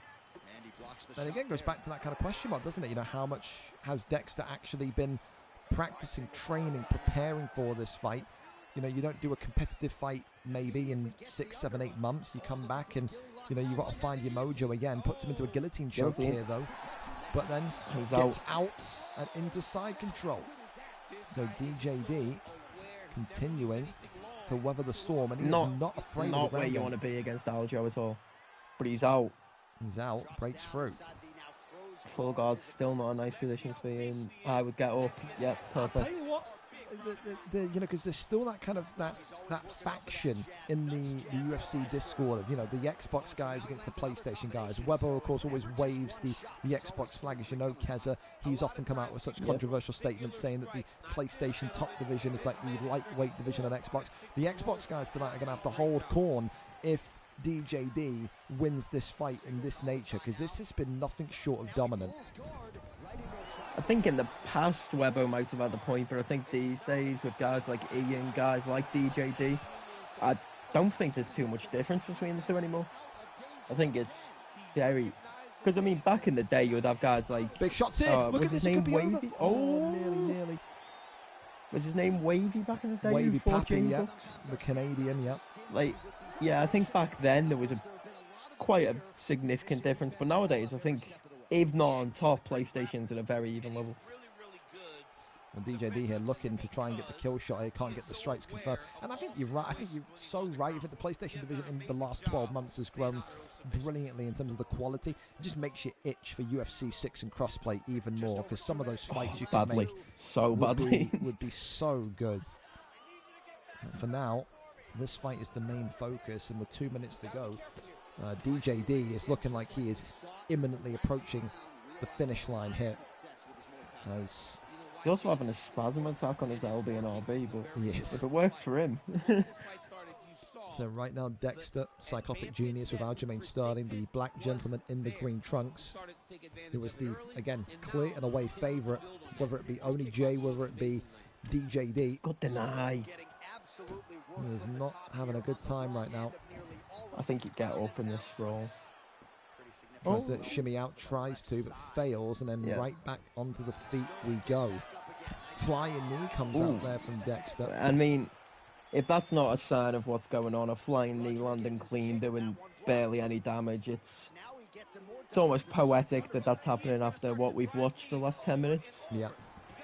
And it does make you wonder. It does make you wonder, because we never really often saw Dexter lose fights on Xbox. And, you know, it flags up the question of mentality. Should Dexter, Aljamain Sterling, lose this fight tonight? Does that motivate him to continue competing? Does that make him feel like he's got something to prove, to achieve in this PlayStation division? Or do we see him do the opposite, which is, you know, you lose one fight and then you kind of say, all right, I'm washed, I'm past it, and he retires. You know, you don't know what way he's going to go with that. But right now, Keza, I think that's 2-0 to DJD. Yeah, I think it's very clearly 2-0, yeah. I would be surprised. Not surprised, sorry. It's just unfortunate that one of them's not a 10-8. I think it's been that dominant. Well, third and final round tip. DJD, as he did in 2025, coming off the sofa, coming off the couch, winning the PlayStation Gold. Tonight, again, comes off the couch, comes off the sofa, and is having a world-class performance against an Xbox great in Dexter. He may have to say to himself that he's like the ultimate, replacement fighter, Keza. We talk about, like Leonardo Trossard for Arsenal coming off the bench and scoring. This kid may never sign up for a fight again and just take replacement fights. That's how well he's playing. He'll be wise. Yeah, honestly. Well, listen, Dexter is going to need a finish. Go on, sorry. As a replacement is very helpful in terms of like the pressure side of things. You're coming in with, you don't have much time to work yourself up over who you're fighting, XYZ. Like, you can almost come in with a clear mind and just play actual UFC rather than nervous competitive UFC. And I think that's what we're seeing here with how good DJD has been. Absolutely, and this is the thing. What we're seeing right now is not going to help Dexter in the slightest. Time is ticking away here more and more. 3 minutes and 15 seconds left. You can't keep him grounded. They're back up to the feet, and this is where DJD has been so dangerous in the opening kind of 5 minutes of the fight. Spin kick there to the body, using all of that length of Yair Rodriguez there. As Ajme still now trying to bounce back with his own boxing, but like you said, if a flying knee ain't gonna even get a stun, I don't think a jab hook combination is either. Tries to grapple him against the cage, spinning back elbow avoided, and Dexter once again stifled in his takedown attempts. It is the rolling thunder gets him down, and this could be it here into stack guard, and DJD raining down the strikes, and Dexter is gonna survive. But my god, this is the most vulnerable we've ever seen the New Zealander, Keza. I've never seen him be handled Not this in my way. time, though. Never. This is heel hook. So Takes the heel hook. too little, too late, maybe. I think so. I think definitely, you got to be so good on your denies here, and he lets it slip out of there. I think we're looking at pure, maybe we're not even looking at a miracle anymore. I don't think a miracle could save him, though. Oh, head movement's good. Drops him against the cage, though, and this has got to be it. Big That'll shots, be and this is nice. all over Keza. Yair Rodriguez, DJD, makes it 4 upsets from 4 on this very strange main card tonight. I didn't see some of the prelims. That's got to be performance of the night, unless I missed something outrageous. I think it has to be. There's no...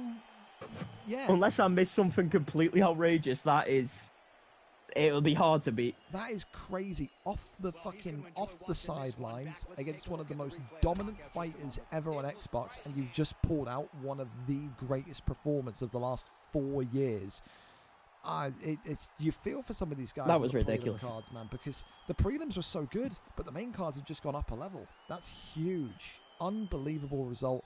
And for Dexter, you now have to wonder what's next for him. Well, we keep on going, Keza, and of course up next it is another couple of fighters you know well. Viper Archeo TTV against Spooky Ghost here tonight. Viper 21 wins, 19 losses, 3 wins in 5 coming off of a loss. Spooky Ghost now saying he is full-time Xbox, 13 wins, 8 losses, 1 win in his last 5, looking to make it 2 wins in a row tonight. Viper, a great striker. Spooky, a dominant Habib-esque wrestler. Who do you like in that fight and why? Well, I've played them both, and from what I've heard, the whispers in the background, you could say, is Viper's done a similar thing to me, where he's become a clubs player. But so I'm not sure how much Viper's playing UFC. Even if he was playing UFC consistently, I think I would still lean it to Spooky. So purely based off that, I'm gonna go Spooky in this one. So you think tonight Viper's gonna come in rusty and look a shadow of himself? That is exactly what I'm saying. Okay, well let's see if your data, if your info is good or not. TJ Dillashaw against TJ pick tonight. Yeah, I think you know how excited I am to see a TJ pick. Yeah, I think Spooky would have liked Yan, but he'll take TJ. This is the thing. Spooky could do one of two things. Spooky could either wrestle this one into the ground, or he could do what he did back in his PlayStation days when he took a 4-week hiatus, came back and turned into a boxer, almost did what Webbo did, where, you know, he kind of abandoned one style and kind of went with the other. I think tonight, though, rusty or not, if Spooky chooses to box against this Yann, it could lead to problems. His main style as a fighter, as a man behind the controller, Spooky, is a guy that dominates and controls. We've seen him end rounds only conceding 2 significant strikes, 1 significant strike. He is a durable control fighter. You don't get durable and control in the same sentence when you stand up against WhimperingIann.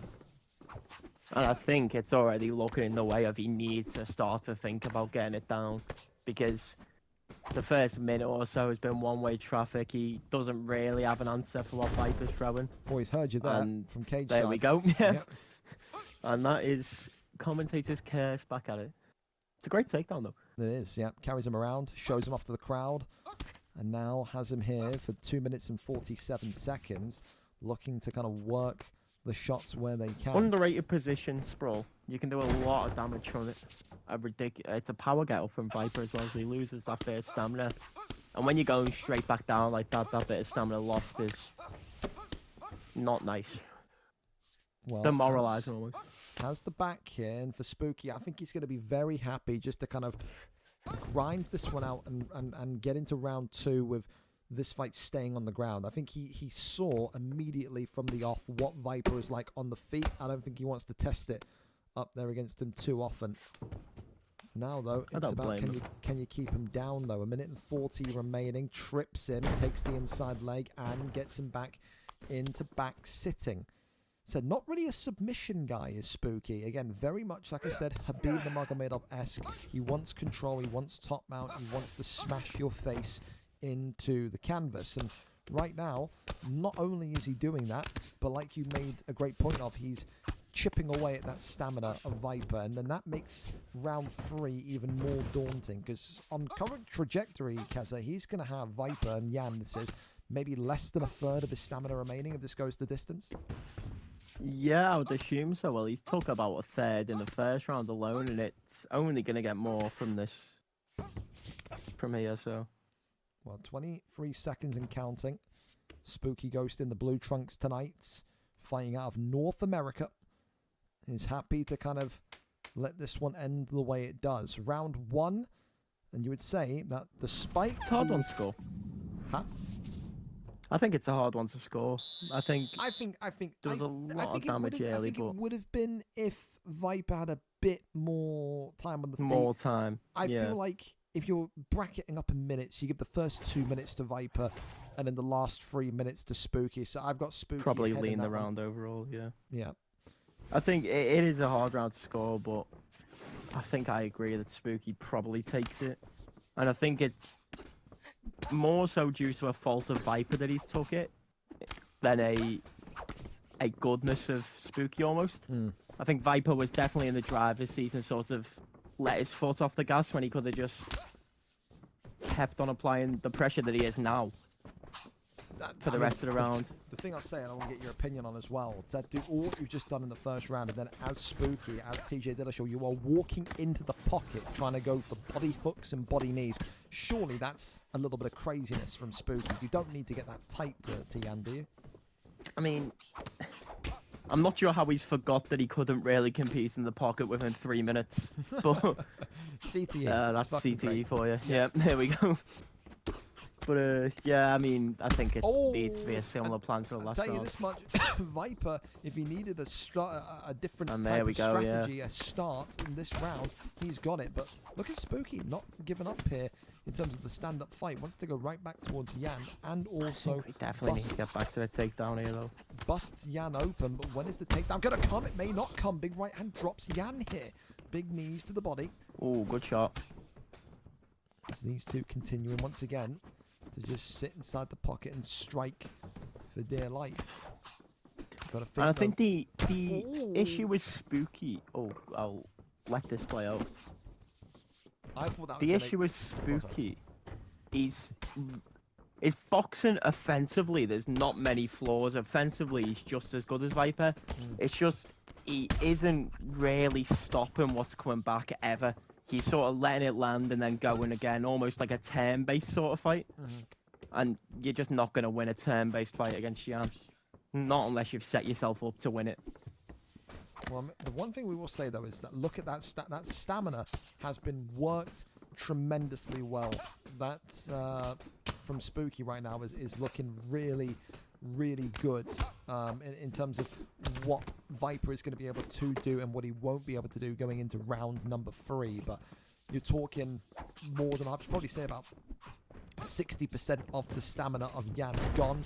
Survives the takedown and gets the trip himself. So 60 seconds here of Jan on top. Jan is a wrestler. Is that liable for someone like Viper? Do you think he should wrestle if it ends this way in round 2? Again, I think he's sort of forced into that because of his stamina. Like he can't do much more than a 2-piece on the feet. So he's sort of like forced into this way of apparently I'm wrong. He can do more than a 2-piece on the feet. It's just not going to work very well. Clearly, and he's down. Oh God! And it's a round 2. And it's over. TJ, you got to come on commentary more. And that's what happens when you do more than a 2-piece on the feet. You got to do commentary more. You are cursing these poor fighters every single fight so far. Unbelievable. I did try and tell him not to do more than a 2-piece. That's funny. Literally every single fight, you've literally jinxed. Yeah, it's becoming an issue. That's phenomenal. You're the fucking people are gonna start yeah, coming out to the octagon and giving your fucking head a rub like it's a lucky charm or something. Just do the opposite of what I say. I mean, that was my tactic in my fights when I was fighting. Do the opposite of what I'm thinking, and it usually works. But well, we go to our final non-title fight of the evening, and it's a PlayStation contendership matchup. Kruger against Kieran Crow. Kruger tonight coming in 29 wins, 13 losses, 3 wins in 5. Kieran Crow, 12 wins, 2 losses, 4 wins in 5, a 2-fight win streak. Kruger said last week, when they were talking in the Discord, people saying, well, the main fight is this guy, and that guy. Kruger wasn't in the list. Kruger interjected in that conversation and said, hey, I'm back now. I've got Wi-Fi. I'll make people remember who I am. 29 and 13 for a reason. One of the greats on PlayStation. But Kieran Crow, since he moved over to PlayStation, Keza, has been a revelation. Former champion, only 2 losses. He's unstoppable on his day, isn't he? I think when I was playing in PlayStation, he was God knows how many fights undefeated, and I doubt he's lost to many people he shouldn't have on the way. And I think with Kieran, it's always a case of you never know what Kieran you're going to get. You could get the one that comes out and wrestles you dominantly, or the one who comes out and matches you move for move on the feet. And I think that's what makes him so dangerous, that there isn't really much of a gap in the quality between the wrestling Kieran and the striking Kieran. I said if anything, you wanted to take a playful look at it, the biggest enemy of Kieran's PlayStation tenure has been himself falling asleep twice and losing twice. So, you know what I mean? I remember them days. Yep, one of those. So, tonight, though, Topuria... We've all been there. Topuria against Volkanovski. Topuria, of course, in the white trunks for Kruger. Black and Volk gold is a bit of a strange pick. You see, he likes Volk because he uses Volk as a wrestler as well as a pocket striker. Yeah, I think that's how you have to use Volk. I don't think you get success just doing one or the other. I think he kind of is a fighter that you have to mix it up, almost as if you were using an Islam or an Usman. Like, you kind of have to mix it up with Volk. If you do one thing, he's not good enough at just one thing. I'd say it's so far as well. What I'm noticing immediately, Kruger being very aggressive. And again, that could come down to maybe not doing your homework and not knowing who Kieran Crow is and not really seeing too much of his fight since you've come back to the PlayStation division. But for us on the Xbox side, we know that Kieran Crow is such a dominant puncher, such a dominant wrestler. He really kind of, woke up to the wrestling in the PlayStation division. He kind of came out of his shell, before he was the guy on Xbox that was being wrestled and calling people pathetic and insulting them for wrestling. Went over to PlayStation, mixed in the striking with the wrestling and looked like an unrecognizable character. One of the very best in the modern day PlayStation division against one of the most historically best in the PlayStation division in Kruger. It's kind of like, the ghost of Christmas past and the ghost of now being to be timely. One. Yeah, absolutely. And the thing is as well for Kruger is I still think he's not, a gatekeeper. He's not an old man in this division where he can't win the belt. I think he absolutely still has the qualities to go forward, beat Kieran Crow tonight, and then say, see, I told you, I'm back and I'm at my absolute peak. So he's got to treat this very seriously tonight. However, Kieran Crow gets a great, not stun, but a great bit of damage back, opens up a wound on Taporia. Are you surprised at how much damage Crow has conceded, though, so far in the first round, Keza? Yeah, he's usually really defensively sound. Like, you have to sort of set up traps to actually get any sort of damage on him. But, like, it's almost as if he's way too offensively focused that he's sort of neglecting the defense. But, I mean, the last minute or so of this round, he's been almost flawless and brought it all the way back. So right now, you got to think, who is in the, I think, more advantageous position to push and be aggressive with 60 seconds remaining? I used to think before a couple of fights ago, 60 seconds, you don't really need to kind of be worried about the fight ending. Yeah. But then you see 4 knockdowns in a minute and 30 seconds, and then it completely changes your perspective on things. So you go too crazy. Main card's been mad, yeah. You go too crazy here, whether you're Crow or Crow. Oh, that's really good. You could well get stung. That's a very, very near shot that you're about to see there. Big right hand, left hand, though, from Taporia. But this one looking like it's going to reach round number 2. The head health of Kieran Crow has been absolutely body bagged, by the way. Yeah, I think the body, which we can't see. Oh, now we can see it. But the body health for Taporia as well is low. It's almost as equal to the head health of Kieran. Like, it's become one of them fights of which goes first, the body of Taporia or the head of, what's it called? Volkanovski, yeah. Well, listen, round 1, clearly a Taporia round, gets it because of that knockdown, and now we have to see if Kieran Crow starts to fight in a different type of style, a different type of way. Again, we've seen him on PlayStation before have 4.5 minute rounds of wrestling. Like, he's not afraid to make the fight, quote-unquote, boring should he need to. Big left hand comes across. The right hand now for Kieran Crow being worked menacingly in that, but of course a shot and a reversal of the takedown from Kruger. That's huge, and now gives Taporia a dominant position. And we talk about Volkanovski and his wrestling, Taporia and his wrestling. Kez, we've seen people with Taporia get one top mount transition and then end the fight from that. Herb Dean, though, standing us up here, we're right back to where we were. Oh, that seems early. That seems early. Really early. Yeah. But yeah, like you were saying, when someone like Taporia, who's so heavy-handed, when he gets into that top mount or any sort of advantageous position, he can change the course of a fight in moments. Well, so far, Taporia trying to kind of keep the distance at a minimal. Crow kind of with Volkanovski walking on the back foot, trying to fight, off that back foot. Gets that uppercut there that kind of sends a shockwave towards Kruger's Taporia. Still, though, over half the round yet to play out. I'm starting to get concerned about Kieran Crow's damage, his cut damage in particular, though, Keza. That's not too far away from the doctor, maybe having to step in and take a first look here. Big stun, though, from Taporia. Yeah, as now the I think both of them have big issues with the health pack. I think you're absolutely right. I think this could be one where these two are going to be almost kind of scared to take the first shot in round 3 if they keep on fighting like this. But the stamina as well, Kruger, has been completely depleted. Kez, I mean, where has that come from? Has that been from sneaky body shots, or has that been from power transitions? What are you seeing? I think it started in that. I think Taporia, somewhat in the first round, I think it was towards the end, Taporia pulled on a body uppercut from Volk, and it sort of took a lot out of the body, and since then Kieran's been slowly picking away at it, the lead body kicks, the body straights, and when you're not paying attention to the little taps to the body, they start adding up, and I think that's Kruger's mistake here. He's realised all too late that the body's being worked. Well, so far, 55 seconds left of round 2. And this has gone from a bit of a brawl to a bit of a chess match now between these two. Big uppercut there, though, from Taporia. Could it be a checkmate move on its way from Kruger? Volkanovski, Kieran Crow, not allowing that to define him, though. He gets a good couple of shots back and then almost tests the steal of Kruger's head health. 17 seconds and counting, and it looks like we're destined for a third and final round in this non-title fight tonight, this PlayStation contendership matchup. All of these non-title fights tonight have been absolutely wild.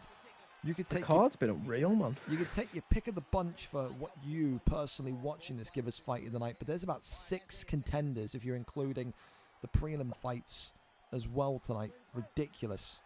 Third and final round. How do you score this one? I'll take it as a compliment. I would lean towards 1-1. I would think so as well. It's very, very tricky to tell that. I'm concerned about the head health of Crow, and I'm concerned about the stamina of Kruger. Big drop there from Crow to start things off here in round 3, and against that sweep and that trip, but then gets right back up to Kruger. A good deny there from the veteran. Head kick comes up and cracks through the block of Kieran Crow. Uppercut now from Taporia. Body shots coming forward. Taporia not taking a single back step. He wants all of it, and maybe he should have took a back step. Big shots here. Knee on belly. Kieran Crow looking for the finish. He gets the finish just like that. How? I mean, I think he's going to feel hard done by. Do you? It feels like that was. I think it's rough to get knee on belly there. Correct me if I'm wrong, the first Volkanovski drop. Yeah, I think you're right. But I think with the amount of damage that was done, it's almost to be expected. Oh, it was the second drop, but same sort of premise that like there was so much damage done that a knee on belly was plausible. I still think it's rough. And I think there was moments in that fight, like Herb Dean standing up in half guard so early was I've never seen it that probably early. Game changing. Yeah. Like in what both fighters were taking to be a little bit of a respite, just get your brain back together. You stood up in 20 seconds and you have to go right back at it. It's a hard situation to sort of manage. And I think Kieran managed it better, and that's why he came out on top. I think, though, with both of those two, with how aggressive they were fighting, you can expect a fight to end that quickly, though, can't you? When they've both done so much damage and the stamina is so low from both of them, right? I mean, it's not really... It was a great fight. That's the main preface is it was a great fight, but when you fight so aggressively, you can't be surprised when the fight ends so dramatically. Would you agree? Yeah, it's the fight was contested at such like a tactical, almost chess match pace that it was always in the back of your mind that something wild was going to happen. Almost like I was speaking in, can't remember what fight it was, the Deco fight earlier. Yeah. Where like it's so contested that like it's only going to take one big moment, and Kieran struck first. It's fair. Well, Kieran Crow will very much now say he is next for that PlayStation opportunity, and he'll be watching that WhimperingIann and Maxi fight very, very closely. However, we start off with the other PlayStation fight tonight, Hickus and CRZ Mars 2.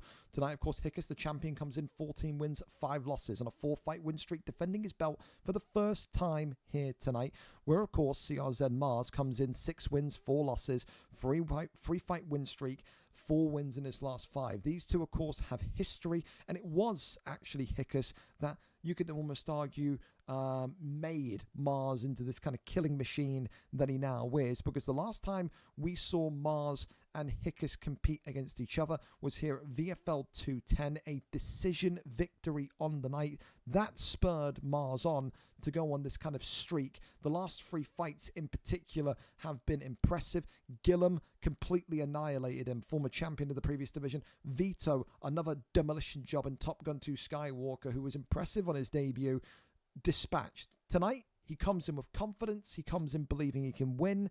The big question mark is, though, what is the gap like between challenger and champion, and how much has changed in that 9 weeks since those two last fought? We go over and up to it. Mars looking for the first time to become champion of this division. The champion, of course, picks the weight, and Hickus tonight selects lightweight. It's looking like Islam Makhachev versus Ilia Topuria. We see this matchup so often. Keza, who do you like and why? Whenever I talk to people about this matchup, the answer always changes, because you've got the strength of Makhachev, the top man of Makhachev, but then the fluidity, the agility of Topuria. What side of the fence do you sit on with this? I prefer Islam, because I think you can be more of a problem with Islam in terms of like his striking is quite unexpected, to the sense of like you don't really realize how hard he's hitting you until it's too late, but then he can also just sit on top of you and kill you if he fancies. Well, I'm more of an Islam, and I also just prefer southpaw. But no, that's fair. That's fair. I mean, the big thing tonight is that I think Mars knew that this division was coming. I think Mars knew that Makachev was going to be his pick. And I think that's a huge bonus, because when you can plan and game plan for something like this, it's obviously going to help. Hickus, we have seen before, dominate fights on the ground, dominate fights on the feet, but the main thing that he always falls back to is the wrestling if he feels like his opponent is getting the better of him. We have seen him in these positions, in this side control position, in top mount, in full guard for 3, 4, 5 minutes at a time across 2, 3 rounds, because he just loves to be down here. He believes that he is the best wrestler in this kind of intermediate middle tier division of PlayStation. And right now, he's got the armbar on CRZ Mars, and this could be a bit of a tricky situation for Mars to kind of find himself out of. However, Makachev does have less stamina, so this is going to be tricky to pull off here for the champion. Bails on that, goes to back sitting. I mean, for you, as someone that's kind of been in the top division of not only Xbox and PlayStation, Keza, what are you looking for from these two tonight to kind of show you that they're ready for the jump upwards into the big boy division? I think it's just almost a calmness. I think that's the main difference between featherweight and like the top weights, or in this sense. Could be over. It could be over. It's all over. It's done in 3 minutes and 1 second. Every time I start speaking, I can't get a sentence out, honestly. 3 minutes and 1 second. What? And that's the issue with Islam. Like I said, like he can just lie on top here and kill you. Yep. Yeah. One trip in top mount, and it's 3 minutes and 1 second. It was a decision last time. It is a quick job done for the champion here tonight. For Mars, he will feel devastated by that. I mean, I always ask this question as well. Is that Islam Makachev too overpowered? One trip in top mount against Taporia, and it's curtains. What do you think of that? Don't think so, because I think he's... the only criticism we can give him is he is quite slow on the feet. Although he might like pack a punch, he is kind of slow. And with how takedowns are in this game, like they are easily deniable if you're not me.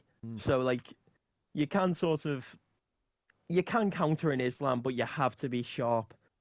Like you have to be like on it from the bell almost. So I don't think he's too overpowered. If you're gonna put Islam as overpowered, you kind of have to put Ilya in the same category. Yeah, that's fair. That's more than fair. That's a valid argument. Yeah. I think it was just a really good performance from Hickus, or however you say that one. Yeah. My bad if I've butchered the name. Well, I mean, listen, first defense is always the most difficult.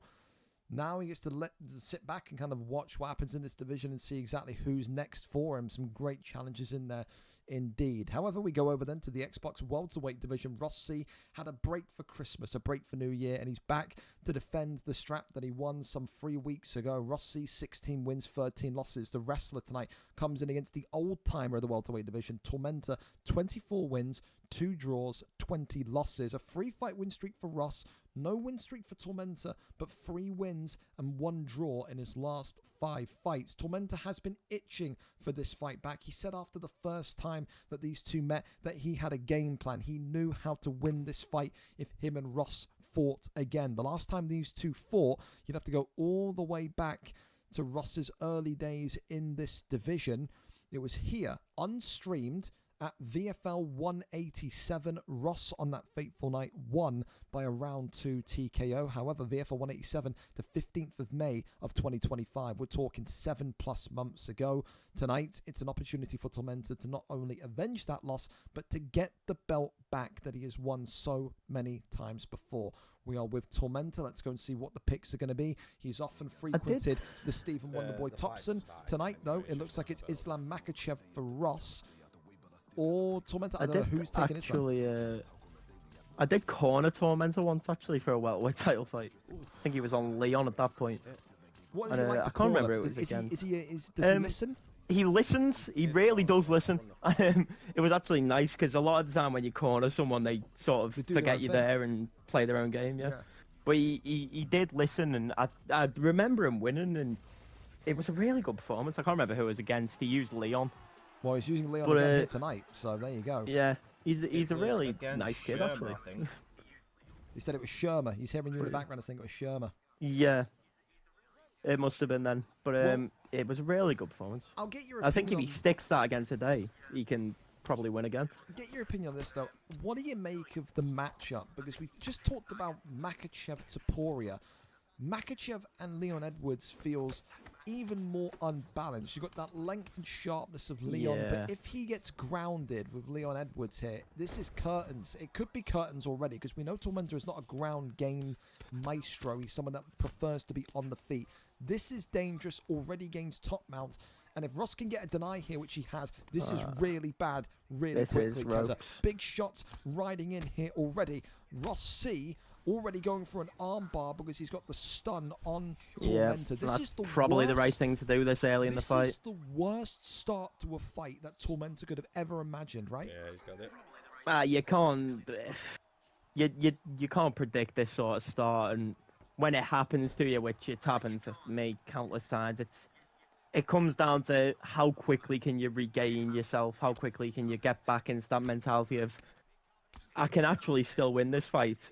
I'm just at a massive disadvantage. Because a lot of people in this position give up and go, yeah, Ross's top mount here, Keza, is ridiculous, and this is why we keep he hasn't saying missed a deny. He is so close. And this could be it, honestly. He's got such a move. huge stam advantage. Huge stam advantage, and Tormentor tonight is I think out that's in it. one. Yeah. Jesus Christ. Round one. Great performance 2 again. minutes and 28 seconds, and whether Ross C wants to hear it or not, I think he is absolutely done in welterweight. We talk about weight changes. That's after way tonight. too dominant He's way too dominant for that division. He has to go back into lightweight. He was fearing lightweight a little bit because, again, the last time he was in there, Keza lost a bunch of I don't fights think he in a should row. watching that. Yeah, he shouldn't. And even if he is, because it's a big wrestlers division, you have to embrace the move. You have to embrace the difficulty. He is, from what we've just seen there against one of the top strikers, too dominant for that division anymore. 100%. I think if you go up and lose 3 fights in a row in lightweight, based off what I've just watched there, it purely comes down to a mentality problem and not skill. Yeah, I think you need to go into lightweight with a fresh head of, I'm not the best anymore, but I can be. Yeah. I need to sort of work my way up and take every fight as it comes, not look at the title straight away. I think if he does that, he'll be perfectly fine lightweight. Because that was phenomenal grappler. I've masterful. For the last month and a half, I've said that for me, Ross C is categorically, without doubt, the best wrestler in 170. Now it's time to go up the level again and be the best wrestler at 155. So many fun picks. He reminds me Go on. of a UFC 4 Driscoll in terms of he could wrestle his way to bantamweight, but he was never. I mean, we didn't get to see his strike in that fight, so I can't be the judge. But Driscoll purely wrestled his way down to the better weights. Mate, because we always say the same about Ross C. We never see his boxing, and his boxing, when we do see it, is kind of iffy. You just don't know. It is a carbon copy of Driscoll. Exceptional wrestler, but what happens when the takedowns are stuffed? So, take nothing away from Ross, though. Wonderful performance for Tormentor. He's been there so many times. He's been against wrestlers so many times. That's his kryptonite. He knows this.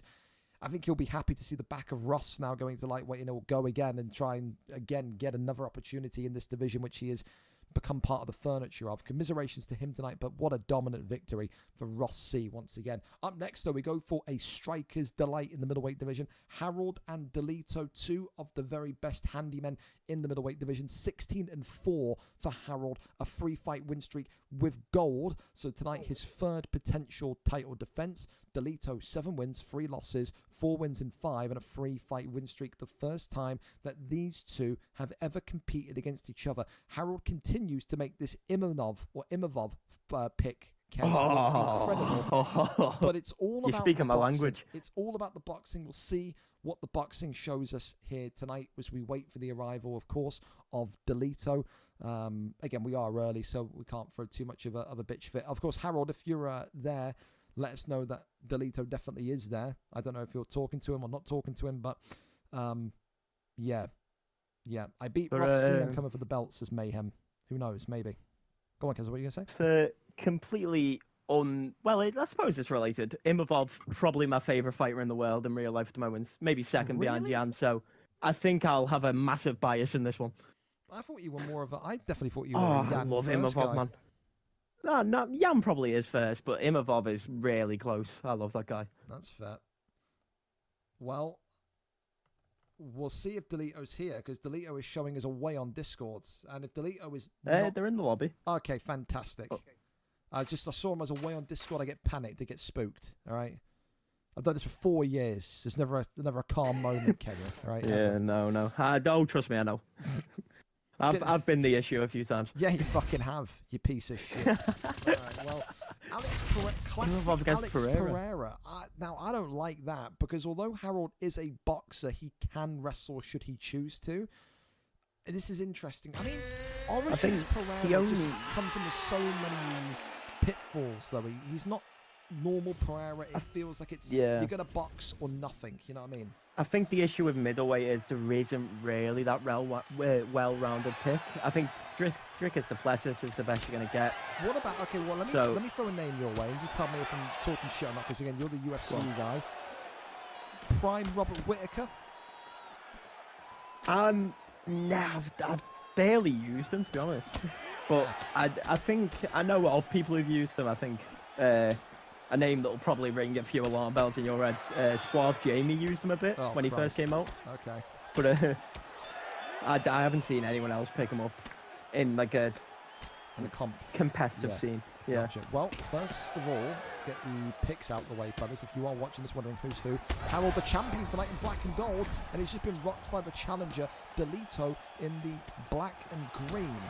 Pereira splitting open Imavov immediately. But this is the thing, you know, Pereira, this version of him, so one-dimensional, Keza, but you only need one dimension if your opponent only wants to strike with you. I think tonight Harold has to shoot a takedown, he has to wrestle. I don't think he can stand up like he wants to do in his usual fights. Gets the takedown and now has half-guard position. We are going to learn tonight how much the champion and the challenger have been working on their ground game in this sense. I think with Pereira is a case of you can be dominated as bad as you want as Pereira. You're still in the fight. Like, you can be 0 stamina and be in the fight with Pereira. That's how good he is. But Imavov isn't one to be looked past. He's a bit like Volk with Kieran Crow before. Like, he can do it all. It says kickboxer. He's not a kickboxer. Yeah. Absolutely. When you look at this Harold, this is the interesting thing for me. As I'm watching this, I'm seeing how kind of calm Harold is. Again, we've seen Harold be the champion in this stint, in his last stint in middleweight, where he was just mowing down people 90 miles an hour straight into the pocket. Now there's points where he's getting into half guard and he's waiting. He's getting into a transitional approach and building GA. This is a very much more calm and level-headed thinking strategy from Harold, who is the champion right now, and it is all down to Delito to find a way to get back up to the feet. Of course, in 1 minute and 15 seconds, the second round will begin. Every round starts on the feet, and that's when you now have to wonder at that point, how quickly will Harold shoot the takedown? How quickly will the challenger Delito kind of be privy to that and deny the takedown? Big left hand that immediately clips in, and it's a big elbow from Pereira, who comes forward again. And right now tonight, Harold doesn't look like he can lay a glove on this Pereira pick, Keza. Not on the feet, no.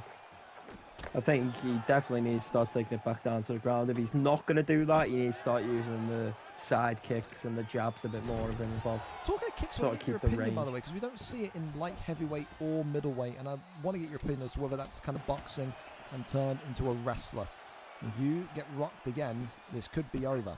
Delito knowing that, well, he's coming in form, but he has just been taken down within the first 20 seconds. So this is the thing, you know, we've seen this before with boxers in the middleweight division, in the welterweight division, in the lightweight division, Keza. Boxing champions often get a little bit kind of, I don't know, they take it a little bit too seriously, and they say to themselves, I don't want to be the boring fighter, I don't want to be the wrestler. In a fight like tonight, when the belt's on the line and you're being outdone on the feet, sometimes you have to make the fight a little bit slower, a little bit boring to enhance your chances of winning. Right? You have to embrace it, yeah. You have to sort of, when you get down to the ground, instead of just thinking, okay, what's the quickest way to get up? I mean, as he gets up, what can I even do at this point? But I think, like I was saying, like, you have to start thinking about the flip and gaining control for a bit to sort of, like, send the message that, like, maybe don't grapple me, rather than just if you keep getting up every time you get taken down, they know you don't want to be there almost. Yeah. 100% right. And I think this is what you keep saying as well. Imavov does have decent submissions, right? Yeah, he does. So, I He mean, has this is the thing as well. You want to see arm Harold triangles. maybe He has leg locks. whack in an arm triangle, whack in an arm bar, take and test that Send a message submission almost. Yeah. defense. Even if you don't get it, it sends the message, doesn't it? That you're not 100%. worried to take it down there and get there. But We're trying to really go good over- grappling though from the Imavov player. Trying to get into top mount here was Harold for a minute, but couldn't quite reach his destination. And right now, back over into side control, he goes again. Elbow there now coming in. Of course, after this one tonight, only 2 title fights left. Both of them trilogies. Daichi against Lee 66 for the vacant featherweight belt. And then, of course, the main event, WhimperingIann against MaxyUFC. Maxi tonight looking to end that incredible title defense streak of WhimperingIann. Are they both 1-1 as well? I think so. Oh, I feel like I remember Ian and Maxi drawing. I feel like that's in my mind somewhere. We'll find out when we do the walkthrough at the main card, but I mean, Either way, trilogies are always fun. I mean, trilogies are just great, especially when there's that much on the line tonight. Where you're talking about if he wins, he's the greatest ever champion. You know, there's always that kind of caveat to it. Right now, is that how many title defenses he's on? Yeah, he's on 9. I mean, 9 title we'll talk defenses. about it later. Yeah. Yeah, he needs one more, and he's the only ever champion to get double-digit title defenses, with the greatest ever champion. So that's where he's at. Right now, the one thing I want to see Harold do a little bit more is build the GA a little bit before trying to move into top mount. Just feels like he's rushing, trying to get into that dominant position. However, he has slowed down the rhythm of this fight. He has avoided any big damage in this round, and that will be a frustrating round for Delito. He has lost that round. That is 1-1. Going into the third.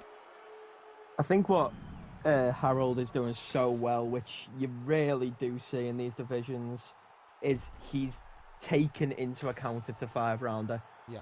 I think when you get higher up in the divisions, you see guys who are they're fighting as if it's a 3-rounder when it's a 5, but Harold is he looks more than comfortable to go all 5 if he needs to, and just sort of let the finish come to him rather than chase it. We're going to immediate takedown. Another takedown. We saw a takedown within 20 seconds in round 2. We've seen a takedown within 18 seconds of round 3. So if you're in Delito's corner now, we know he's got a great corner. They've got to be screaming at him, Keza, just defend the takedown, and you've won this fight. Because the reality is, if he does this for 2 more rounds, then Harold's going to win this fight on points tonight. I think from what I'm seeing, obviously I'm not looking at his controller, so I don't know, but it looks almost as if Delito is trying to pre-deny the turn and take down, and that's why Harold's getting these body locks for free. But we won't know. Back to the feet though, which is always where Delito 1-2 head kick when you're 2 rounds up with a massive advantage is wild. I like it. That is entertaining. That is me. Yeah, that is entertaining. And there's another body lock. Another the takedown is just killing Delito's momentum, killing his rhythm. And you can see now as well, Keza, look at the stamina difference that is brewing between Harold and Delito. And you can see exactly why Harold keeps tapping and tagging the body hit. Yeah, the stamina difference is coming from these sorts of takedowns though, and the constant getting up and power transitions and such, because there hasn't been much body damage done from Imavov, so the only source of stamina drain is coming from denials and sort of like power transitions from Delito. But I think that is what Harold's set out to do, almost just wear him out a bit. I'll say this, by the way, I think you'll agree with me with what you said earlier on. I think the best, and this is going to sound crazy, the best possible position for Harold right now is sprawl, and he's just got sprawl, and he's just moved out of sprawl. What are you doing? Why are you doing that? Against the cage, it's always a dodgy one because the up transition's so quick, and they can bait the up transition and go down XYZ. I guess. But I think sprawl is really underrated in UFC games. I mean, because the way the judges work, as we know, damage trumps everything. Yeah. And the amount of body damage you can get in sprawl is absolutely ridiculous. Absolutely. Well, listen, he's got him into back sitting here as we approach the final kind of 45 seconds of round 3. Into mount. Into mount there. That's a great flip And now If he could into keep this the rest of the round. gets top mount, and even if he gets a There we go. couple of strikes off, they all add up. Nice defense. Couple more shots to the body here. Pereira continuing to just absorb those soft punches to the ribs. They add up. Now over into side control as Sprawl gained, and a couple of shots here for good measure, and that's going to be in the round 3. That's another Harold round. 2-1 to Harold now. 3-0, yeah. 2-1? I think yeah, Pereira got actually, the yeah, first. round 1, yeah. Yeah, I think Pereira got the first. Yeah, yeah, probably. So more significant strikes. But I think the last two have been so dominant that you're almost sort of inclined to forget about how round 1 went. Yeah. Like, it seems so long ago that he was getting the rocks on the feet and applying the pressure. Well, the first title fight tonight and of 2026 that goes into championship rounds. Middleweight belt heading into round 4.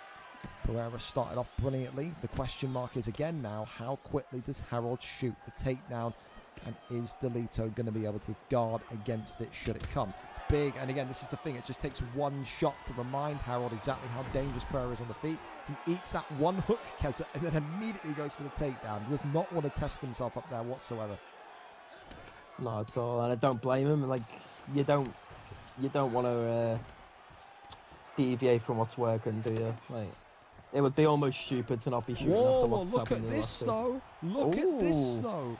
So the first big submission potentially coming from Delito, but he runs out of stamina, and Just get out of again, it. yep, just gets out of it. Brilliant from Go side control the too. pick into side control. Nice Now throw some composure. knees in from here, Keza, no?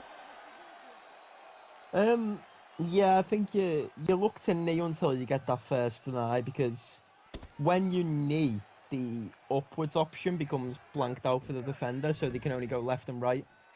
So you sort of limit their options, and when you get that, then you can transition to the elbows and crucifix and whatnot. Well, he's going to go for a Darce choke here, so works a couple of body shots, and now put Pereira into a choke. I think you look towards back flat here if you can. He's going to go up for the choke, and he gets too greedy, and Pereira gets out of Yeah, it. He should have just kept position. it's so there, Keza. slow, the Darce.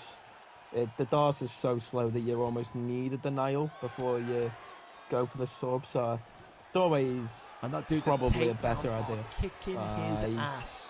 They are kicking I'm his 99% sure that Delito is pre-denying the turn, and that's why he's getting the body lock every time. ass. Mount here immediately off the takedown, and that could be the end of this one. Delito is out of there, Keza. Round 4. That is a great performance 3 again. minutes and 10 seconds in, and you have to give praise to the champion tonight, Kez, because Oh, he too was right.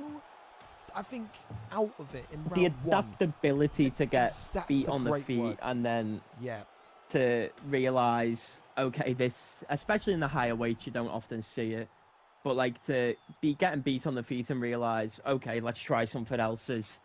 It's a skill that alone will take you up in the divisions. You don't, if you have a good game plan and good IQ, you don't really need the mechanical skill to back it up almost. It can I agree. somewhat carry you through the divisions. thank you so much as well to the for the follow. Banana Goat God, thank you so much. I think it's a great lesson as well for Delito, because we know his boxing's good, Kez, but he has to get to grips on the takedown defense, doesn't he? Has to.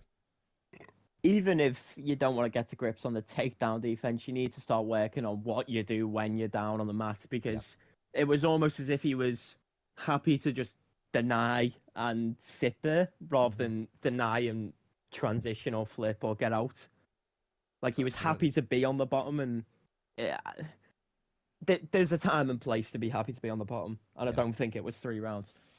I agree. Well, listen, Delito will be back better than ever. I still think he's going to be champion in that division, but for Harold, again, another wonderful performance in the middleweight division, and that could set him sailing into welterweight once again. He's been that yo-yo champion into middleweight, into welterweight, into middleweight, into welterweight. You'd think that maybe this time around, with the wrestling we saw there tonight, he's ready for that welterweight change. Up next in our co-main event of the evening, the vacant featherweight championship of the world is on the line, and it's a trilogy here tonight. Lee 66, 10 wins, 17 losses, 4 wins in 5 for the Welshman, 2-fight win streak. Daichi, 7 wins, 8 losses, 3 wins in 5, 3-fight win streak. It is a trilogy trilogy here tonight. Of course, we think about Lee. He's been part of the furniture since this UFC league began. He's grown up not only as a fighter, but also in terms of his knowledge in UFC. But let's see what his record is against Daichi. So you have to go back to a couple months ago, the second time these two fought. The second contest between them was all the way back here, VFL 189. Daichi won it by a round 2 submission on the 29th of May 2025.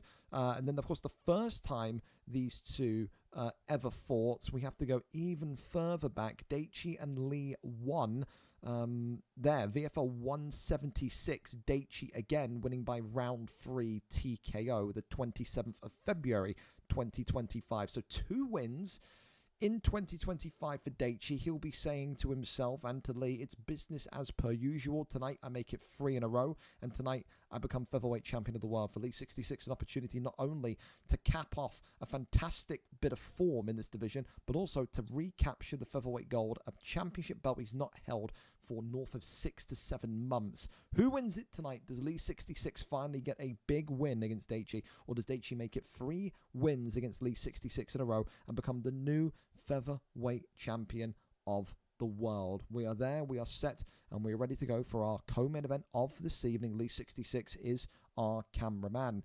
Here it is then, Topuria, and what do you make of this, Keza? It is prime WEC Aldo is a Jose cool pick. Aldo. It's a cool pick, and I've seen it being used well competitively. But it's one of them picks where, like, if you don't use it well, you're going to struggle. But Daichi is a good player, and I think he's shown that over.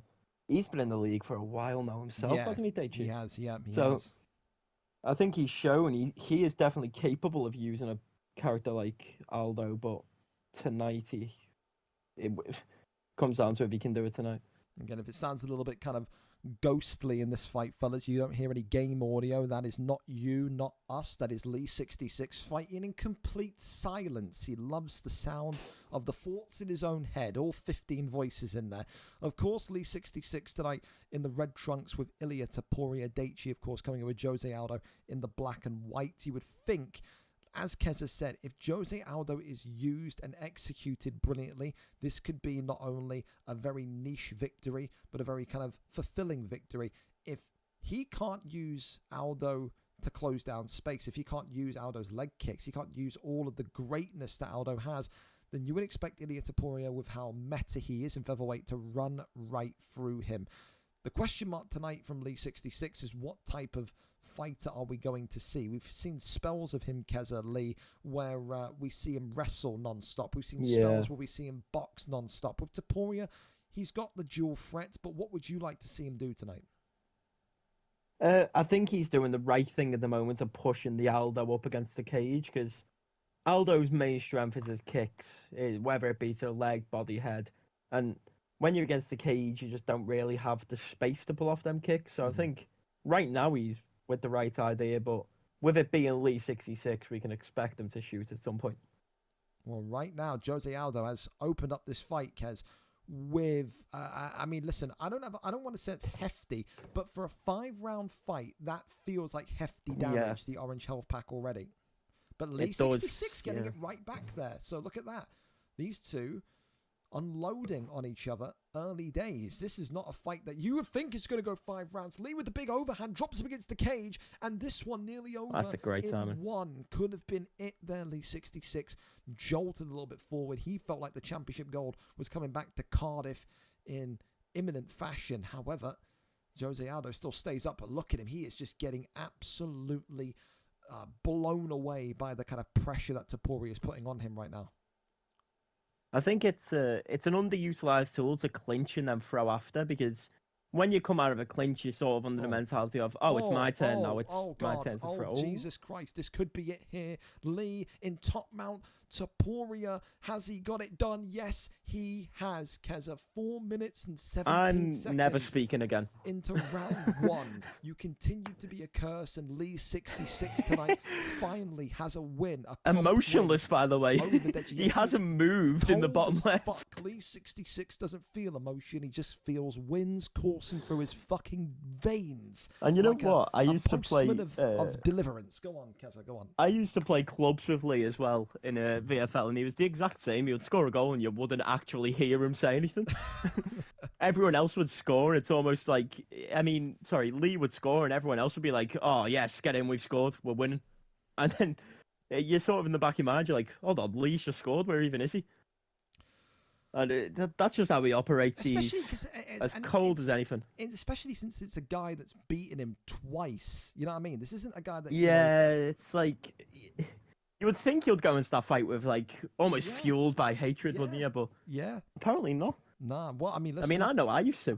Champion again, 3-fight win streak, and he has made a great return. Again, you go for the history of Lee's journey in featherweight. Was once upon a time the champion of featherweight, went on a huge losing streak, had to rebuild himself in lightweight, did excellently in there, came back into featherweight, started off rough, and is now champion again. It just goes to show you, if you put your focus and you put your kind of mind to it, you can win in any division. Lee, you've got to start looking at Lee. When you look at Lee, you've got to start putting him in that conversation for some of the best featherweights, really, in my opinion. Like he's been doing it for 2-3 years now, just constantly towards the top. I mean, whether it be the Driscoll era or the Date era. That he's the most potent knockout artist in the league. Has that tonight was his 58th knockout, 8 clear of Jack 9. And when you look at him, and everyone sees him as a grappler, and then you see stats like that, it's almost as if what can't he do? And I think people in featherweight do overlook that.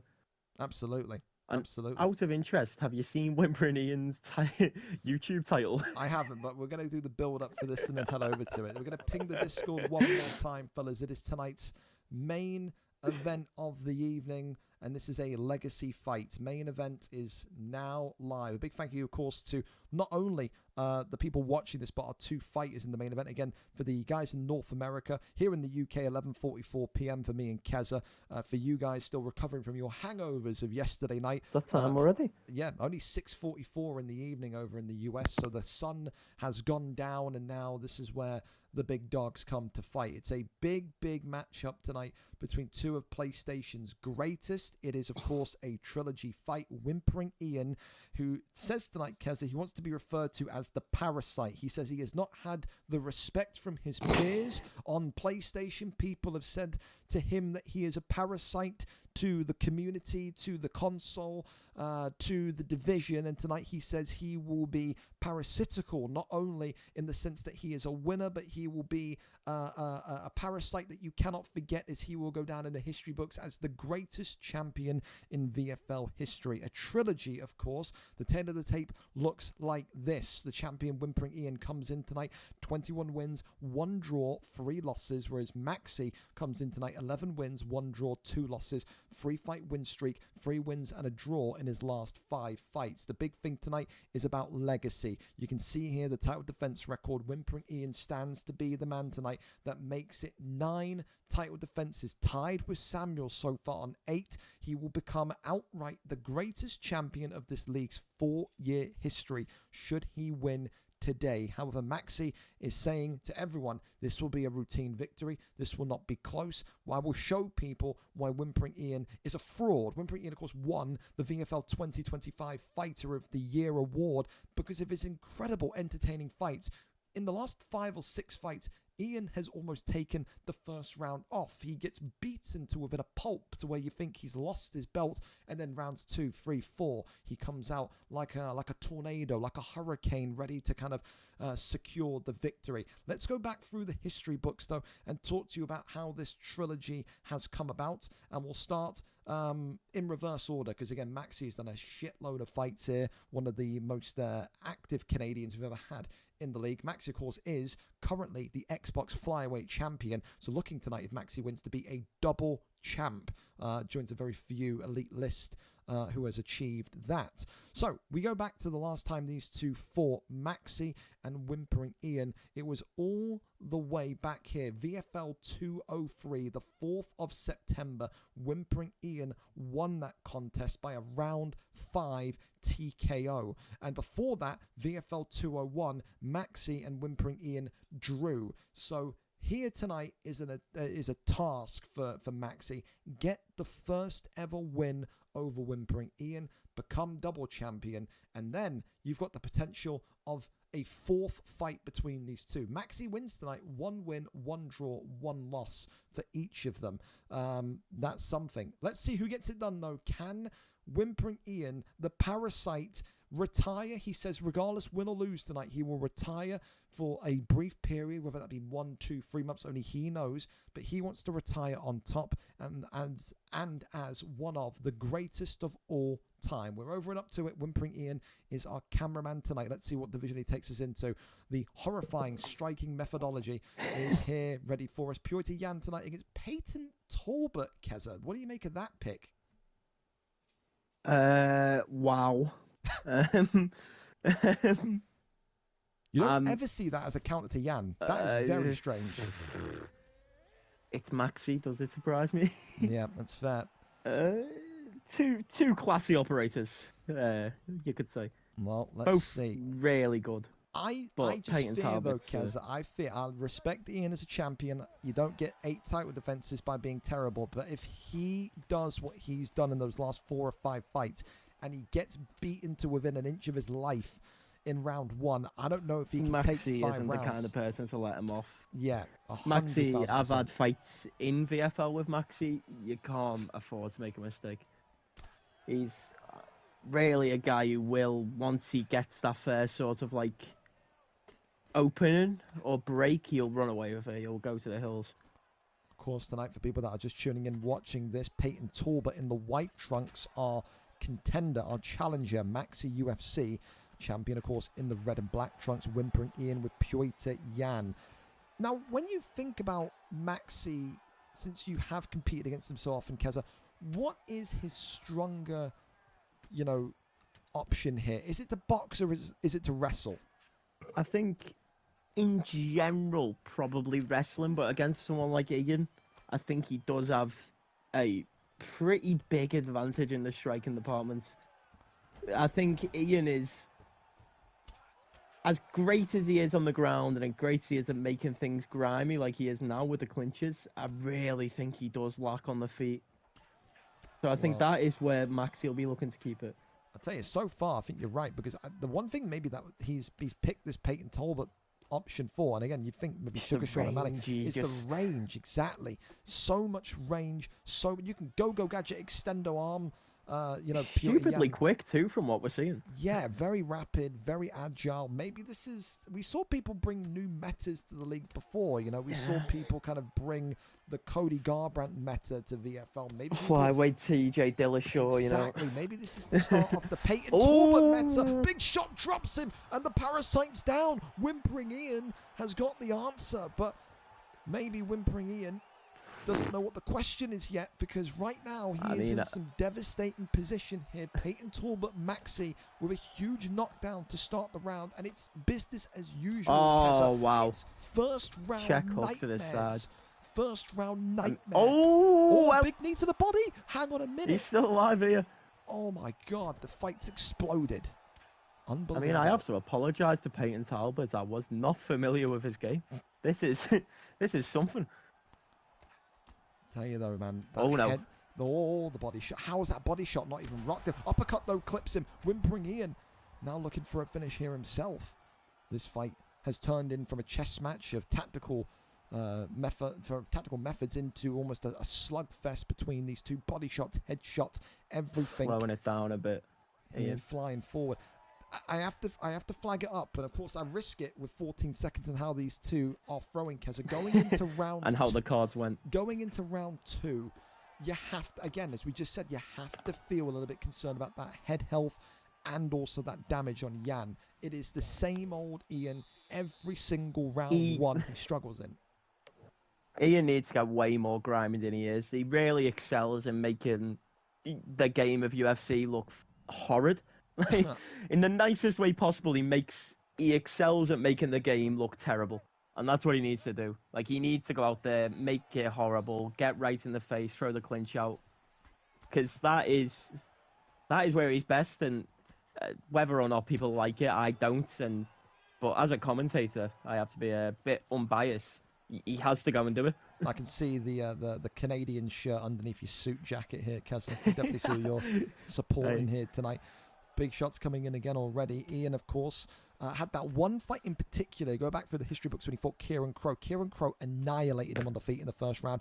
What did Whimpering Ian do? Came out rounds 2, 3, 4, ground and pounded Kieran Crow into the mat, won the fight in the championship round. So you'd think maybe that could be an option here tonight, should he feel like he's being outdone on the feet. But for now, it's a great round. I think it might be the only option. I think you're right. It's a great round for Peyton Talbot for Maxi. Maxi 10-9 up after that first round. Would you agree, Kez?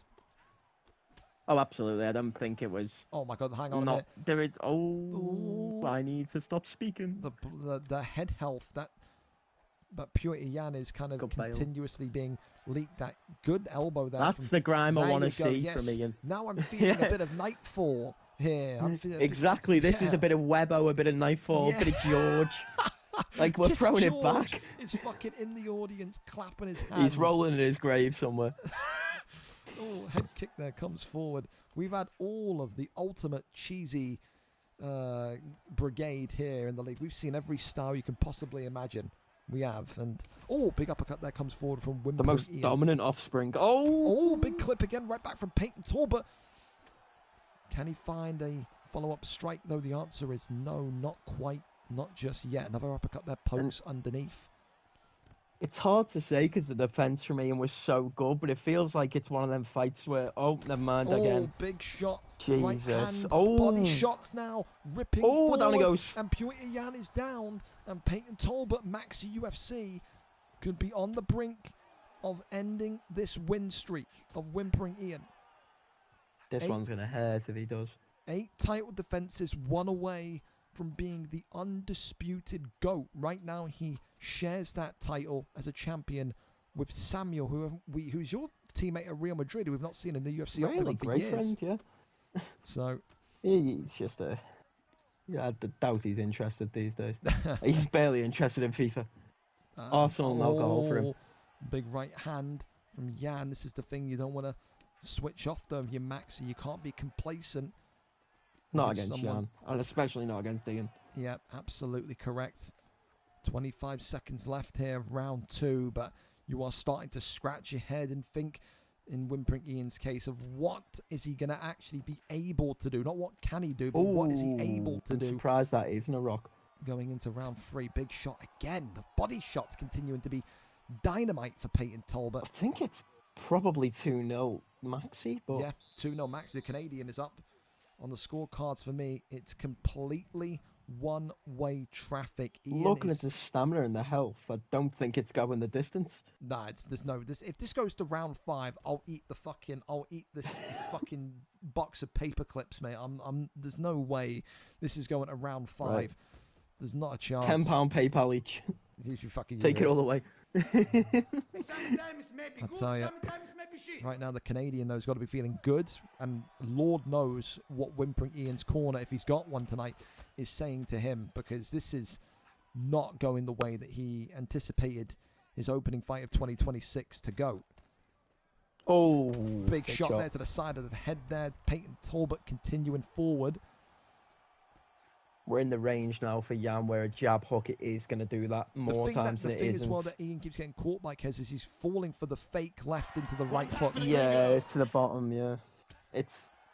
I think, especially with a faster fighter like Talbot, but even with the slower fighters, you can get away with it. Islam, it's the most textbook feint in the hand. Oh, again, big right hand, and drops Whimpering Ian. Maxi here, refusing to jump, and now being clinched into oblivion. Purity Yan, the champion, needs to make sure he can keep this one in his grip, but not able to keep him down, and then right back up. There we go, Maxi clinching back. Catches yeah, the leg, the feint to the body with the lead hook's the most textbook in the game, but it's so quick that even when you're expecting it, especially when your head and body are low like this, it's near impossible to read. I'll tell you what, the uppercut from Yan could have maybe raised some alarms and could have asked some questions there, but Purity Yan is busted open, and it wouldn't surprise me if the doctor's going to come in and take a look at this cut momentarily, because we're getting there. Stamina is absolutely gone from the I mean, Parasite everything's with cooked at the moment from Jan. Oh, no. Oh, big one down. And there's the Oh. body shot. And down he goes. Uppercut, This is gonna and this be it, could I be think. it. MaxyUFC dethroning the champion. WhimperingIann has lost. WhimperingIann has lost. The Parasite has lost. He retires tonight, not as champion. Canada, once again. Ontario stand up. They have their champion home for 2026. A double champion is MaxyUFC here tonight. Flyweight champion on Xbox and PlayStation champion through Peyton Talbot. Maybe one of the new meta picks that we're going to see. Unbelievably sharp on that Peyton pick. Absolutely. I think even from second one, he was busting out the feints, the speed up combos. Like, it was a really just clinical performance. He made every shot count. And the question mark is now, what can we expect? Well, what I can tell you, Keza, is Kieran Crow going to be rubbing his hands and saying, I will see you soon, MaxyUFC. Round 3, 2... Performance of the night was JD. Yeah, DJD. DJD, wasn't it? It was. I don't think it's performance, and it's a victim it's of sad the card being because so good, isn't it? If that, because on the Peyton pick especially, like, that's ridiculously impressive, but DJD was so good. Yeah, I agree with you. I think it's... Thank you, Rush MMA, as well, for the follow during that fight. A very, very difficult card to get a performance bonus, because there was just so much fucking great action, fellas. You did a fantastic job to all the I mean, the whole there wasn't a bad fight in the main card. I don't think we went decision once, did we? No, we did not. No, spot on. It was. Let's give a recap of the champions here quickly. Hickus, still your PlayStation champion of the world. Rossi, still welterweight champion of the world. Harold, still middleweight champion of the world. Link66, new featherweight champion of the world. And MaxyUFC, still PlayStation champion of the world. Performance bonuses tonight. Performance of the night, Sir DJD. Knockout of the night went on the prelim card to Arrow 22-24 against Mr. Break Your Jaw. A phenomenal comeback of the year contender already. Submission of the night, Camille UFC against Dawaja. And fight of the night tonight, Picked Lawyer against Deco Hebden. The main card was absolutely phenomenal. The prelims were absolutely phenomenal. It is, if that's what 2026 is going to be like, we're in for a fantastic year, to say the least. Keza, before I let you go, since it's late, anything for you to add or want to say to the masses here? I'll take it as a massive compliment that everyone showed up when I jumped on comms.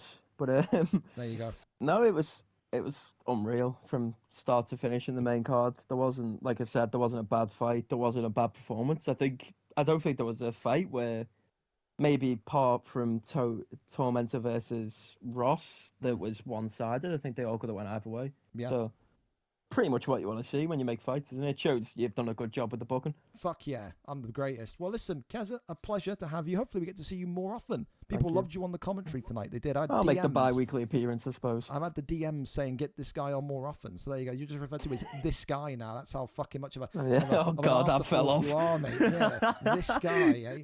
There you Happy go. final block a few months ago, guys. Right, well, I'll let you go, man. Thank you so much for coming on, yeah? Right, thank you. See you later. See you, bye. All right, fellas, for the rest of you, I'll be real here. I'm trying to rush this because Joe Rogan must know what I'm feeling. I need to go for a shit so badly, right, that we're really teetering on the brink here. So I'm just being real, right? We hold our hands up here and we say the realest shit, and that's exactly what it is. You have been fantastic. I hope you all had a fantastic New Year's Eve. If you're hungover, get some water down, you get some sleep. VFL 220 mega card again next week. Sign-up sheet will be coming out before you wake up in the morning, so make sure you sign up before Sunday night. If you need me, I'll be on Discord after I fucking shit out a kidney. Have a wonderful rest of your evening. Take care. Take it easy. I'm out. If you see me, I've survived. If not, I've died in the toilet. Good night.